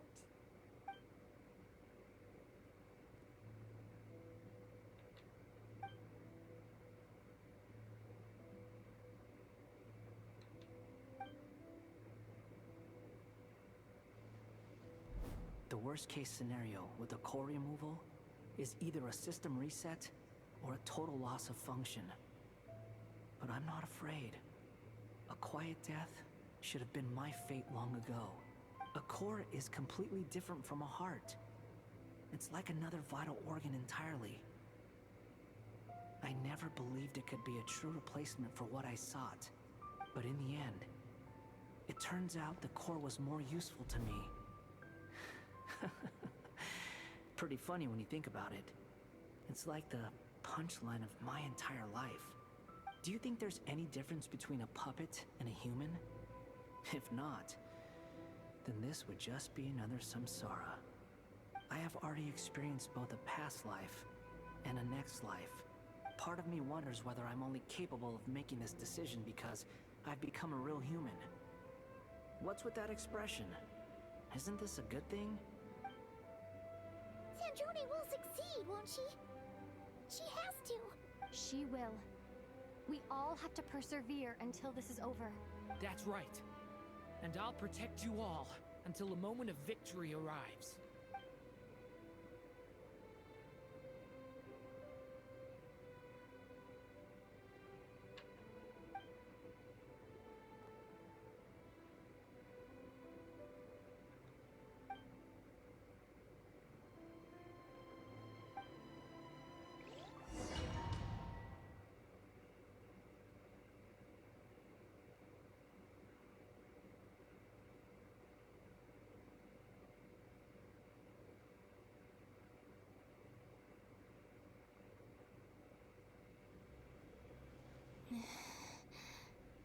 Who are you?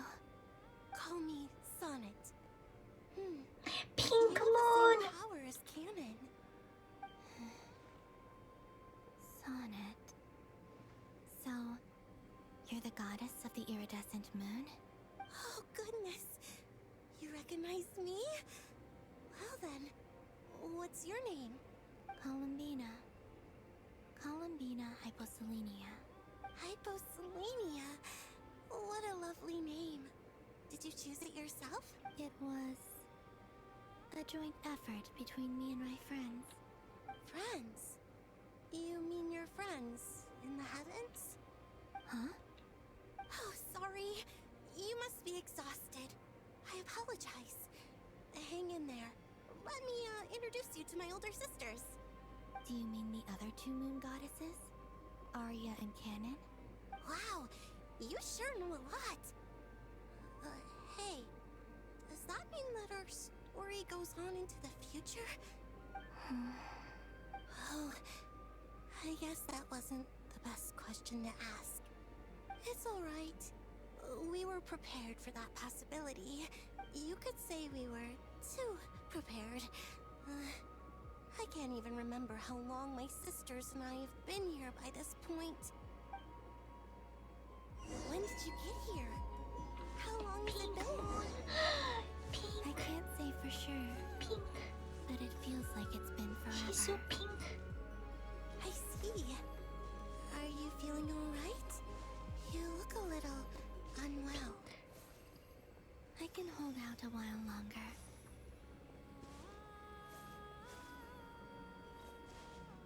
We don't have far to go. The place where my sisters and I are based is just up ahead. Pink. Don't worry. They're both really nice. I'll introduce you.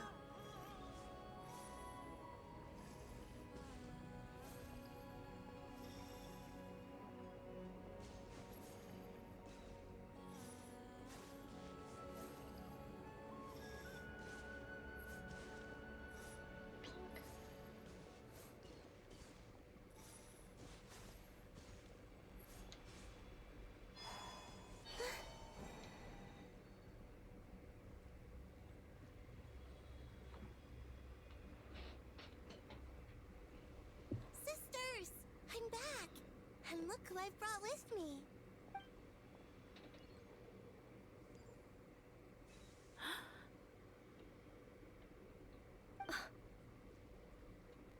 It's our lovely little sister, born in the far future. The pleasure is all mine.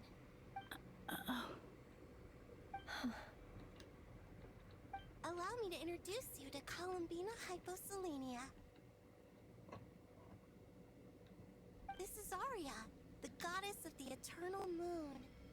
And this is Canon, goddess of the frost moon. Canon, don't you think Hyposelenia's power is similar to yours?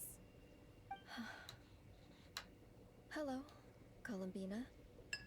I apologize for our startled reaction just now. And please, forgive our little sister if she's been annoying you. She tends to talk a lot. It's fine. You seem shy. Don't worry, Columbina Hyposelenia. No one can hurt you here. Could you tell me where here is? Please. I must know. My dear sister, this is where Tevat's original ruler, the Dragon King Nibelung, imprisoned the moon goddesses. What? You're scaring her, Canon. No, I'm fine. Please, continue. Nibelung, our original master, created us in the distant past to maintain Tevat. But he left this world and traveled into the dark universe beyond, to explore worlds vaster still. Day and night, we fulfilled our duty in the heavens, until the day that the first Descender arrived. The great ruler of the firmament. The heavenly principles. Is that what later generations call them? I see. But we did not reject them at first, nor did they seem to harbor ill intent towards this world. We coexisted in peace. They were like a guest in our home. Slowly, however, we came to realize that our guest had a growing desire to change and dominate the world. And you didn't stop it? No. There was an order to the rules they set up that Nibelung never taught us. We wanted to know if this order would bode good or ill for Tevat. All right. Canon and I wanted to know. Sonnet was against it from the outset. Later, we discovered that this great ruler of the firmament bore an almost paranoid hostility toward the desire of certain life forms to seek power. Or perhaps they feared them. They would even cast down celestial nails as manifestations of their power, to punish the civilizations of the world below. Only this was far beyond mere punishment. Right. Their rules brought order, but the price people paid for merely testing the limits of those rules was far too great. I did everything in my power to help the punished escape catastrophe, but still, too many lives were lost. The ancestors of the Frostmoon Scions were some of the ones you helped. But just when we had decided to take countermeasures, the Dragon King, Nibelung, returned. And so began the War of Funerary Flame. I see. So, that's the name the world gave that war in the future. Well, who won in the end? As far as I know, the Heavenly Principles won, although it came at a great cost. They remained in Tevat, where they continue to rule to this day. And the world's original master, the Dragon King Nibelung, was destroyed. And what of the moons? Are there still 3 moons in Tevat's skies? You can tell us the truth, Columbina. We know we are but remnants of a bygone age. We are prepared for the answer. Only the Frost Moon remains. But it has been cast beyond the false firmament by the Heavenly Principles. The Eternal and Iridescent moons were both shattered during the war. So death finally came for us in the end. Sonnet. But you're still here, aren't you? A moon goddess cannot live without her moon, Columbina. She's right. That's why I began to disappear. Because the Frost Moon is cut off by the false sky. How much worse it would have been if it were outright destroyed. Our souls may endure within this lunar palace, but if our moons are destroyed, then we shall disappear the moment we depart from it. I'm sorry. There's no need to apologize to us, dear sister. If anything, we owe the world an apology. If only we'd decided to act sooner, rather than arguing amongst ourselves. All the more reason not to spend this time in regret and repentance. Instead, we should focus our efforts on how we might help our future sister. Sorry? Don't you see, Columbina, your story is not yet over. Is that not why you are here?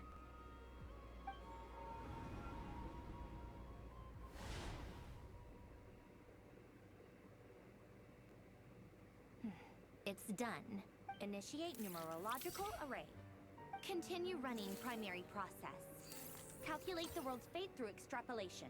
And identify nodes of potential change. Secondary process?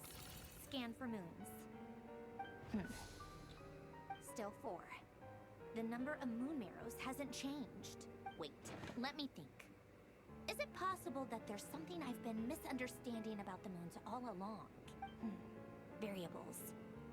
Variables in the world. I know where potential variables within the world come from. So what about the moons? Are there any variables there? Like their life or death, for instance. What if being alive or dead makes no difference to a moon? But that's so strange. Even immortal gods can die. Why would the moons alone be... Wait! I've got it! If alive or dead is considered a variable, we might have had this wrong the whole time. No one ever said that a moon marrow equals a living moon. We just made that assumption ourselves. Initiate secondary process. Scan again. This time filtering out interfering perimeters. Moon marrow. I don't care if they're natural or artificial. Get them out of my search results! Why? It says 3 moons still exist in Teyvat, even after excluding the moon marrows. But we know for a fact that 2 of them are dead. Redo the scan. Narrow the results to living moons and real moons. No, scrap that. Narrow it down to moons that have lunar authority and remain alive. Why? Why is it still 3? What is this, Columbina? Has the world lied to us? Or are you the one pulling the wool over our eyes?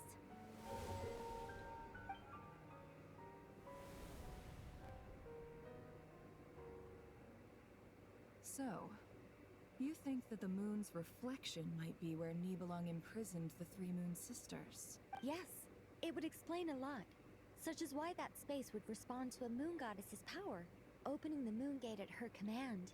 It would also explain why Miss Columbina has been unable to leave, and why time flows in reverse there. In the messages she sent, Columbina promised us she'd find a way to return. But we have no way of knowing how, when, or where this might happen. The fact that she still has yet to reappear in this world indicates that returning from that place is no easy feat. We cannot afford to simply wait for her. So you're saying, if she could return by her own power alone, she would have done so long ago? Yes. She certainly wouldn't leave it to this late stage when it's so touch and go. I've been giving this some thought, and I've come to believe that Luanatar might be an anchor that she left behind, as a sort of future waypoint. This could also explain why Luanatar is always by the Traveler's side. Sounds like a plausible theory. If that's the case, there must be some criteria we need to fulfill to allow Columbina to return to the present. The question is, what could they be?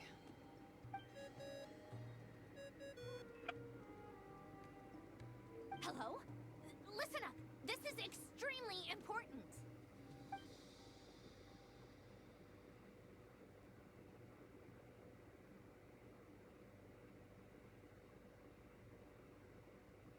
Not only is Columbina alive, but she may well exist in a form unimaginable to us. I'm still unclear on the details, but she's done something truly inconceivable in the past. And the clue to what she's done lies in the moon and Teyvat sky. Truly amazing. Oh, I'm so delighted for her. I'm sure we all feel the same. And I'm sure Columbina is ready to get back here and fight by our side. I'll keep my calculations going and try to find some way of coordinating with her. But that's not an excuse for everyone else to slack off, okay? all of you had better keep trying to think of solutions. How can the dead moon still live? And Luanatar.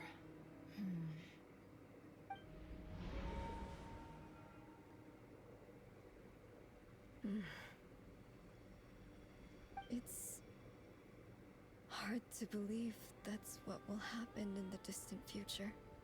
Our authority is linked to the most fundamental rules of Teyvat. I suppose it's no wonder that many would covet that power. I didn't realize that when you said friends, you meant people who live down in Teyvat. That's so lovely. I always wanted to go down there and have some fun. Have you ever tried leaving this prison? Of course. Between us, we've tried everything. But no matter where we go, this space will eventually bring us back here. It's like the center of a whirlpool. Everything ultimately converges here, at the moment when Nibelung imprisoned us. In that case, have you tried using any of those pathways that connect this space to the real world? Sorry? What are those? They're passages through which you can make small-scale changes to reality by using Kuvaki. Or am I the only one who can use those passages? Because part of my soul remains in reality. Kuvaki. What is that? You don't know? It's a unique kind of elemental energy found only in Nodcry, the land from which the moons arose. Oh. Well, it's true that the moons first rose up from the part of Teyvat you say is called Nodcry. But there is no difference in the elemental energy between there and anywhere else. What? Could you show us some of this Kuvaki?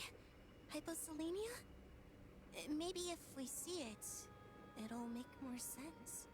Okay.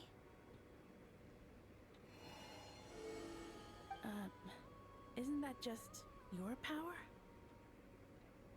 What? But it's everywhere in Nodcry. In the air, in the land. Even the creatures who live there have adapted to its influence. How curious. This Kuvaki certainly did not exist anywhere in the world before. Oh my god, it could be they created the thing. Let alone influence living creatures. So, how exactly does it affect them anyway? Can they float in the air like us? This is so strange. Why would their reality differ so much from mine? Columbina, you're looking for more than just a way out of here, aren't you? Yes. If I am to help my friends, I will need Tri-Lunar authority on par with that of our foe. You mean... you'll need our power? This sounds extremely risky. The Three Moons' powers are not mutually compatible. Concentrating them into one goddess would be a very painful process. And if anything goes wrong, it could tear you to pieces. I know. But I'm willing to take that risk. Even so, let's say we successfully transfer our authority to you. How will you take it outside this prison? Nibelung constructed this realm specifically to prevent us from using our powers to interfere in his war. No moon goddess can leave this place alive. What if I don't leave alive?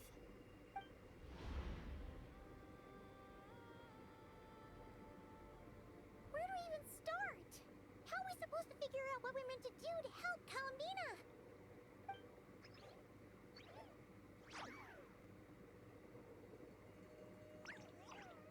Columbina, what do you need from us? If she really got to the beginning of time in there, how do you think she'd leave us a message?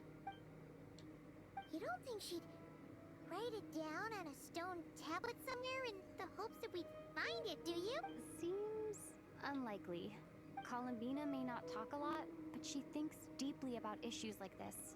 Let's review what we know. This is the Columbina who fought alongside us against the Reykir of Solnari, and with whom we celebrated Moon Prayer Night. She knows our personalities, our ways of doing things. even our unique strengths and abilities.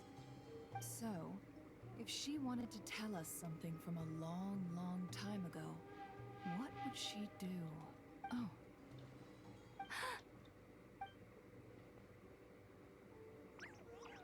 Traveler, you once said that those golden ripples also appeared when Luanatar was born. What if Columbina left Luanatar here, not just as an anchor to the real world, but for some other purpose? If she is part of Columbina, and Columbina knows that I can see past events through her. Oh yeah! Like when you peeked into Rarer's past through his heart! Nefer, wait! If you're right about this, and you can really see past events through Luanatar, your eyes, they'll... Oh, I know. Looking at Rarir's past in Conria was already enough of a strain on my eyes. Looking this far back into the past, it'll surely blind me. But it's our only chance. This is the only way. Boss. We spoke about this once, a long time ago. Do you remember what I said, Yehoda? The day I lose my sight, the Curatorium of Secrets will be yours to run. But... What's wrong? I'd be overjoyed if I were you. This day's come a lot earlier than either of us expected. I need to know you'll honor our agreement, Yehoda. Promise me. Yes, Boss Neff. I promise. Are you sure you don't want some time to think this through? What is there to think through? I should have gone blind after our battle with Rarir. Frankly, it's almost criminal that I got away with it for this long. Then at least let me take some precautions on your behalf. And if you really do lose your sight, I'll visit your office every day and make sure you're well looked after. Oh, please, anything but that. I was actually ready to go through with this. Are you trying to scare me into backing out? As if I could ever scare you. I'll assume you're just joking to calm your nerves. All right, enough chit-chat. Let's do this.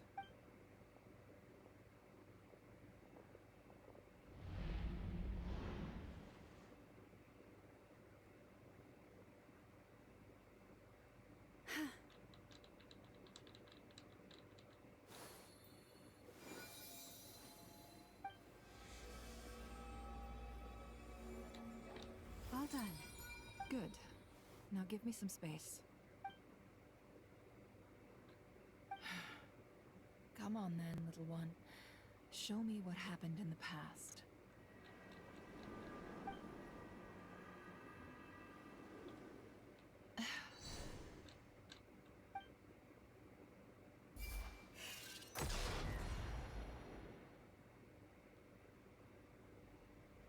Between the Trilunar Authority, Kuvaki, and the soul-surviving moon, the Frost Moon, I think I might know how to get back.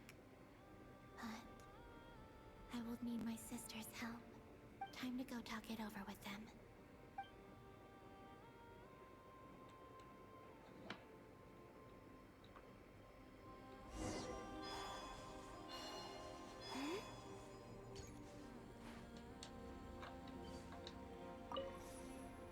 It seems you have reached a decision. I'm all ears. What do you propose?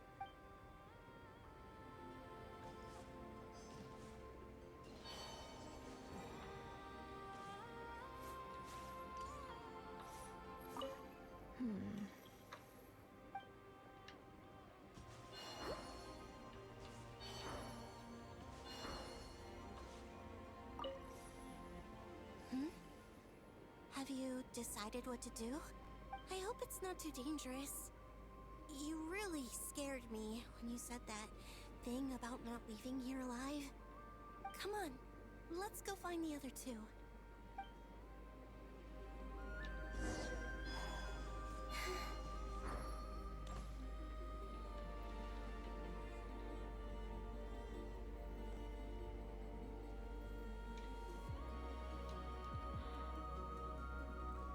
Have you figured it out, Columbina? Tell us, how do you plan to leave this place? I intend to die here, in this moment. And then be reborn in the future with the help of my friends. What are you saying? How can the dead be reborn? And how will you inform these future friends of your plans? You can't exactly leave oracles. Nothing can escape this place. Not a single ray of moonlight. And even if you found a way, what if they never find the message you left for them? No, that won't happen. Come again? They will find my message. I'm sure of it. I'm not following. How exactly will you achieve this? It's quite simple, really. First, I will leave my soul here.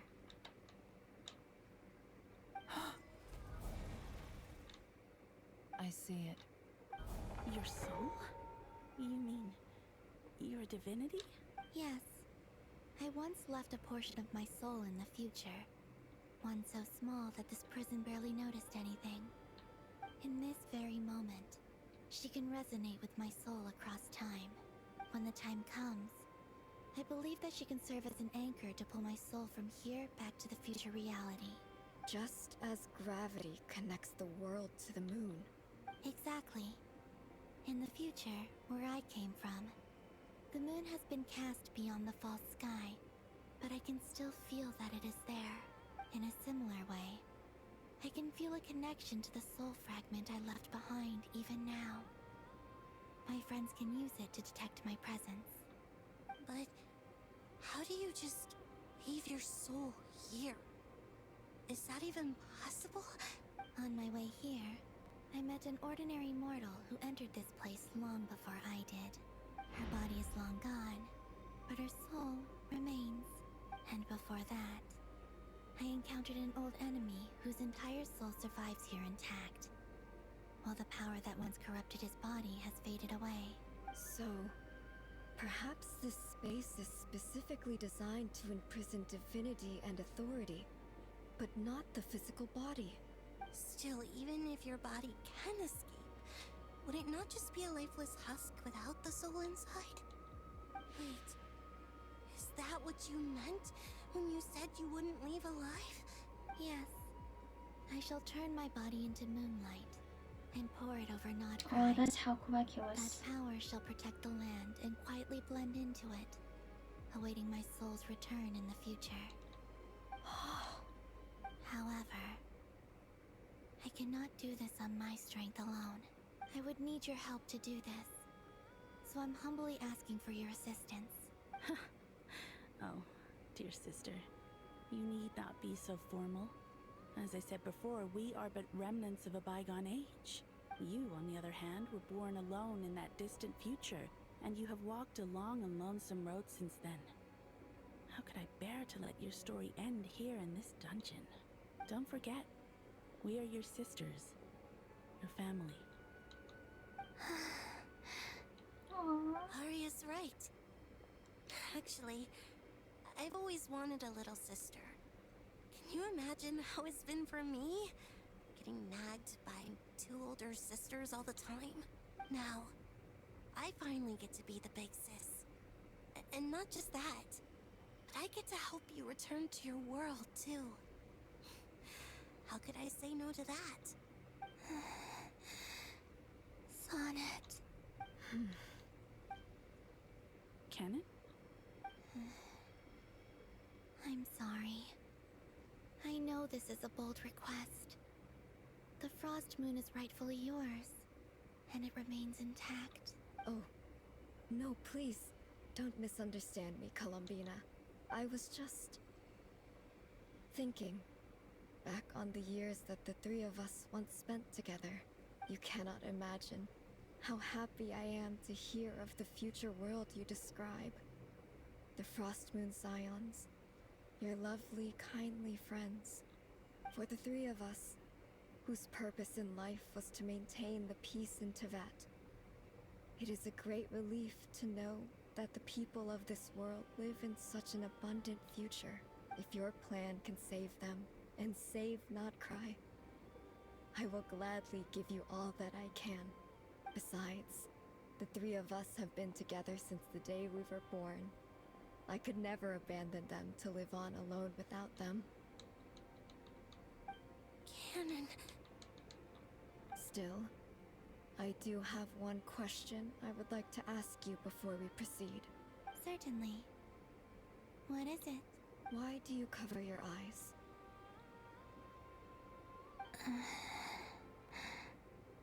Yeah, I was curious about that too.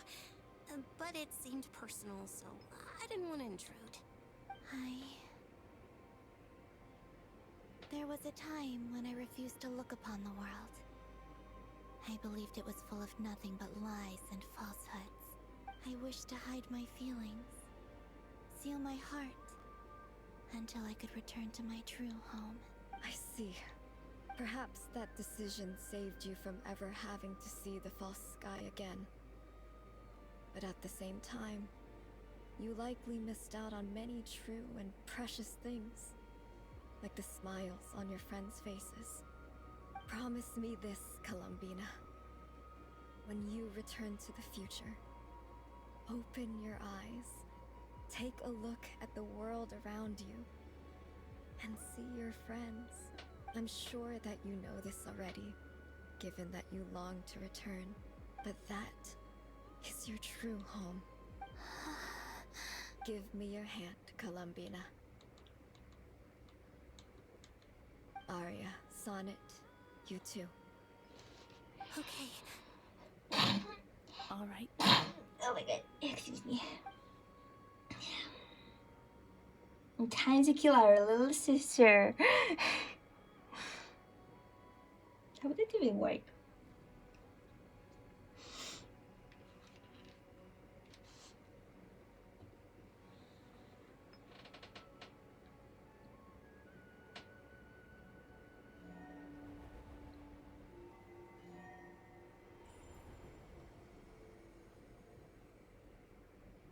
We once were the song sung for eternity, but now it is you who must continue to sing. We once were the tides in the great river of time, but now we subside, and you arise. We were the messengers of madness and inspiration. But now, the lies have faded, and your truth must endure. We are souls awaiting the sun. You must return to be with those who smile when they see your face.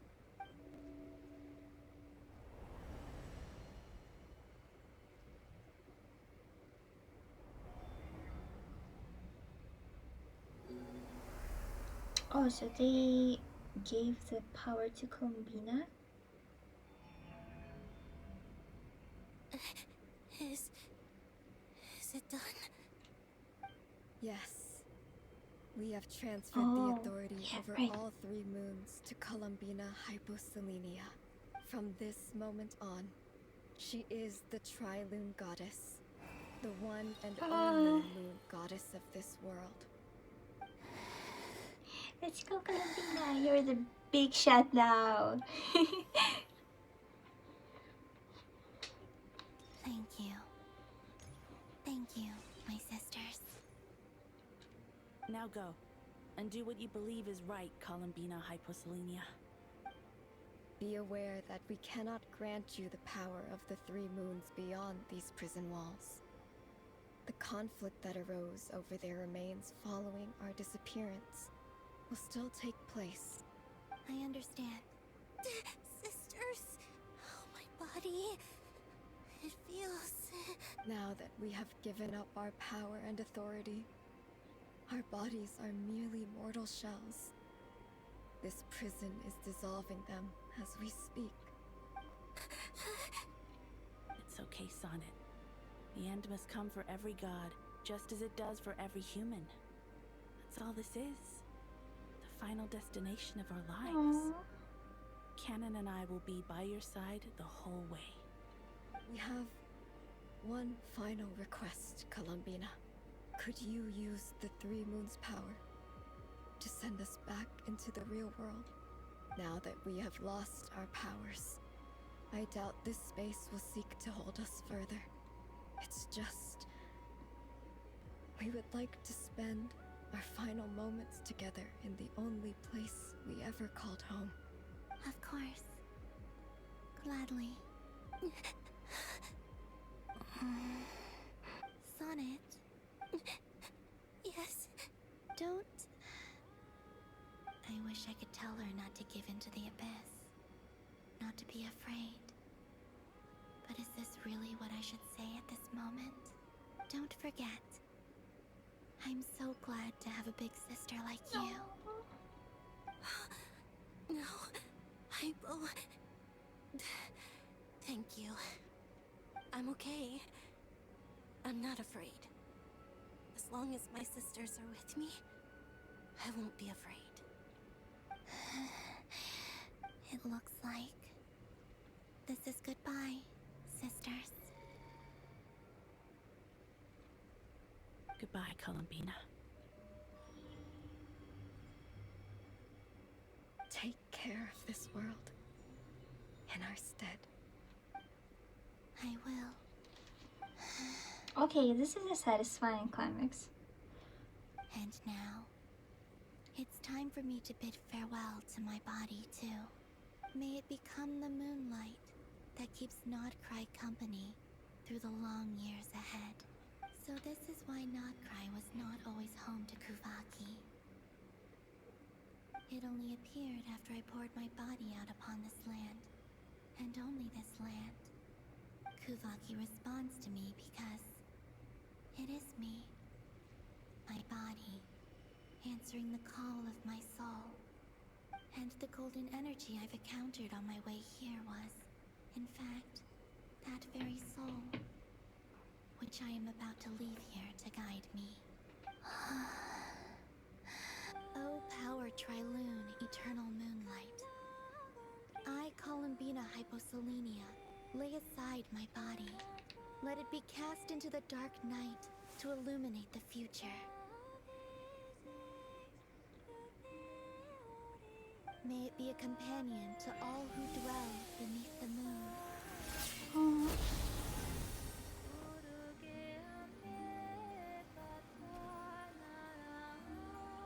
Until the time comes for me to return home.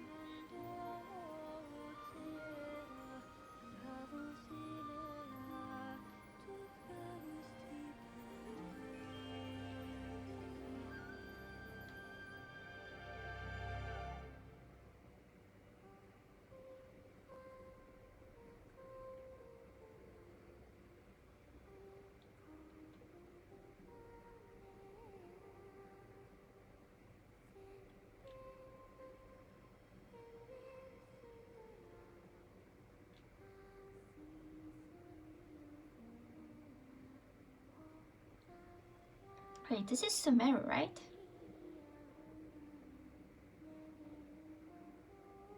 This looks like Sumeru.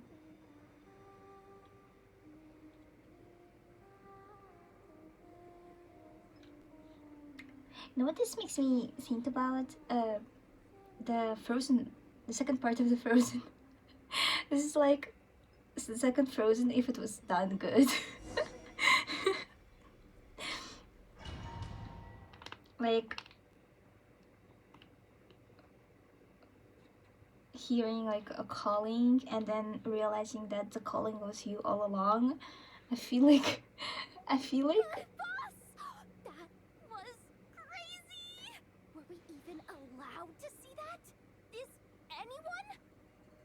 Can you still see? How many fingers am I holding up?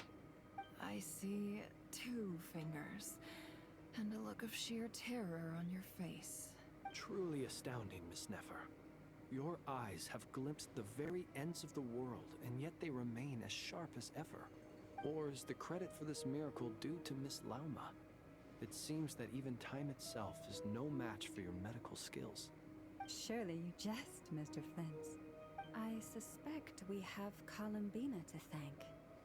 She must have realized the immense toll that the ritual would take and purposely set aside some of her power in the past to protect Nefer's eyes when this moment arrived. There is always a great price to pay for witnessing the truth, but it seems that this time, Columbina has shouldered that burden on our behalf. She chose the perfect method of getting a message to us. Though her eyes were always shut, she was clearly so perceptive. She knows us well. She knew exactly how we would think and what we would try. Despite being separated by time and space, we're seeing the same possibilities and seizing the same opportunities. We still don't even know if she's okay right now.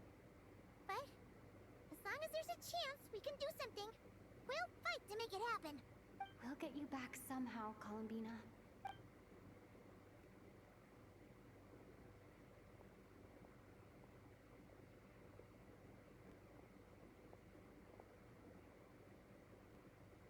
Well, based on the information we now have, let's figure out our next moves. Thanks to these gentlemen, we have a much clearer picture of the situation with Dottore. The civilian population has been moved to safety, so we no longer need to hold back. Miss Androne, how are the calculations going? So far, so good. I'll keep seeing how far I can push the system, though. Can't have Hadman being powered down for nothing. There's still a long road ahead. Where should we begin?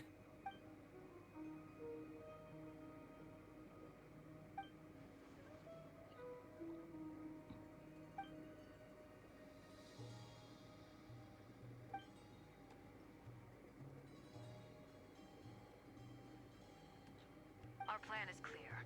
Time is short, so let's get moving. There's just never enough time, is there? Time is the bane of my existence. Ugh. Anyway, I'm gonna get back to work. All right, we'll do our part too. Yeah.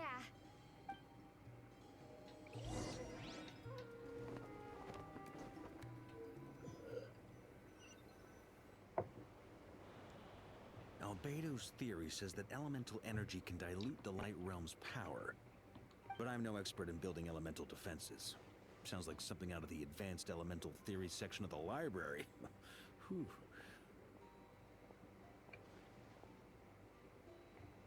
You seem quite troubled. Well, yeah. I mean, who doesn't get a little flustered when they're completely out of their depth? You were the very picture of confidence back when you approached the Hexen Circle.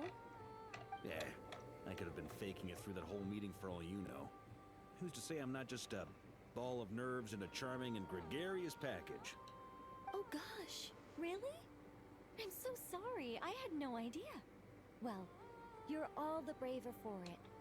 Still, I was much more in my comfort zone than I am here. At least in Mondstadt, you can cry for help from a cliff top and actually stand a chance of summoning Barbados himself. Things have never looked bleaker than they do now.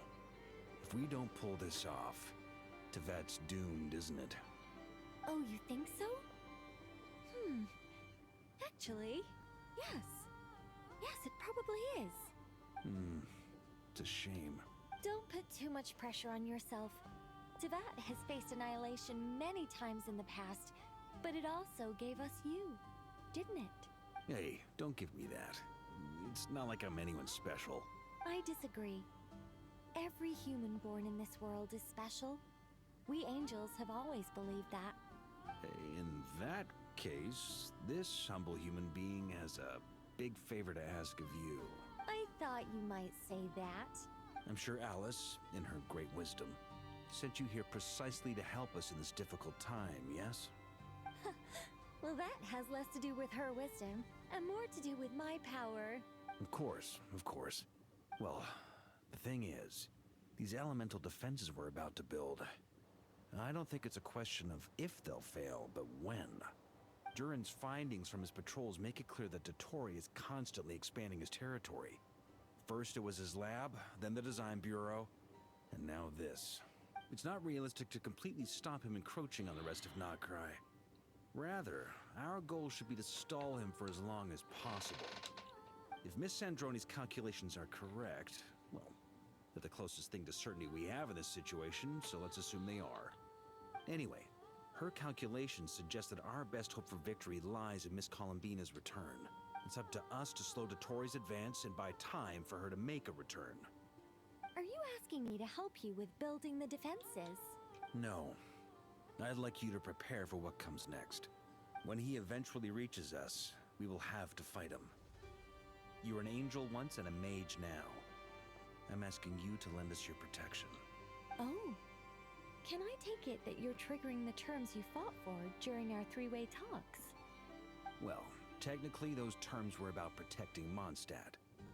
But if you're happy to agree to the change in location, then yes, let's do that. You're cashing in on this much sooner than I'd imagined. Well, yeah. The way things are going, I might not get another chance. Very well. The mages have heard the knight's plea, and we will respond. To tell the truth, Alice and I had already discussed how we might help you all, so I didn't come empty-handed. I always like to be prepared. This is... wow. Yeah. This is great. Seriously, thank you. It's been many long years since I had a chance to dazzle humanity with a little divine intervention. To humbly serve as a reliable and responsible guide. Anyway, Knight of Boreas, please accept this gift in recognition of your great virtue. Go now. May the angel's blessing deliver you safely to your destination. Wait.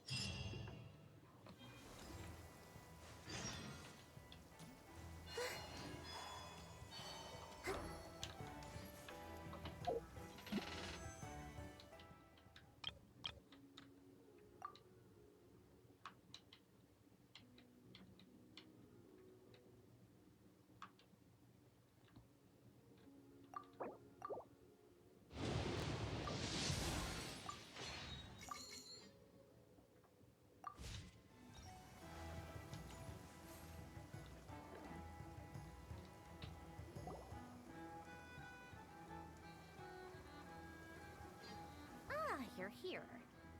Sandrone! How are things going? Glad you asked. You two are about to become the first people to lay eyes upon my masterpiece. Or should that be the first person and the first, specter? Hey! Whatever. Come, feast your eyes on this. Wow! We've never seen something like this before. This meter displays the progress of my formula. Currently, it's still making the most important connections. Once it's finished running, I'll deliver it right to your side. And then, we can finally bring Columbina back. What do you mean, deliver it? Can't you just tell us over the Dodo communication device? It'll just be some numbers, right? You're such a greenhorn. This isn't the kind of formula you solve in math class. It's a highly complex algorithm capable of constructing a framework of rules. Whatever. We'll be here all day if I start trying to explain it. All you need to know is the formula must be completed before we can bring Columbina back. I'll share the data with you. Nicole's agreed to let me use her information channel, so we just need to use the Dodo communication device like so. And there. Now you can check in on my progress. Look at that! You're amazing, Sandrone! About time you recognized my genius. Took you long enough. Anyway, that's all for me. You should check on the others if you have time. Make sure we don't have any weak links in the chain. That might sound harsh to you, but close supervision is a common practice in a Fatui. Not looking to catch anyone out. I just care about everything going smoothly. That's all. I'm kinda stuck here while the formula's running, so I need you to be my second pair of eyes in the meantime.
Thankfully, Miss Nicole has come to our aid.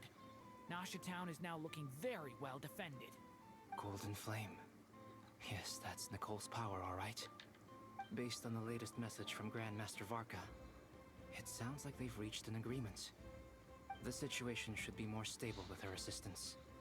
Everyone will have at least some degree of protection. Albedo! Durin! Hello there, you two. Are you well rested? That's good to hear. As per the plan, Albedo and I will be in charge of Nasha Town. As Dottoro's energy field expands, it's creeping ever closer in that direction. But we will do our best to hold our position. We fought side by side many times before, and always with great success. I believe this time will be no different. So don't worry about us.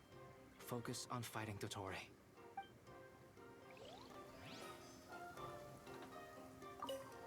As Dottoro's energy field expands, it's creeping ever closer in that direction. We fought side by side many times before, and always with great success. I believe this time will be no different.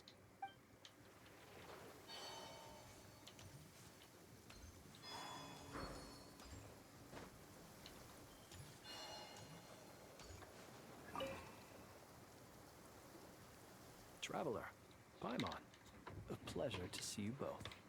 Friends! How's everything coming along?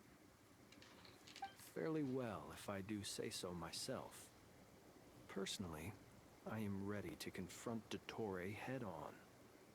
Ooh, you sound much more serious than usual. To be honest, I am not usually fond of exercising my full strength. For one thing, it's hardly conducive to maintaining a low profile. Besides, I believe one should have the right to choose when to show their hand. I am conserving my strength until the moment of battle is upon us. Anything to boost our chances of victory. Seeing you get into the zone like this really puts Paimon at ease. Huh, Traveler? I consider it an honor to have your trust. Rest well. I look forward to seeing you both in your element during the battle.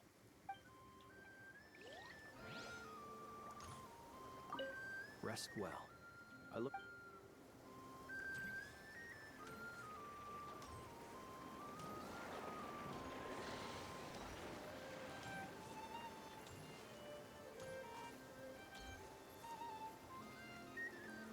Yes, Miss Moonchanter?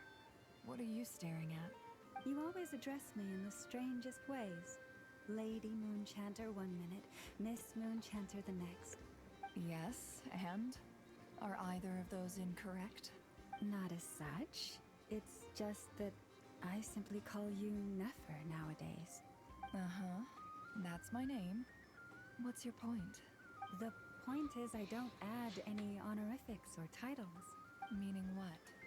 That maybe we're on friendlier terms now than we used to be. Is that how you see it? And I thought I was the one with eye damage. Nefer! Wilma! Paimon, Traveler. Just swinging by to check in on you. How are things going? Did you manage to get some rest? Don't worry about me. I won't slow us down. And I give my all to ensure our victory. Ah, yes. Allow me to give you two a quick checkup. All done. You're both in good shape. You're welcome.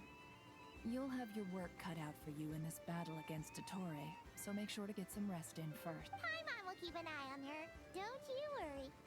I'm glad to hear it. Take good care of yourself, too, Paimon. Sure thing.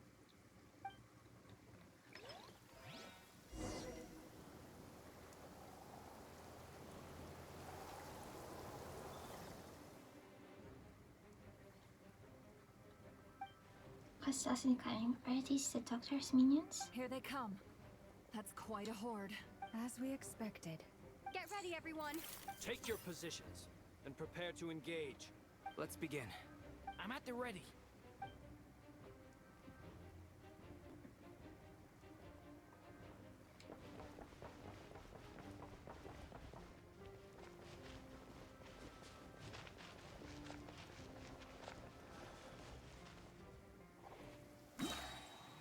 What a waste of time! Change your plan. Skull!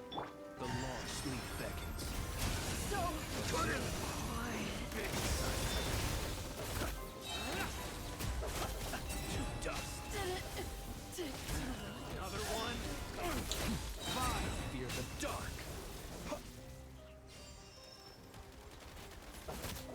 Close your eyes. Be silent.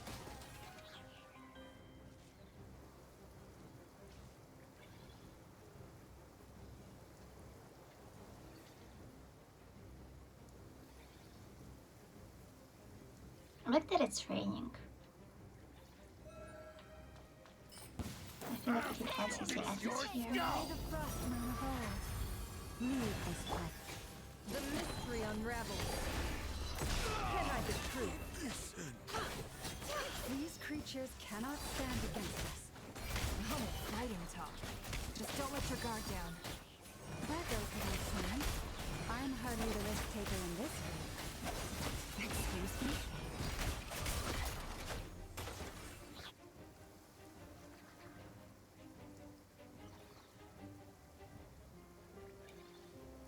I just love when it rains in games. It also helps us with the elemental reactions. Feel this ancient power.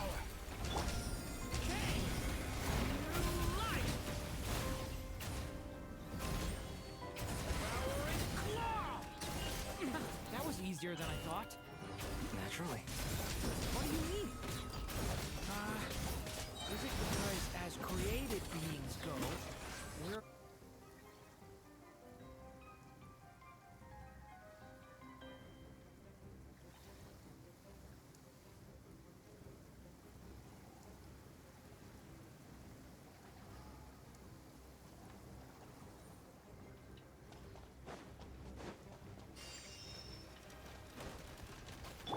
With one heart, we pray. The deception ends here.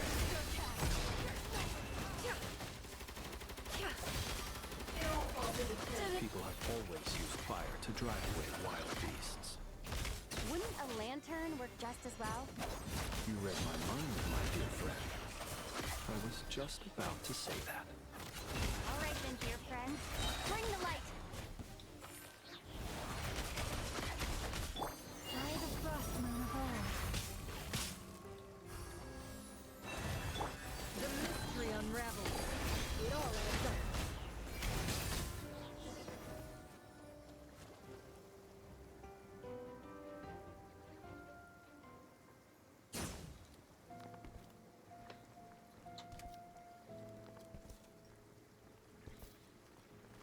You're looking well.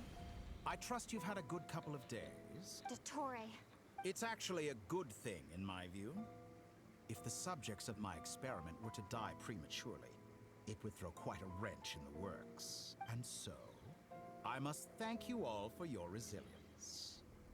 We are no longer on His the design same is so cool. level, but you are nonetheless worthy of my respect. A creator god should be merciful and gracious after all. And in any case, it is only right that before I end your lives, the world is informed of the arrival of their new god. Cutscene time?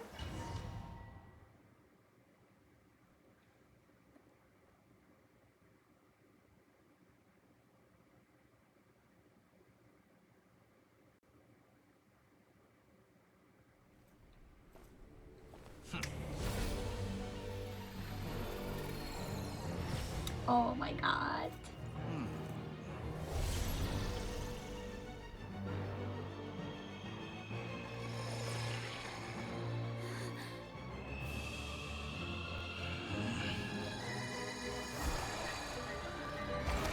Holy shit.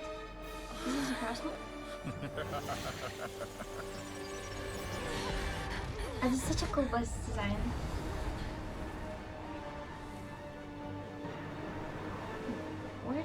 Where the fuck are we? Put us down.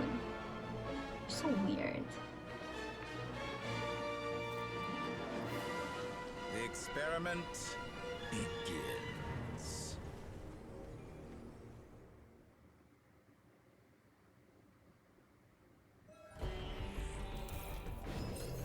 With the marrow of the three moons in Yay, let's hide. Behind.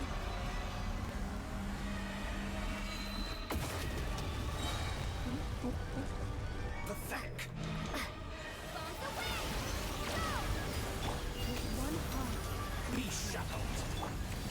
Stay right where you are or will be punished for crossing the line.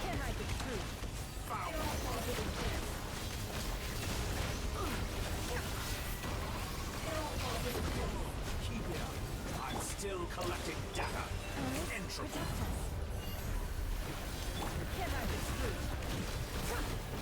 Leaving openings on purpose. Confident or excellent. You barely managed to touch my level.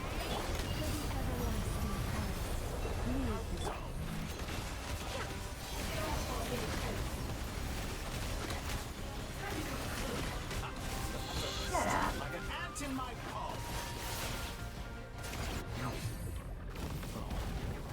I've been moved inside another space. And it's sealed What? off.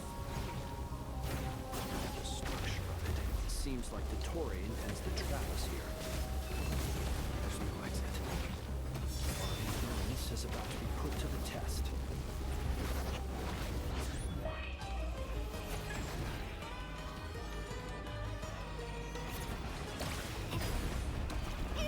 Pathetic.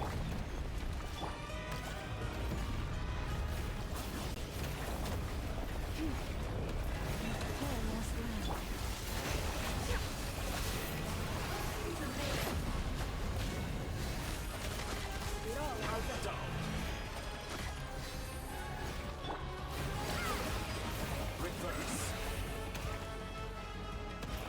What is happening? Entropy. To me.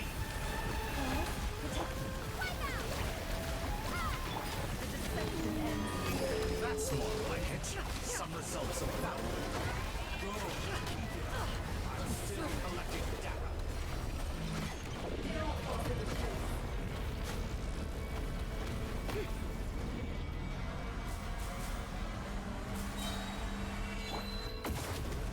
Oh my god, this is such a cool boss fight.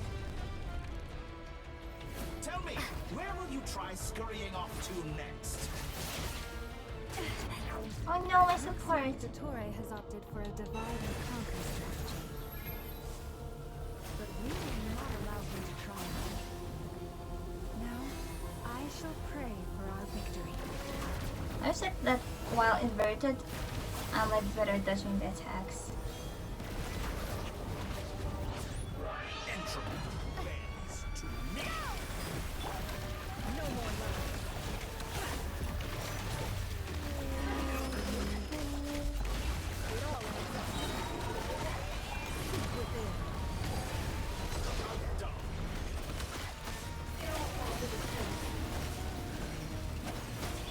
You cannot face me.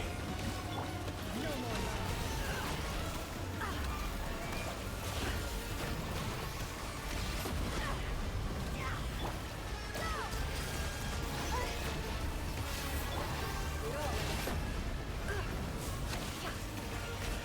Moon's remnant.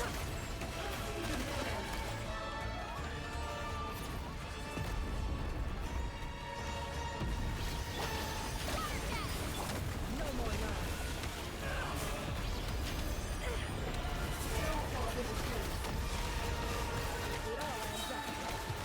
Did you honestly think that would be Section ends here.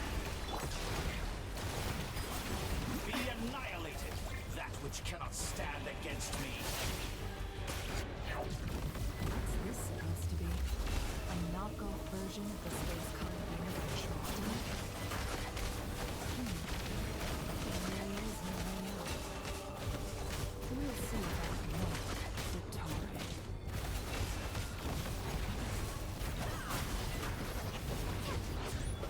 Entropy. Do you have a choice? Obey or I can release you.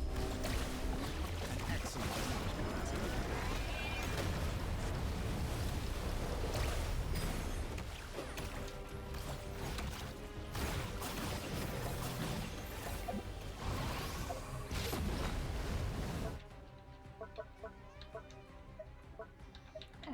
Let's eat. Every snack break.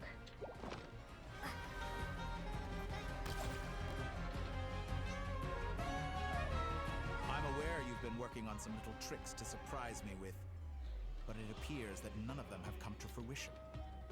My guess would be that you're trying to bring Columbina back. Oh man, this is such a cool fight. Centrum?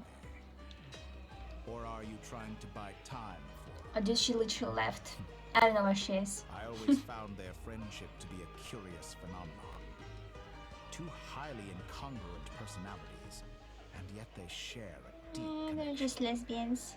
Speaking of Columbina, I once saw her as like a younger sister. We got along quite amicably while she was with the Fatui. But then one day she suddenly decided she would refuse to take part in any further experiments. Oh, I wonder why. I wonder To why. this day, I truly don't understand what I could have done to upset her so much. It's such a pity. I could have had a sister, a family. But alas, she grew to dislike. Have you tried like not experimenting on your little sister? Question mark. You're not fit to be family to her. That I can't deny.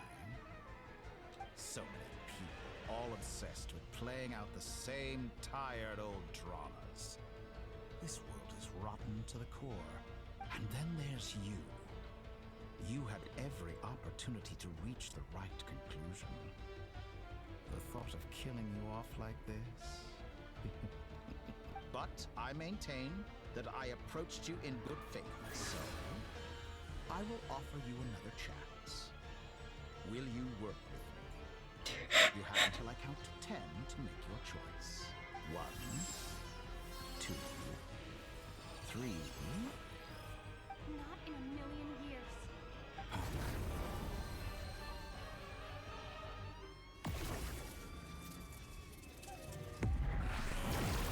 Blood, yeah, yes, fuck him up. He's being weird to me. What a pleasant surprise. I didn't think you'd join us all the way up here. You're as sick and twisted as ever. Don't fool yourself into thinking anyone's grateful for the chances you're offering them. Sandrine, the formula hasn't finished running yet.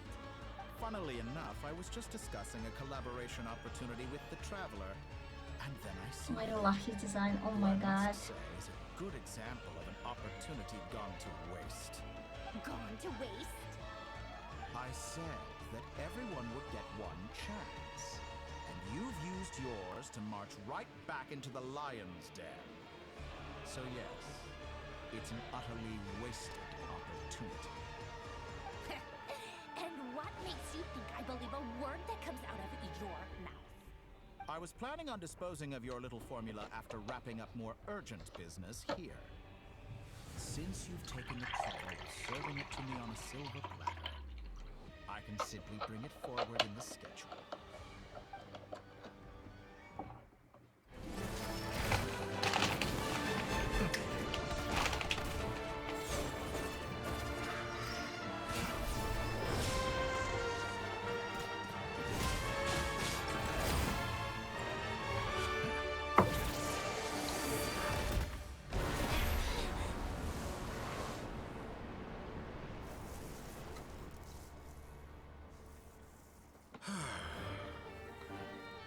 Is this your life's work? This piece of trash?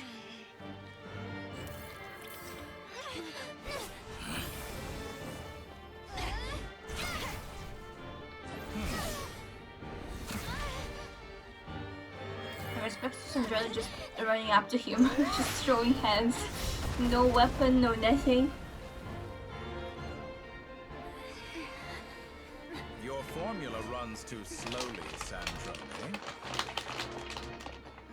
You put your hope for success on others instead of Oh my god, fighting oh my god. dirty. Is this That is why is you this have failed. thumbnail? Oh my god, wait. Now, whom should I slay first? Any volunteers? No one? How nice of you to leave the decision to me.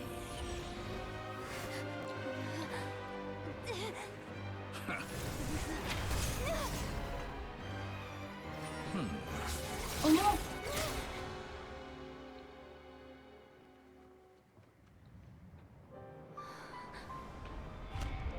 What's Sandrine? I mean, she's a robot, she'll be okay, right? Oh, How unexpected. Oh my god. Sandrone, any last words for me, comrade?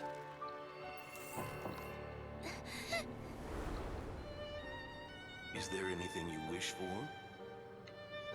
Not really. But I've always known what I don't want. Go to hell, Dottore. Oh shit.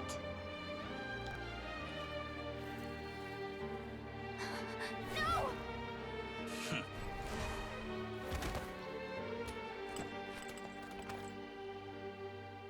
And now, you have failed.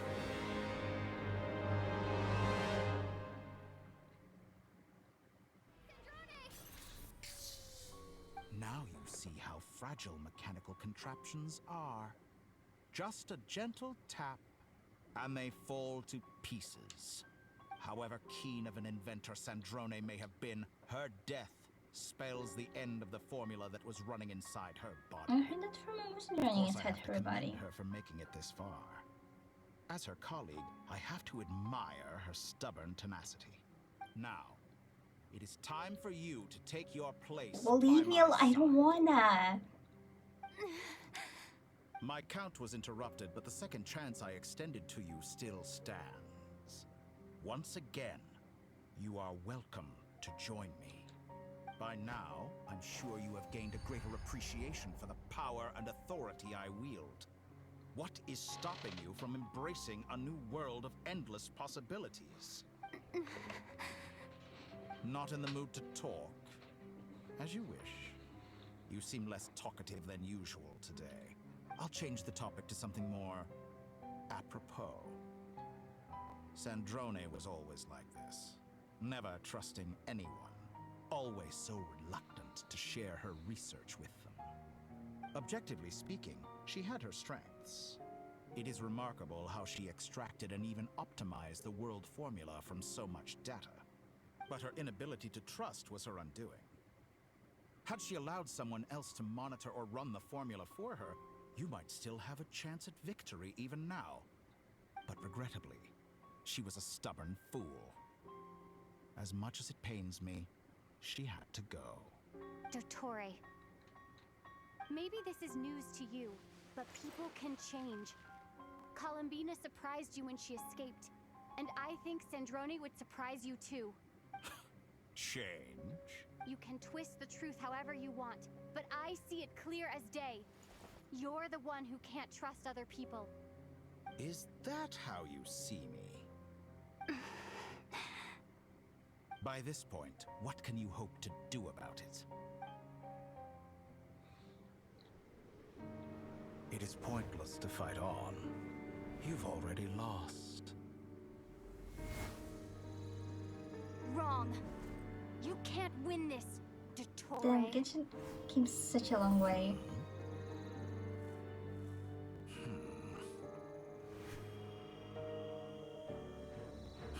What?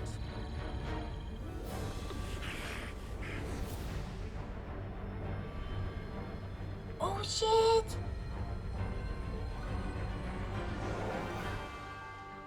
My formula can get us 90% of the way.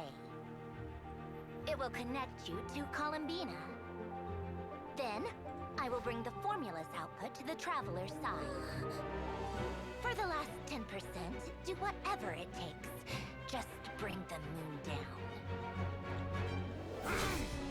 Are we gonna show the moon at the tour? Holy shit! Oh my god!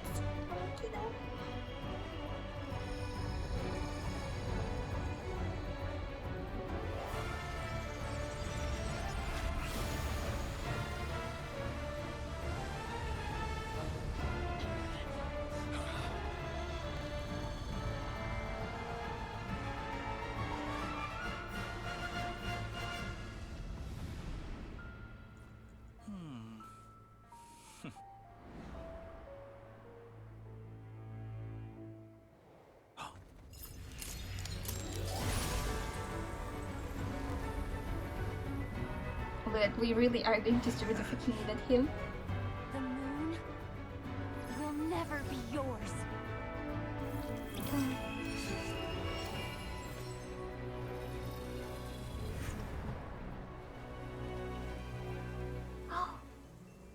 Turn my body into moonlight and pour it over Nodcry. My soul, I leave here to inform my future friends. Lastly, I will hide the Trilune Authority within the Frost Moon. And when my body, soul, and authority are reunited, finally... Columbina!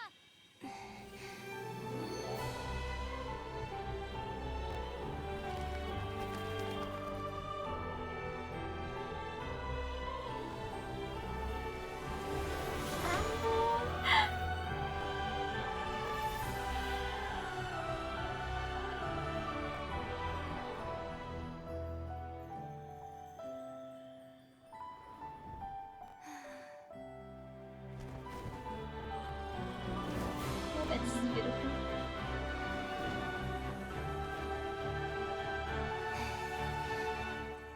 It's been too long. I'm back.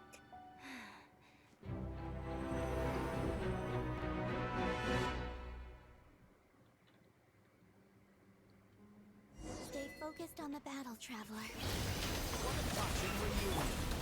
Though I personally find myself repulsed by the sight of weaklings huddled together before. Quite finished patting yourselves on the back. Show me how long you can stand before you drown. Watch out, Columbina! He can manipulate... Oh no. Wait for the right moment. We'll strike together.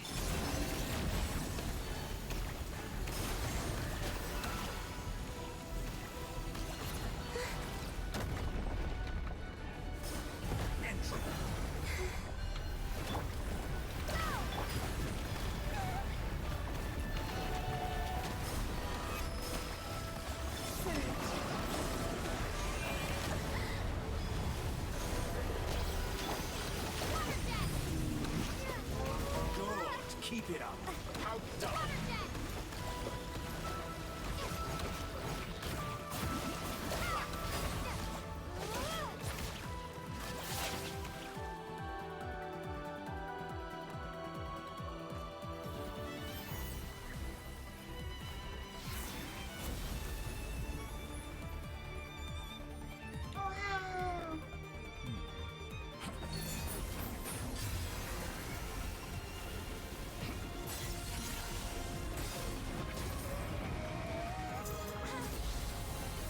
Yeah, fucking my baby.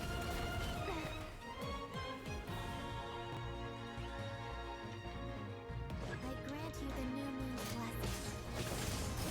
The new moon shines upon you. I am growing weary of your... It's over, Dottore!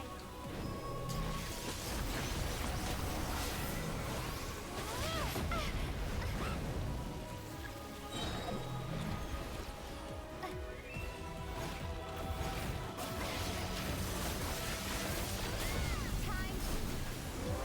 No longer must the world cower in the cold night.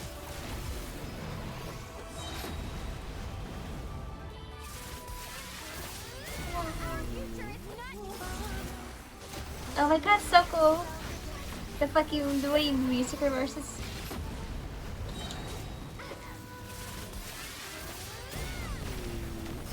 Everlasting as the moon.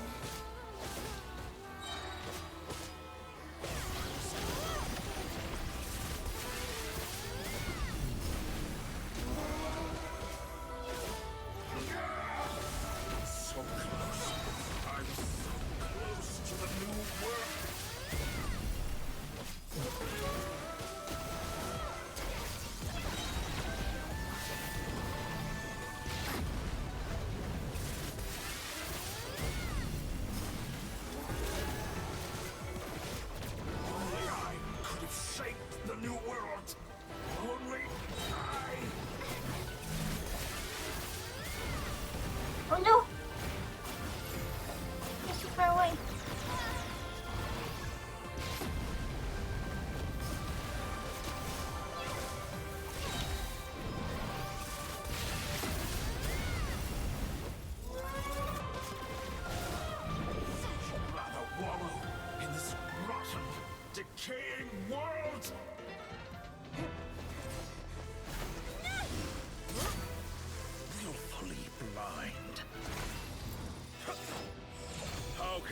so satisfied with your fate?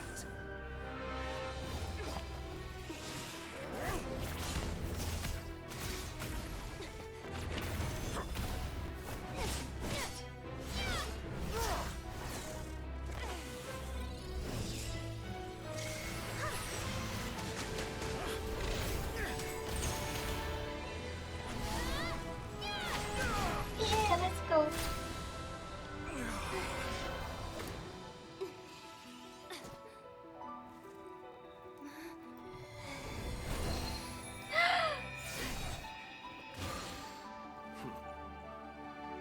This battle was never about fate. It's about friends, family, and the home you stole from them. So dull. Only the weak rely on each other for comfort. You shall see. Once I transcend fate, you will be nothing but fodder for my grand experiment.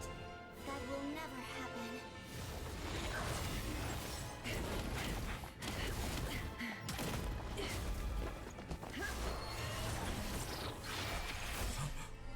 Oh my god! I didn't realize I had to do something in the cutscene.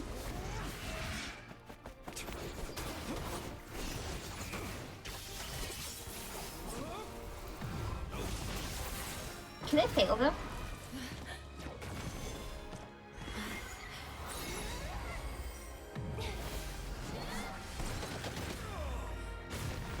Oh, that's so satisfying. Wow. The moon lights up once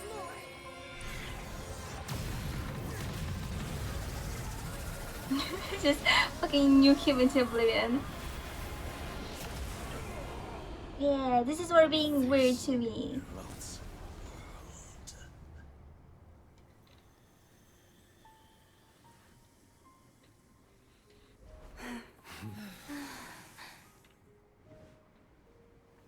No, this world is our home.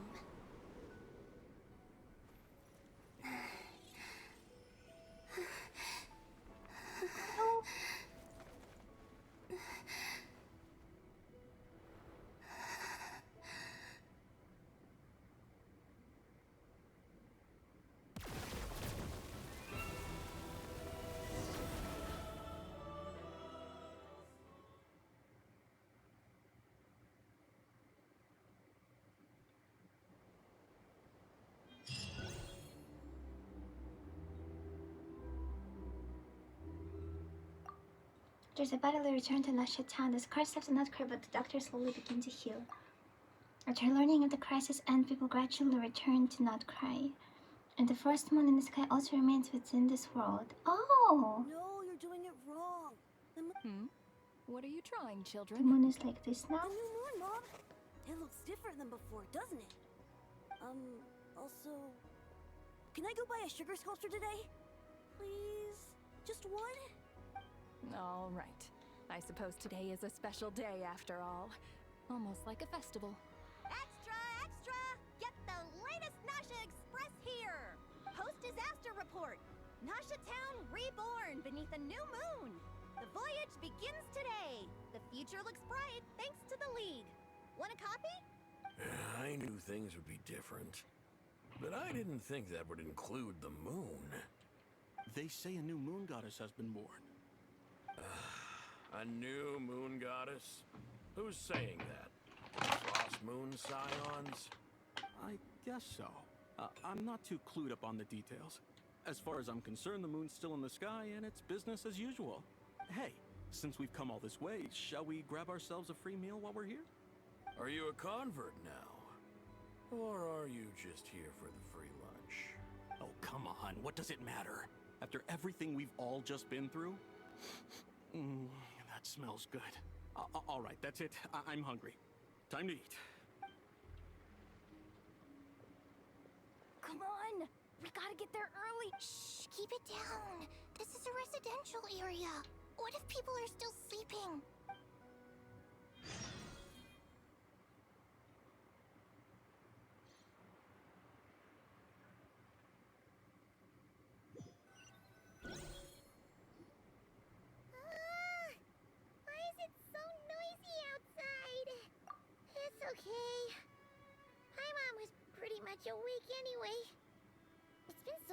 time since we last had a chance to relax, huh?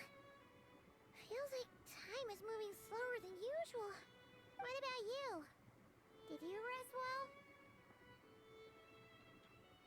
Still winding down from everything that's happened? Or are you wondering how our friends are doing? Or is it about what Dotori said to you? Okay, if you say so. But don't push yourself, alright? Let Paimon know if you need to talk. What we just went through was a lot. It's totally normal if you need some time to get back in your groove. Luanatar disappeared after Columbina came back. Apparently, she was part of Columbina's soul or something. Still, Paimon kind of misses Luanatar somehow. But anyway, you did great. So did Paimon. We all worked our butts off to contain this disaster, and in the end, we made it. So, chin up, Traveler. You should be proud of yourself. Hey, don't poke fun. You should be glad that Paimon's growing as a person.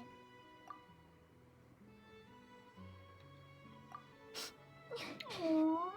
Paimon didn't think you'd mention it. I'm sorry, Paimon. You have no idea how anxious Paimon was. She was worried sick about you.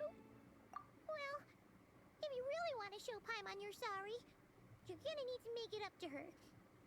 You better be ready to splash out on a lavish meal. Anything for you, my treat.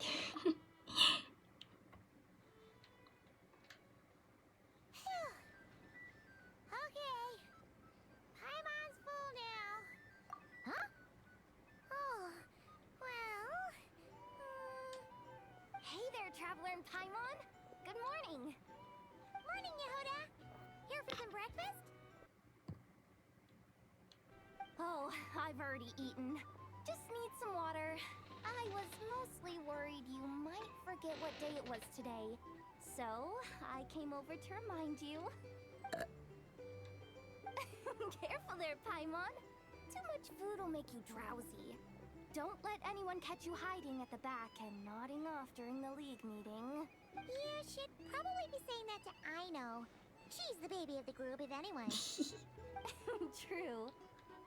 You know, I'm surprised that all these competing groups are actually coming together to try to solve things together.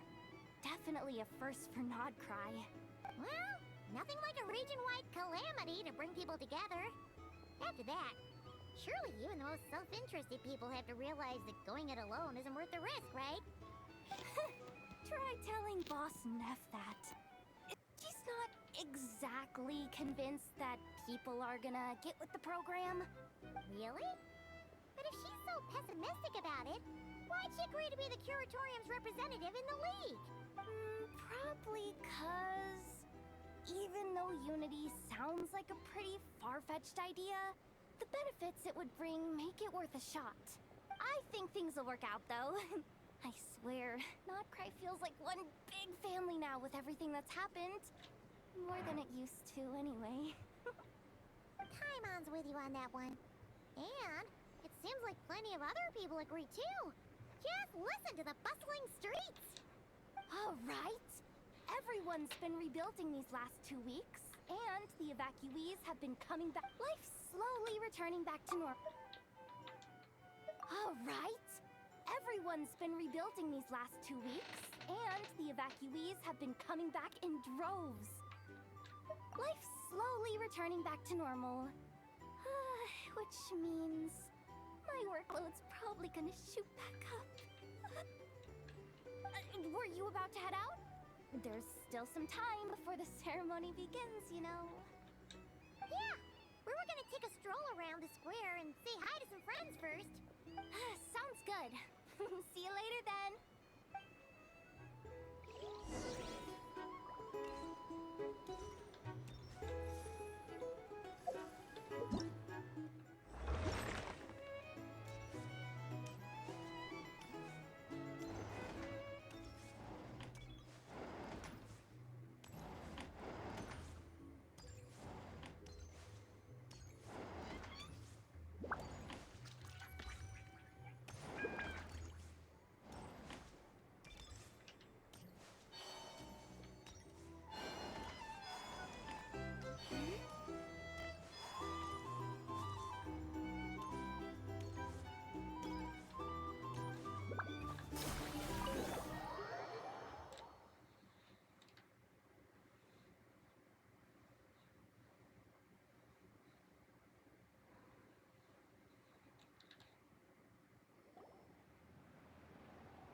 Please accept today's boon.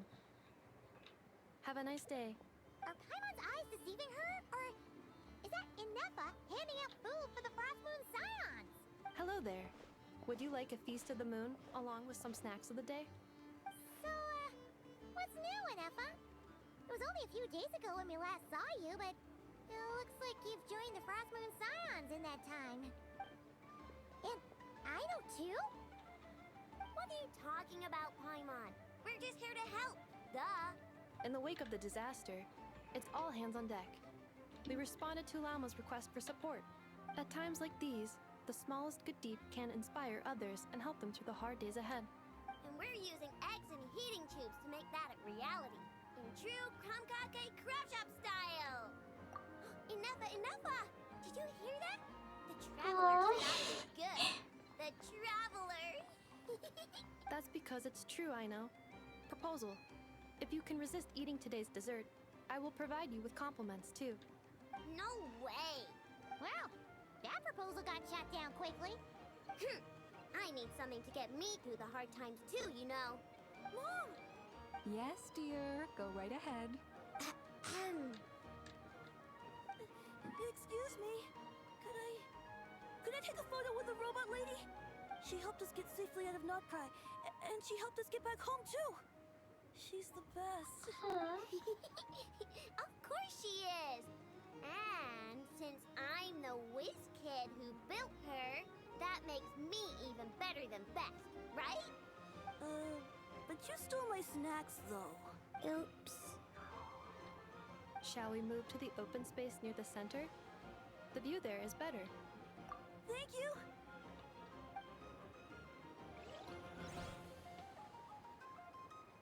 Aren't you the better pick for this job, Flint?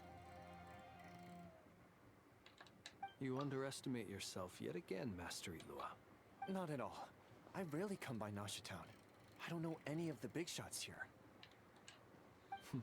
All in good time. Socializing is a step-by-step journey. But you're much further ahead on that road, aren't you? You're not seeing the full picture. You know the truth now. My friends do not understand my habits. There is no question about it. The Lightkeepers need a representative in the League. Someone who is upright, cares about other people, and can realize their self-worth through group action. You say it like you wouldn't make the cut. I am most flattered that you think I would. Sigh a little less, Master Ilua, and have more faith in yourself. All the Lightkeepers agree that you're a very promising young man. That is precisely why Starshin and Nikita felt safe delegating such important work to you.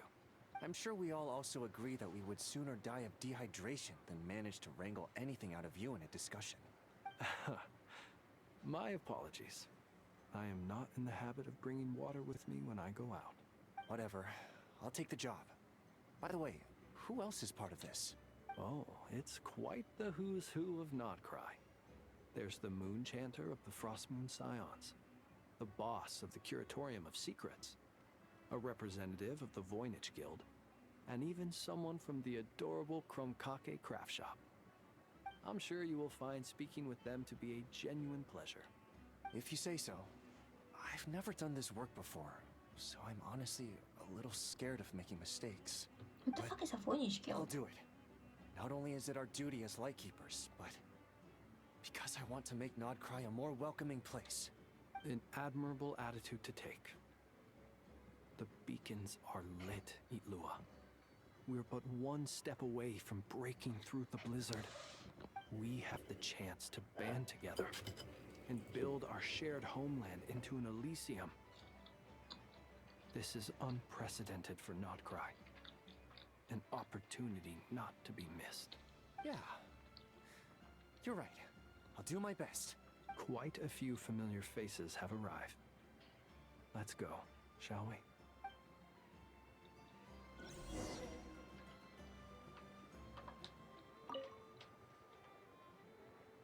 You look so cool when you fly, Miss Robot, and when you use your spear too. And even though you took my snacks, it's pretty cool that you can build stuff like this. You've got so many inventions. It's amazing.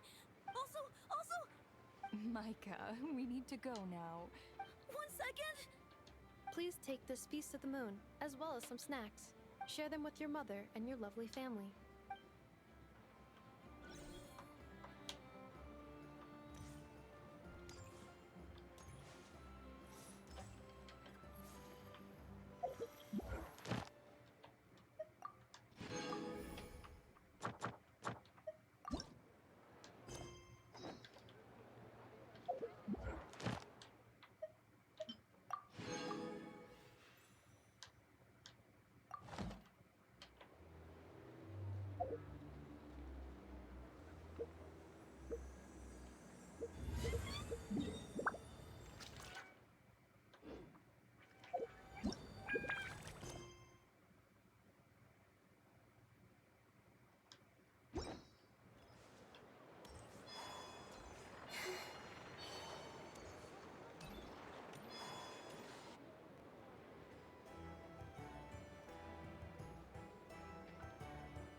You seem well rested. I know no one's asked, but I'm sure you all want to know, so let me just say, we're doing great. Thanks. Well, great, but not perfect. Starting to lose my mind from boredom. Can't drink a drop of alcohol while I'm waiting for my wounds to heal. I'm sure you had a sneaky swig or two. Wait, how'd you find out? I'm sure you must be missing Mondstadt after all these years away, Grandmaster. Yeah, you could say that again. Every time I get news from Mondstadt, it makes me want to go back and see the place for myself. Honestly, once things are wrapped up here, I think it'll be time to head back home. Hey, looks like someone's taking the stage. Can everyone see okay? Anyone need a boost? Me. I'll just listen from the back. It's fine. You're taking this pretty seriously, huh, Durin? Well, it's not every day that I get the chance to see how people speak in official settings. Soak it up like a sponge. I'll make sure you get a chance to practice for yourself later down the line. Actually, I know just the thing. You can debrief the Knights of Favonius for me. Mr. Varka, are you forgetting that I'm not a Knight of Favonius? I can knight you. Any particular title you'd like? Is he joking? I really can't tell. You'll have to figure this one out for yourself. It'll be a good learning experience. It is my honor to host the opening ceremony for the League, and to have this opportunity to speak to you all in my capacity as Voynich Guild representative.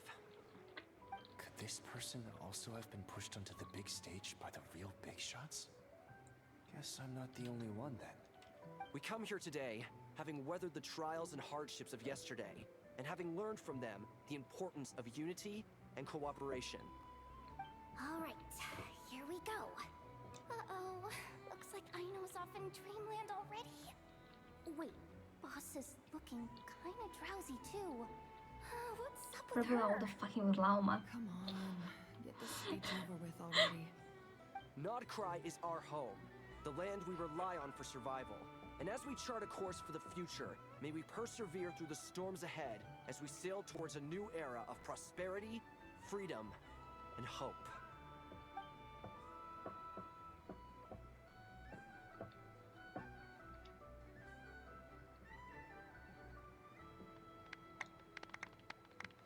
What the fuck does the Voynich Guild do?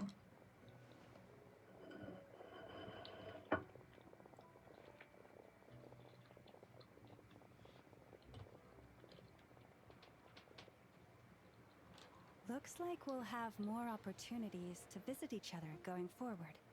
I'm sure you'll cope, Lady Moonchanter, given how fleet of foot you are. Unfortunately, I suspect I'll be too busy at the Curatorium to act as your host. We have a busy schedule, not to mention an international network of contacts to manage. That'll be all right. I'll just check your schedule with Yehoda well in advance. And if she's not available, I can simply ask Ashru. You... So giving my employees extra workload isn't enough for you? You're really going to drag my cat into this too? I thought you'd approve. Aren't you forever increasing your employees' workloads? That's a bold statement. Are all the Frost Moon Scions feeling more audacious now that your moon goddess has returned? Columbina's return has brought joy to all who care about her. That includes both you and me. As for the Frost Moon Scions, we are learning how to thrive independently, without relying on the moon goddess. It is up to us to make our home a more livable place. Joining the League is one of the steps we are trying towards that end. I like the word try. It's nice and non-committal. You can opt out at any time and still say you tried. You don't see a bright future for the Frost Moon Scions? Or did you mean the League? I'm just not as optimistic as you. The Frost Moon Scions should count themselves lucky that they have a leader as stubborn and enterprising as you. But Nodcry's a big place, with all kinds of people. Most of them don't enjoy answering to a leader, or even listening to reason. Well, that's where you and your methods come in. Unless the Curatorium of Secrets is only here for appearances. For now, yes. And that won't change until this venture becomes worth my while. What would make it worth your while? Getting out more than I put in. Right now, I'd barely break even. But I'll grant that it's a good start for Nodcry. Then maybe it's worth a try. All right, you can stop now. Or do I have to join the Frost Moon Scions before you'll get off my back? You'd be very welcome to join us. Hey, you two! Congrats on all your hard work! What are you chatting about?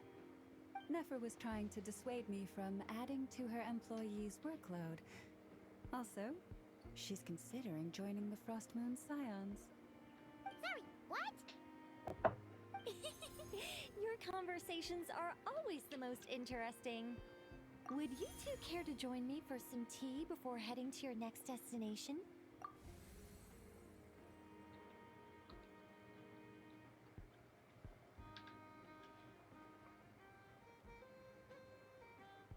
Nicole? Wait, where are you? What is happening with my textures? Show up today?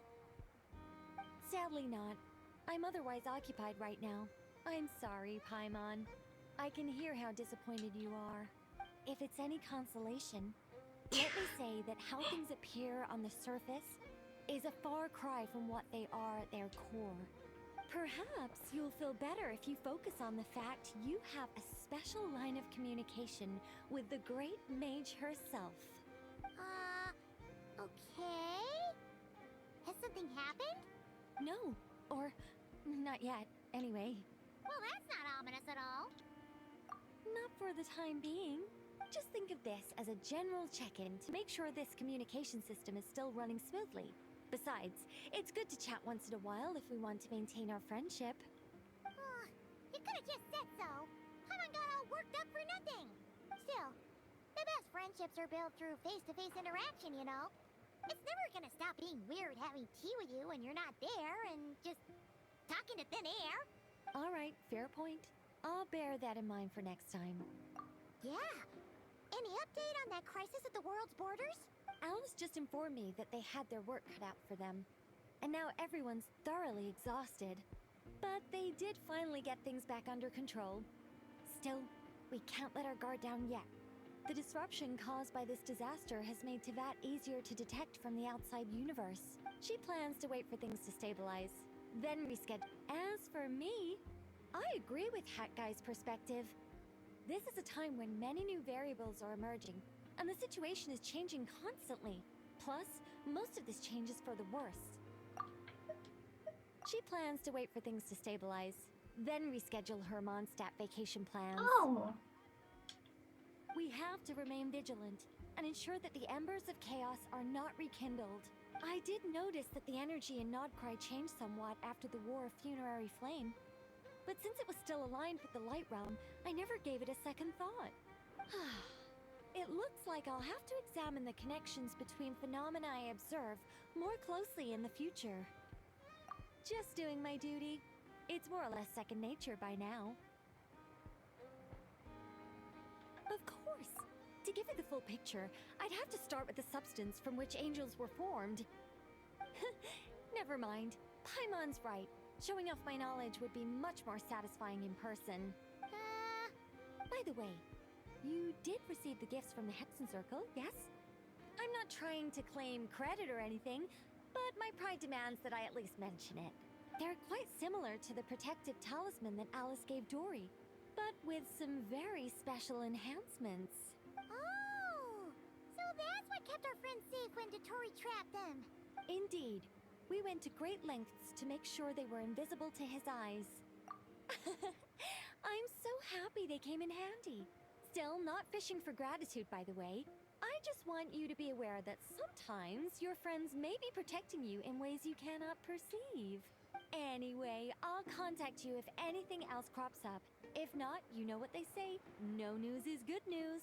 Oh, my angelic instincts are tingling. They say you should head to the docks next. Your friends are about to board their ship home.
There was a chest somewhere, I think.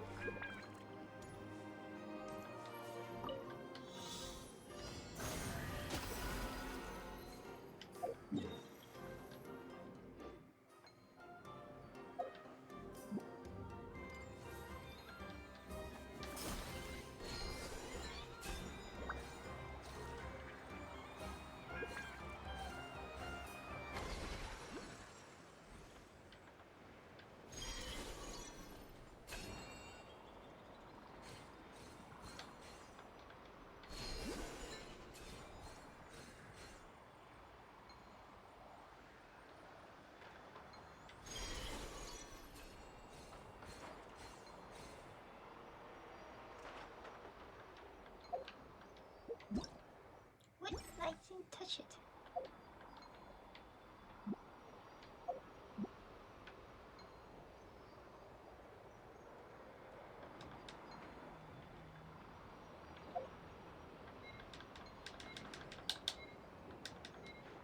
How do I?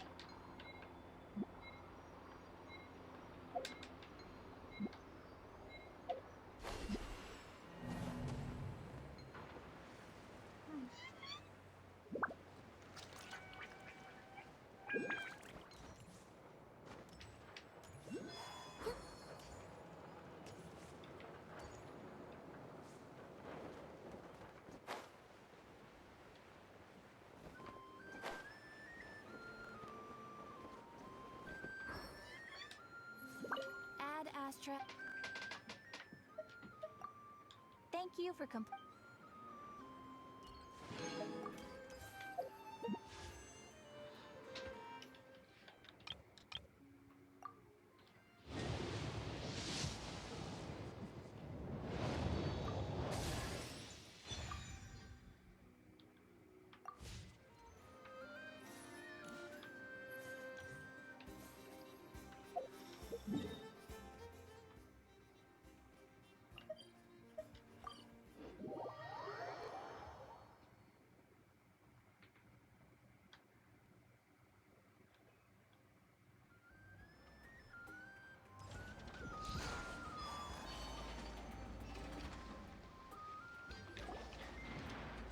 Oh, Latino.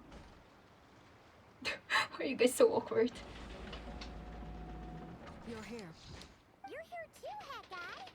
Are you heading back together? No, I'm bound for Sumeru, and she for Fontaine. We just happened to cross paths at the harbor. Everything seems fine. Sandrone may have an abominable temper, but she's always been very responsible with important calculations, and things entrusted to her by valued friends. You always speak as if you know us inside out, Mr. Hat Guy. Maybe I'm just a good judge of character. I certainly hope that's all there is to it. Regardless, you have been a significant help in this matter. For that, you have my gratitude. I didn't do anything special. Sandrone's the one who completed a seemingly impossible formula and turned the tide of the entire battle, even giving her life in the process. She's the one we should be thanking. Oh, did she fucking die? Even For we real? were unaware that Sandrone had hidden the real formula inside Polonia's body. She managed to fool Dottore into thinking the formula was running in her system by installing an identical-looking decoy within her. She probably realized that she didn't have the strength to stop Dottore. But this way, she could at least get him to lower his guard. She always worked like that. Always had a backup plan. What will happen to her body? Well, that's why I'm traveling to Fontaine. She made a request of me long ago, and the time has come to fulfill it. Think of it as her will. Who's your request? She said that should she ever fail in a mission, she'd like me to deliver her core and Polonia's to the Fontaine Research Institute. She also mentioned that she had made arrangements for people there to set her affairs in order. Some of her personal effects, such as her notes, were left to me. I've decided to take them back to the House of the Hearth. For safekeeping, primarily, but also as mementos, I suppose. However, there is one book among them that I'd like to leave in your care. I'll have someone deliver it to your residence at the flagship at a later date. No, I was specifically warned not to tell her. This is her last wish, and I will abide by it. I can only hope so, but none of us here can know for certain. I bade farewell to Columbina earlier today. As promised, she turned the iridescent moon's marrow over to me. She spent a long time with Sandrone's body, saying her goodbyes. Oh, is she alright? Sandrone's passing has left a great wound in all of our hearts. It will take time to heal, but Columbina surprised me. She offered me some words of comfort before I departed. Despite being grief-stricken herself, she showed an awareness of the feelings of others around her. She never used to act like this. Clearly, she has grown. And I suspect that we have you to thank for much of the change we are seeing in her. Huh. After these recent events, the Tsaritsa has revoked the Pale Star Edict. Snezhnaya now realizes that the arrest warrant for Columbina was just a ploy by Dottore, who coveted her powers. I shall return to Nodcry to see her as soon as I find the time. I hope that from now on, she too will explore more of the world. Columbina Hyposelenia's journey is only beginning. My ship is here. Traveler, Paimon, we shall meet again. You too, Hat Guy. How did Arlecchino come to What are you possess the still bumming iridescent around moon for? marrow? Isn't Columbina waiting for you? I thought today was the day you'd agreed with her to go find out the truth about your sibling.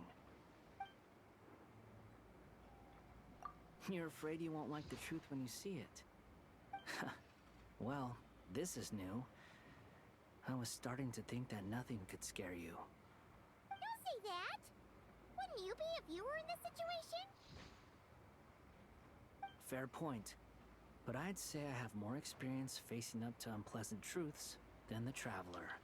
They say blood's thicker than water. I know how much you need your family back. More than you need any of your friends. And I'm sure that all your real friends understand that too. No matter what the truth turns out to be, they will stick by you and support you, whatever decision you make. Finding the truth is important. But more important still is what you choose to do once you've found it. At least, that's the life lesson I've learned from my experience. Grappling with the truth. What?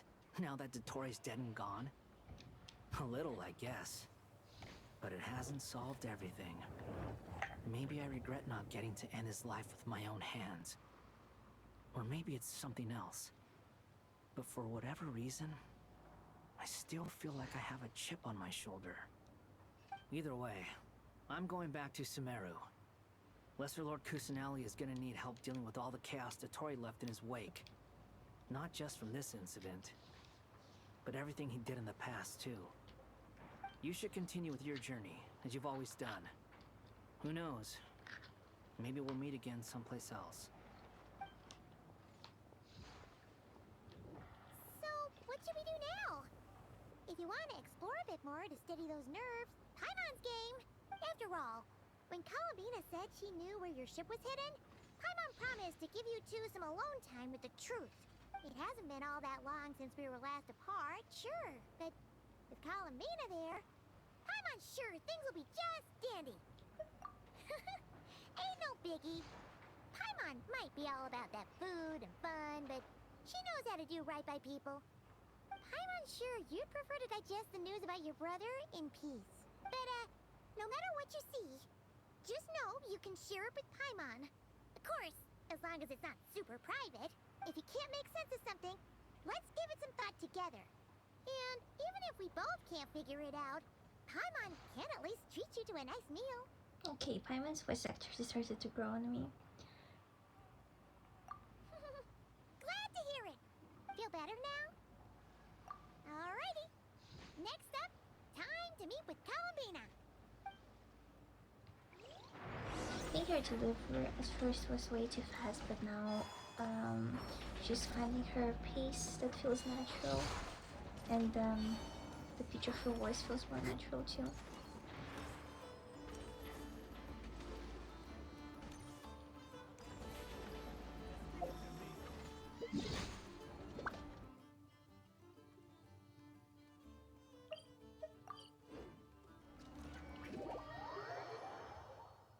So get away, another way to feel as you let yourself to go and let yourself to know. Columbina, we're here! Hello! Can't quite believe we're meeting out here. We've gotten used to walking over to Silvermoon Hall whenever we go see you. Well, you're still welcome to go there whenever you want to see me. It's just, now that it's all over, I've decided to make some changes. Try and fit in with the Frostmoon Scions, like Lama suggested. The older generation are still timid around me. They don't dare get too close, and they bow their heads when I walk by. But things are much better with the children. I see more curiosity in their eyes. Hopefully, by the time the next Moon Prayer Night comes around, I can enjoy the festival with them as myself, without having to pretend that I'm only dressed up as the Moon Goddess. You'll do fine, Columbina. Paimon's sure they'll realize you're super nice once they get to know you better. You really think so? When we first met, you thought I was a little up in the clouds. We were just starting out then, come on! So Lama told you, huh? I'm only teasing. I know that I have you to thank for pulling me back down to solid ground. It feels good to finally stand firm on the earth where I was born. Oh, that's great! Oh! Thank you. I'll make sure not to lose it this time. Well then, are you ready? Ether, what happened to our spaceship back then? Why did you leave? It's time to learn the truth at last. Ready as I'll ever be. Good. Then let me open the way for you.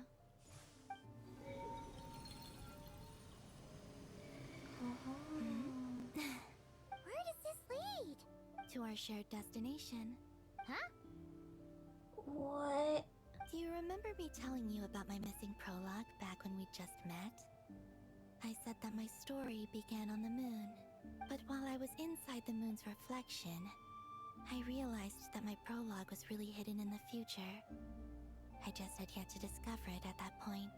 The story of the time before I was born was in fact the story of my distant future. It's truly fascinating. But when I obtained the Trilunar Authority and returned to our present reality, I sensed something I hadn't expected. Your prologue. So you mean... Yes, your spaceship. All this time, it has been hidden on the Frost Moon, which lay beyond the sky. The great ruler of the firmament. The heavenly principles. Wait, them? Why would they do that? I don't know. Perhaps your ship contains something that is incompatible with Teyvat. Or something that cannot be known. Oh, did I pick a bad time to say this? I know it must have been hard to work up the courage to do this. Maybe I should have waited until you were on the moon, with no chance to back out. That would have been kind of mean, you know.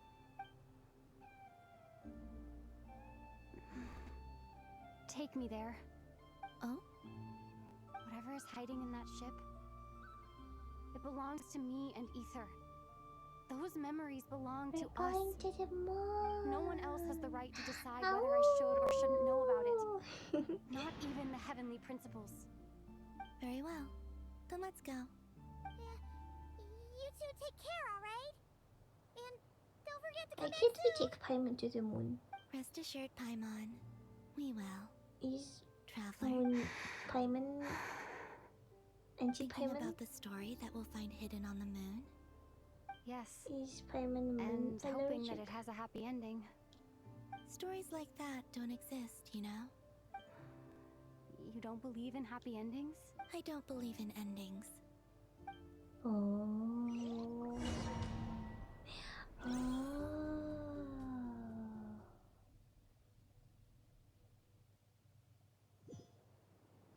Where am I?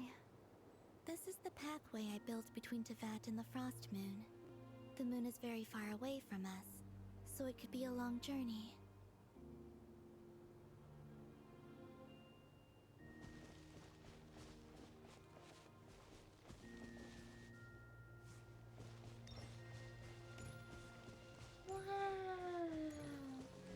After I obtained the Trilunar Authority, I unwittingly saw past events from many of my friends' lives.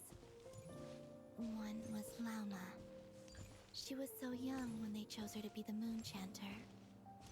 From then on, the Frost Moon Scions looked to her to bring messages from their goddess.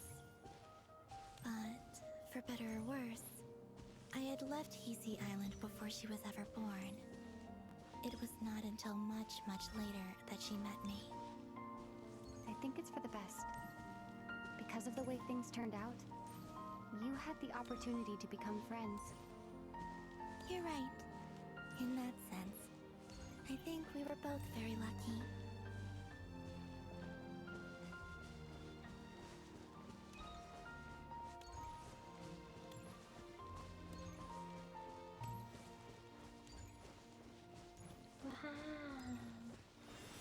Oh, and about that mage, Nicole. I only recently learned that she has lived in Teyvat since the time of the Three Moon Sisters. The Moon Goddesses always had a good relationship with the angels.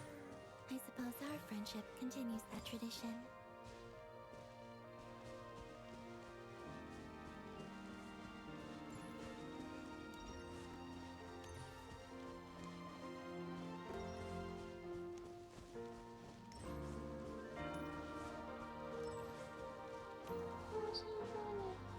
And then there's Sandrone.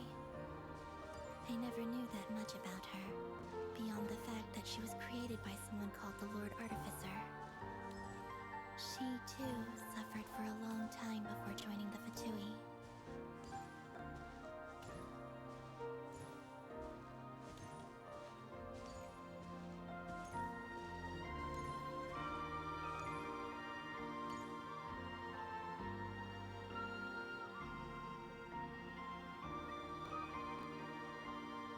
How I wish I could talk to her again. Even if only to hear her say nasty things to me.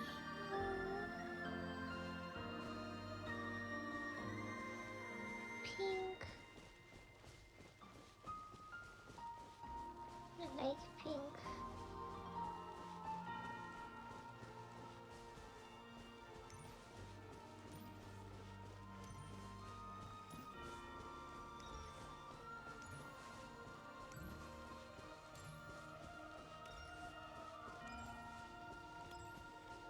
Also, I saw your sibling's story. I'm afraid I didn't see much. It seems that he really came to the surface, where the moonlight shines. But I did notice that back when you first set out on your journey, he would often appear nearby, gazing at you from afar with a guilty look in his eyes. Ether. Let us speak no more of the past. I probably shouldn't reveal so much about my friends. It's not my place. Let the moonlight carry us forth. We are very close now.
after this, I'd like to bring some Kuhenki to the moon as well.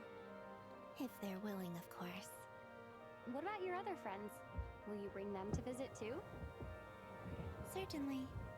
But I'll need to tidy the place up first. This home hasn't received any guests in a long, long time. Which is the portal?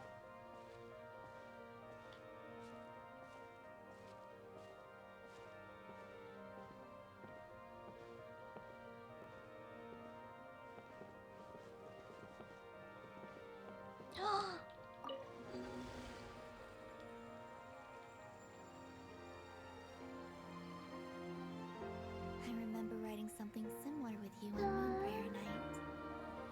I believe it was called... Dodoko's Whirligig. Yes, that was it. You asked me if I was afraid to return to the moon, and I said that I was. The idea that I had gained something precious, only to lose it so quickly. That frightened me. But I'm not afraid anymore. Besides, this time, we're traveling together.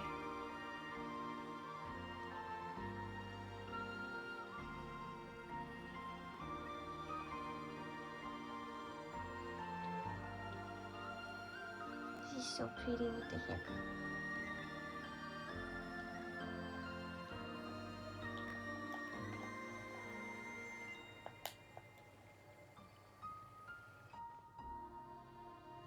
Time to go to the moon. Wow!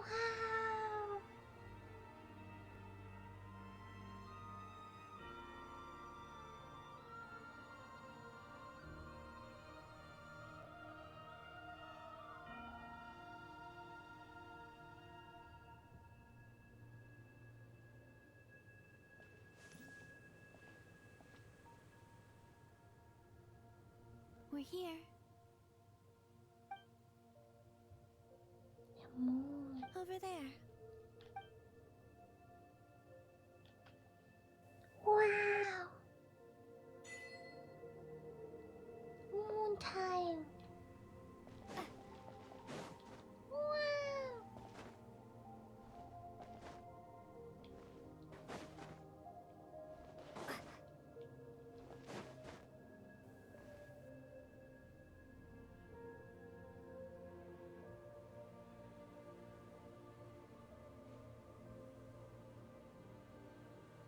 Our spaceship. It's huge. I suppose that the moon is the only place one could hide it. It'll be alright. Huh? The way you feel in this moment, I went through it too, on Moon Prayer Night. The door was right in front of me, but I struggled to find the courage to step through. Solitude for me once meant living a life in which even I was absent. Before I met you, that was the only life I knew. But that night, solitude meant throwing away the life I had gained after meeting all of you. Columbina. Go. Retrieve the part of your life that was once lost.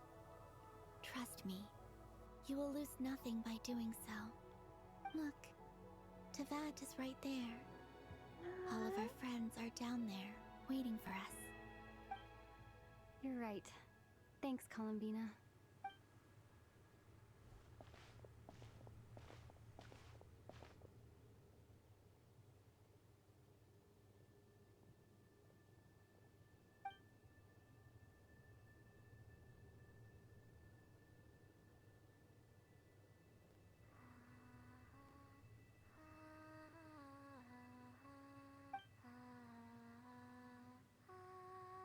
Wow, so pretty.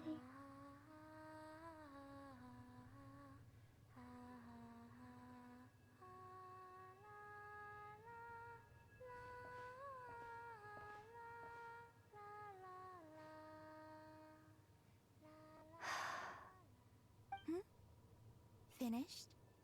Yeah. Why did you take your eye mask off? Well, since my return, I've decided to take more opportunities to see the world with my own eyes. Besides, I've always wondered how Tevat looks from the moon. And what do you think? It's beautiful. I could spend a whole day here just gazing at it. What about you? What do you think of the truth you found? I haven't looked at another person's expression in a long time, but I think yours is saying it was neither good nor bad. Keep this up, and it won't be long before you give Nefer a run for her money. Oh, I don't think that's going to happen. I'm much more used to sensing what's going on around me with Kuvaki. I think I'll save my eyes for seeing special moments I really want to remember. I read the spaceship's flight logs. I always assumed that this was my first time in Tevat. I thought that Ether and I must have been hibernating in space for centuries on end. But the logs show that our spaceship flew over the skies of Tevat once before. A long, long time ago. Flew over? So you didn't land? No. The ship barely came to a stop before flying on again. After that, it continued traveling through space for a long time. Some of the data is corrupted, but I suspect that it kept flying for thousands of years. It was only after that that the ship made a forced landing in Nodcry. When Ether found me, he came from outside the ship. Could this mean that he left the ship long before I did? Maybe even during our first pass over Tevat? Are you alright? Yes. I can feel that the truth is coming together, one small piece at a time. I remember Ether telling me that when he first arrived in Conria, he could not recall the past. So this might be something that even he doesn't know. Here, I made some space for you. Your mind must be racing, and this seems like the perfect place to relax and clear. Oh, wait, there's one more thing. What is it? Wait here a moment. Traveler skin?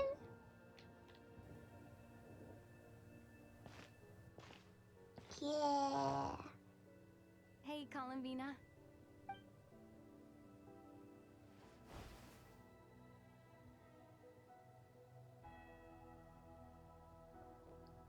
I really like women's skin, it's very pretty.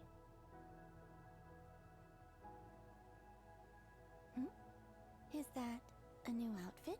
An old one, technically. It's been in a cabinet inside the ship this whole time. It's a matching pair with Ether's. He always liked this set more. Huh. I don't think there's a huge difference. Really? Yes. It's still the same you. You're the same person, no matter what clothes you wear. Only Columbina would make an observation like that. Traveler, do you consider Tevat your home? Home is wherever Ether is. But then, after all the time I've spent here and everything I've been through, yes, I'd say it's my home. Would you change your answer if Tevat changed appearance? I mean, if the truth about Tevat turned out to be different than what you thought. I don't know. But I don't think so. The truth is not what matters most to me about Tevat. When I was first born, I longed for a home. And when you get something before you're mature enough to understand the world, you just take it at face value. I thought that a home was a transaction. You give me what I want, and I'll do the same for you. But you and your friends taught me what a true home should look like. You never asked for anything, yet you gave so generously to me. That's because your friendship matters to us. It was worth it. In the past, I thought that my birth in Nodcry must have been a mistake. But after journeying to the distant past where the story began, I realized that it was I who chose Nodcry to be my future home. Now, I am glad that I made that choice. I'm sure your friends are just as glad. In fact, I intend to make the same choice today as I did back then. What do you mean? Well, I've given the Eternal Moon's Marrow to Lauma, and the Iridescent Moon's Marrow to Arlecchino. And now, I shall return my Kuvaki to Nodcry again, that it may continue to protect my chosen home. Wait, but what about your body?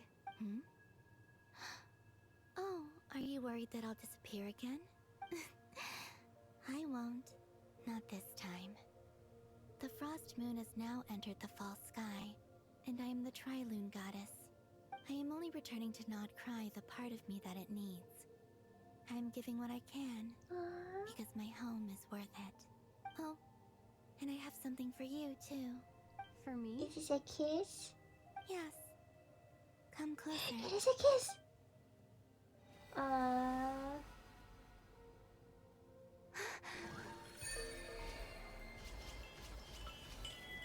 Friend Starfire, what? New talents unlocked? Traveler all element types attack increased by 20%. Additional nearby primary rule. What the fuck?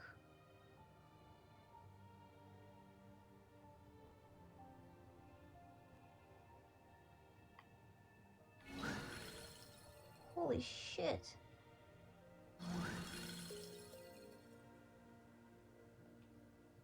What was that? I lifted some of the restrictions this world placed on you. I trust this will help in your future adventures. My power. It feels like it's grown. I can use the elements more freely now. Thank you. This will be a great help. You're welcome. I see you as family, and after everything you've done for me, In fact, no. It's not because I owe you. It's because you're worth it. Here, this flower is for you.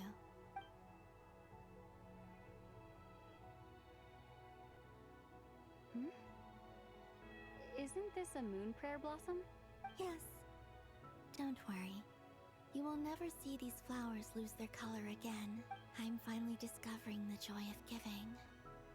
How I wish I'd learned this sooner. Hey, better late than never. What are you thinking about now? Why don't you take a guess?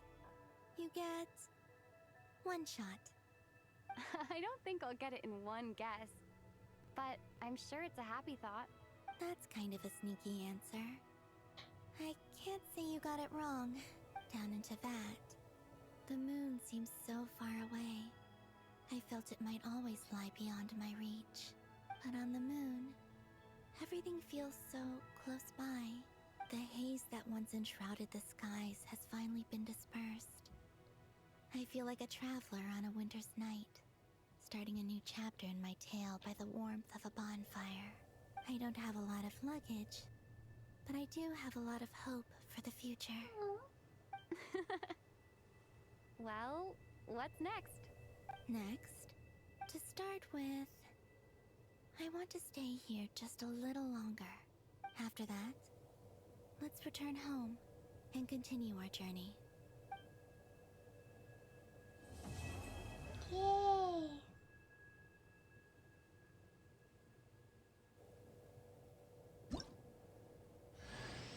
These clothes bring back so many memories.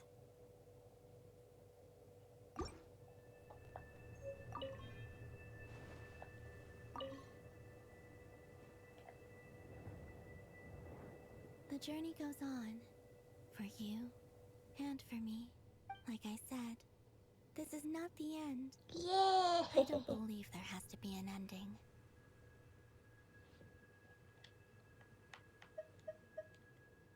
Once things settle down in Nodcry, I'd like to explore the world beyond Snezhnaya. You've told me so many stories about the other places you've been to, and all the friends you've made there. I'm curious to visit those nations and see them for myself.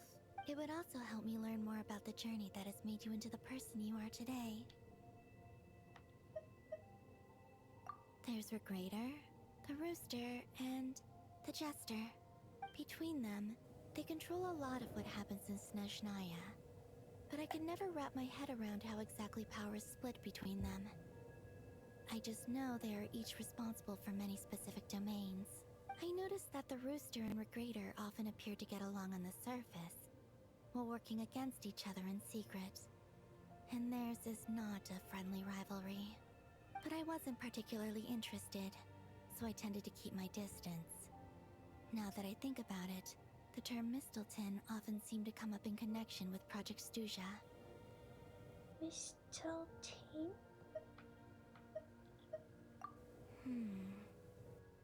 Ice cold and sharp.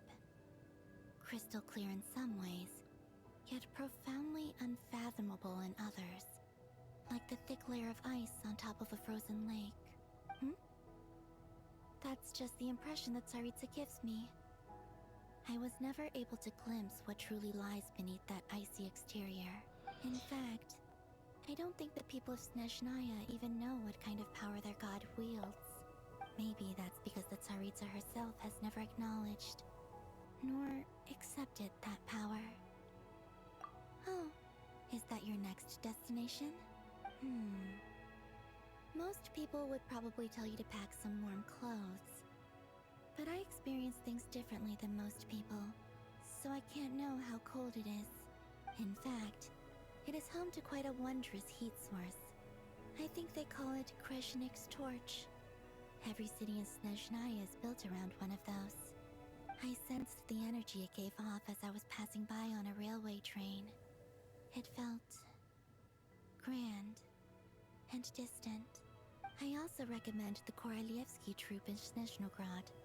They give performances quite regularly, and entry was free for Harbingers. I liked them a lot. Okay. As you continue on your journey, don't forget to gaze up at the moon once in a while.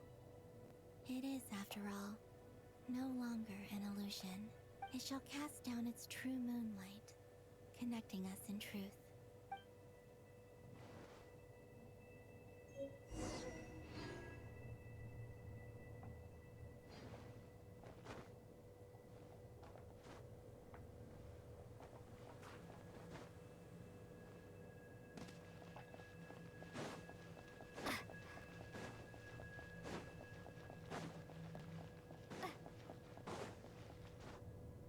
Oh wait, I thought it was an actual moon. It's just a dungeon?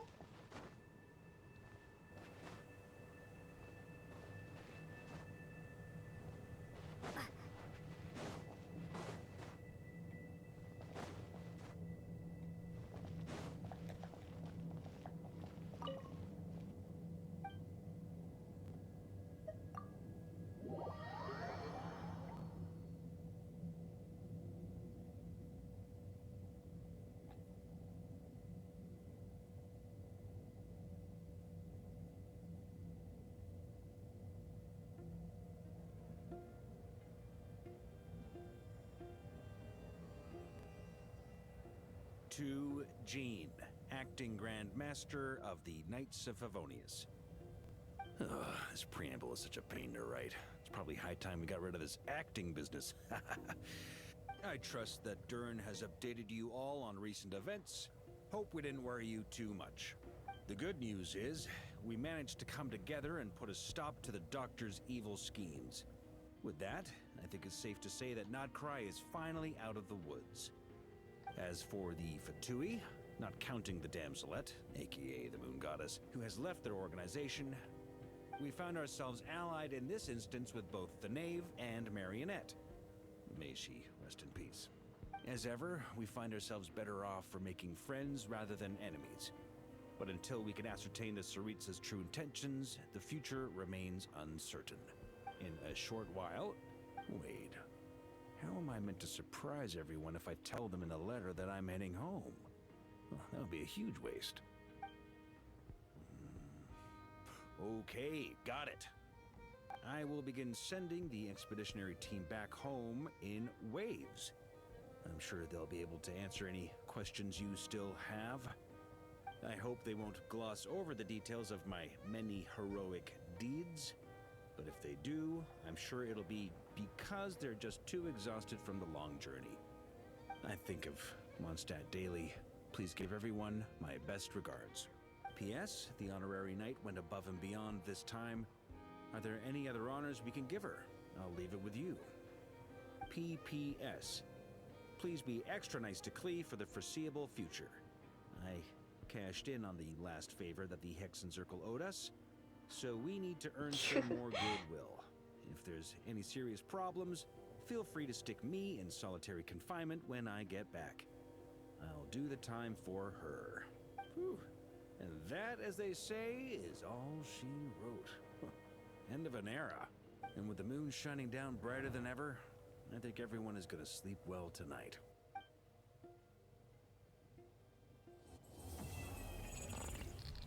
What? What? What was that? What was that? What was that? What was that? What was that?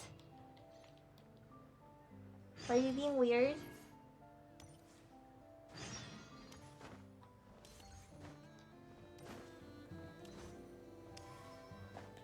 Cephas? Fuck, they want to talk with Cephas.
Okay, what did I want to do?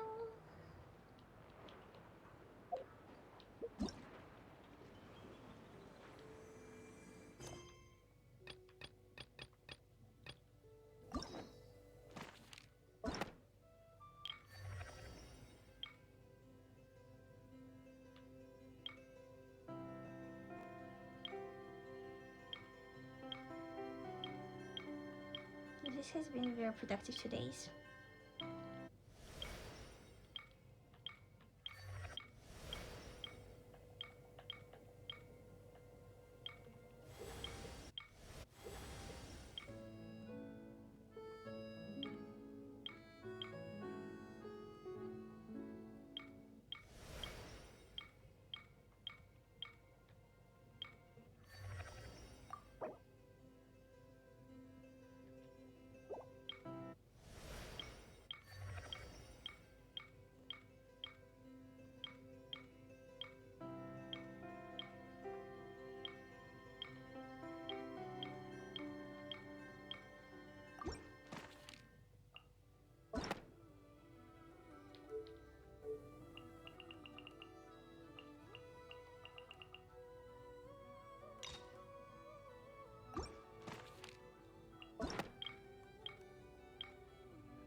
Did you honestly think that would hit me? The mountain flames portal!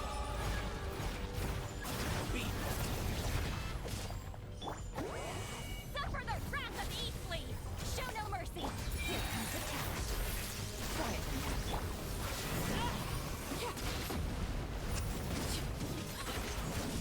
Blaze, cold resolve. Moon's that's pathetic. You two!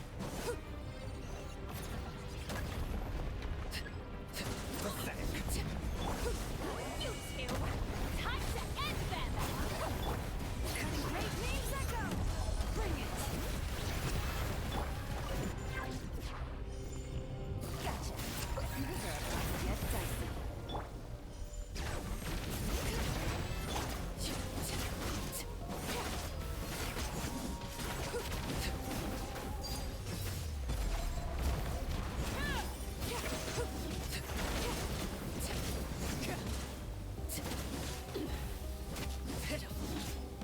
Fulfill our path!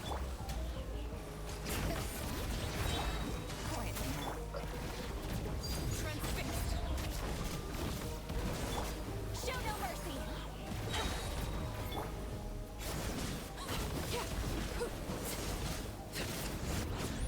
Be shackled.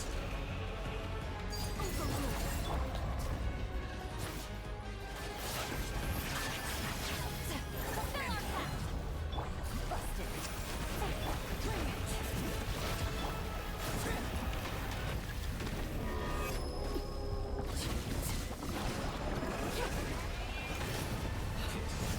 I expected this experiment to last longer.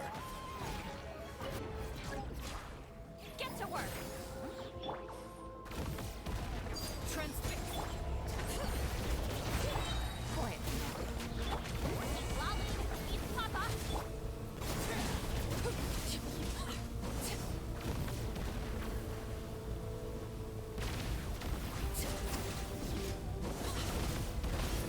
Laid bare.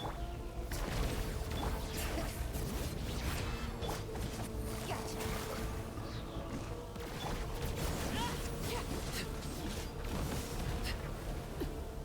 Overruled. The mountain flames boil!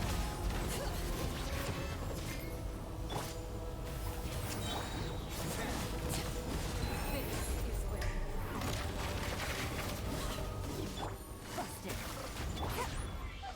Reverse. Suffer the wrath of Eastleigh! Show no mercy! Here comes the catch.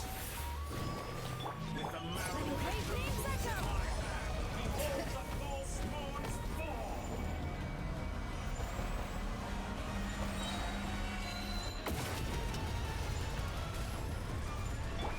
Blades, cold resolve. Papa, get him! Hear the echoes of the valley! Bring it!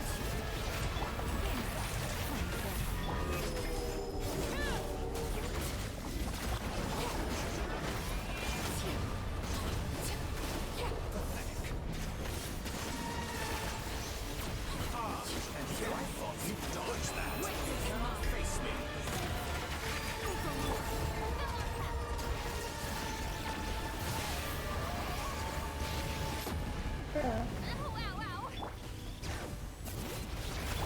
Quiet.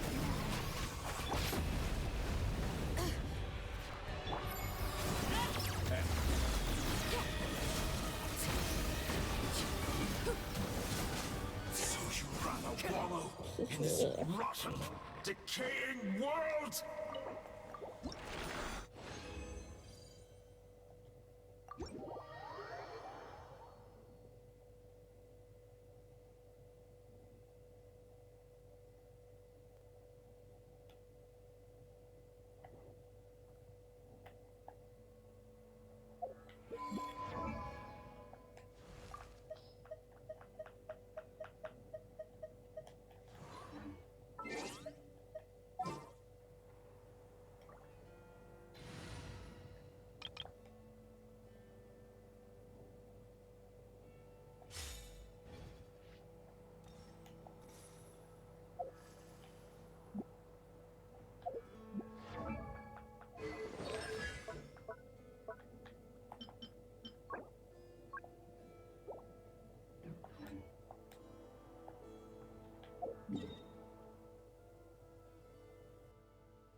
Oh, let's go.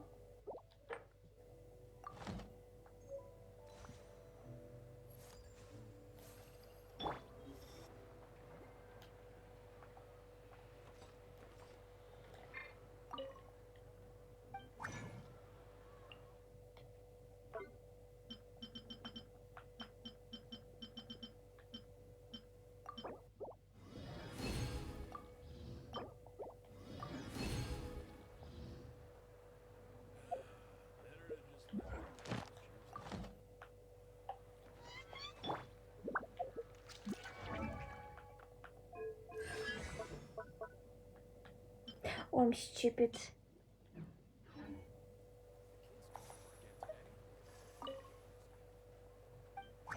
I needed it, the feather one.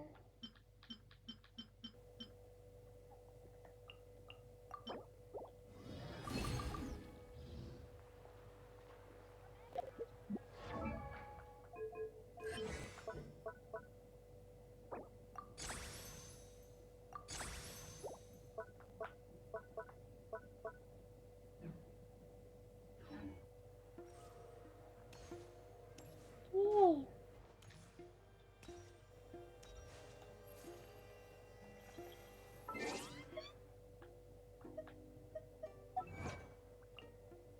Break the full set by Auditor.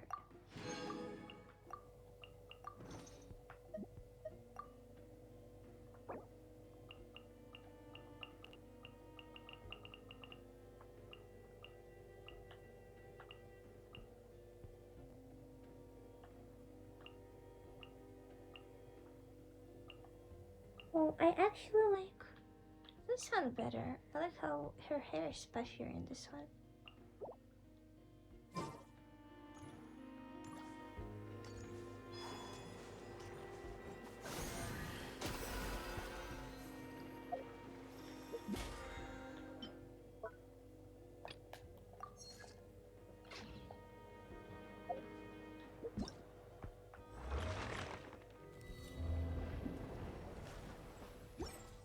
I want to do this quest in the event.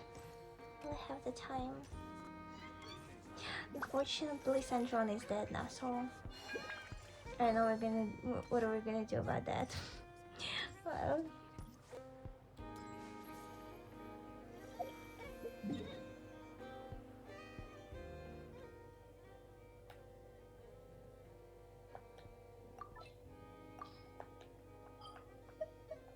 still don't have the moon.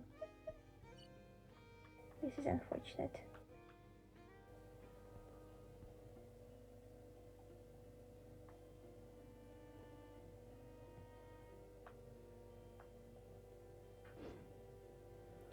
Okay. I think next time this what 9th of August. Tomorrow I wanna do the Fantanelli event stuff because I'm running out of time on that one, and maybe act I don't think you're anyone in particular. 9 of the Arc Request. Someone.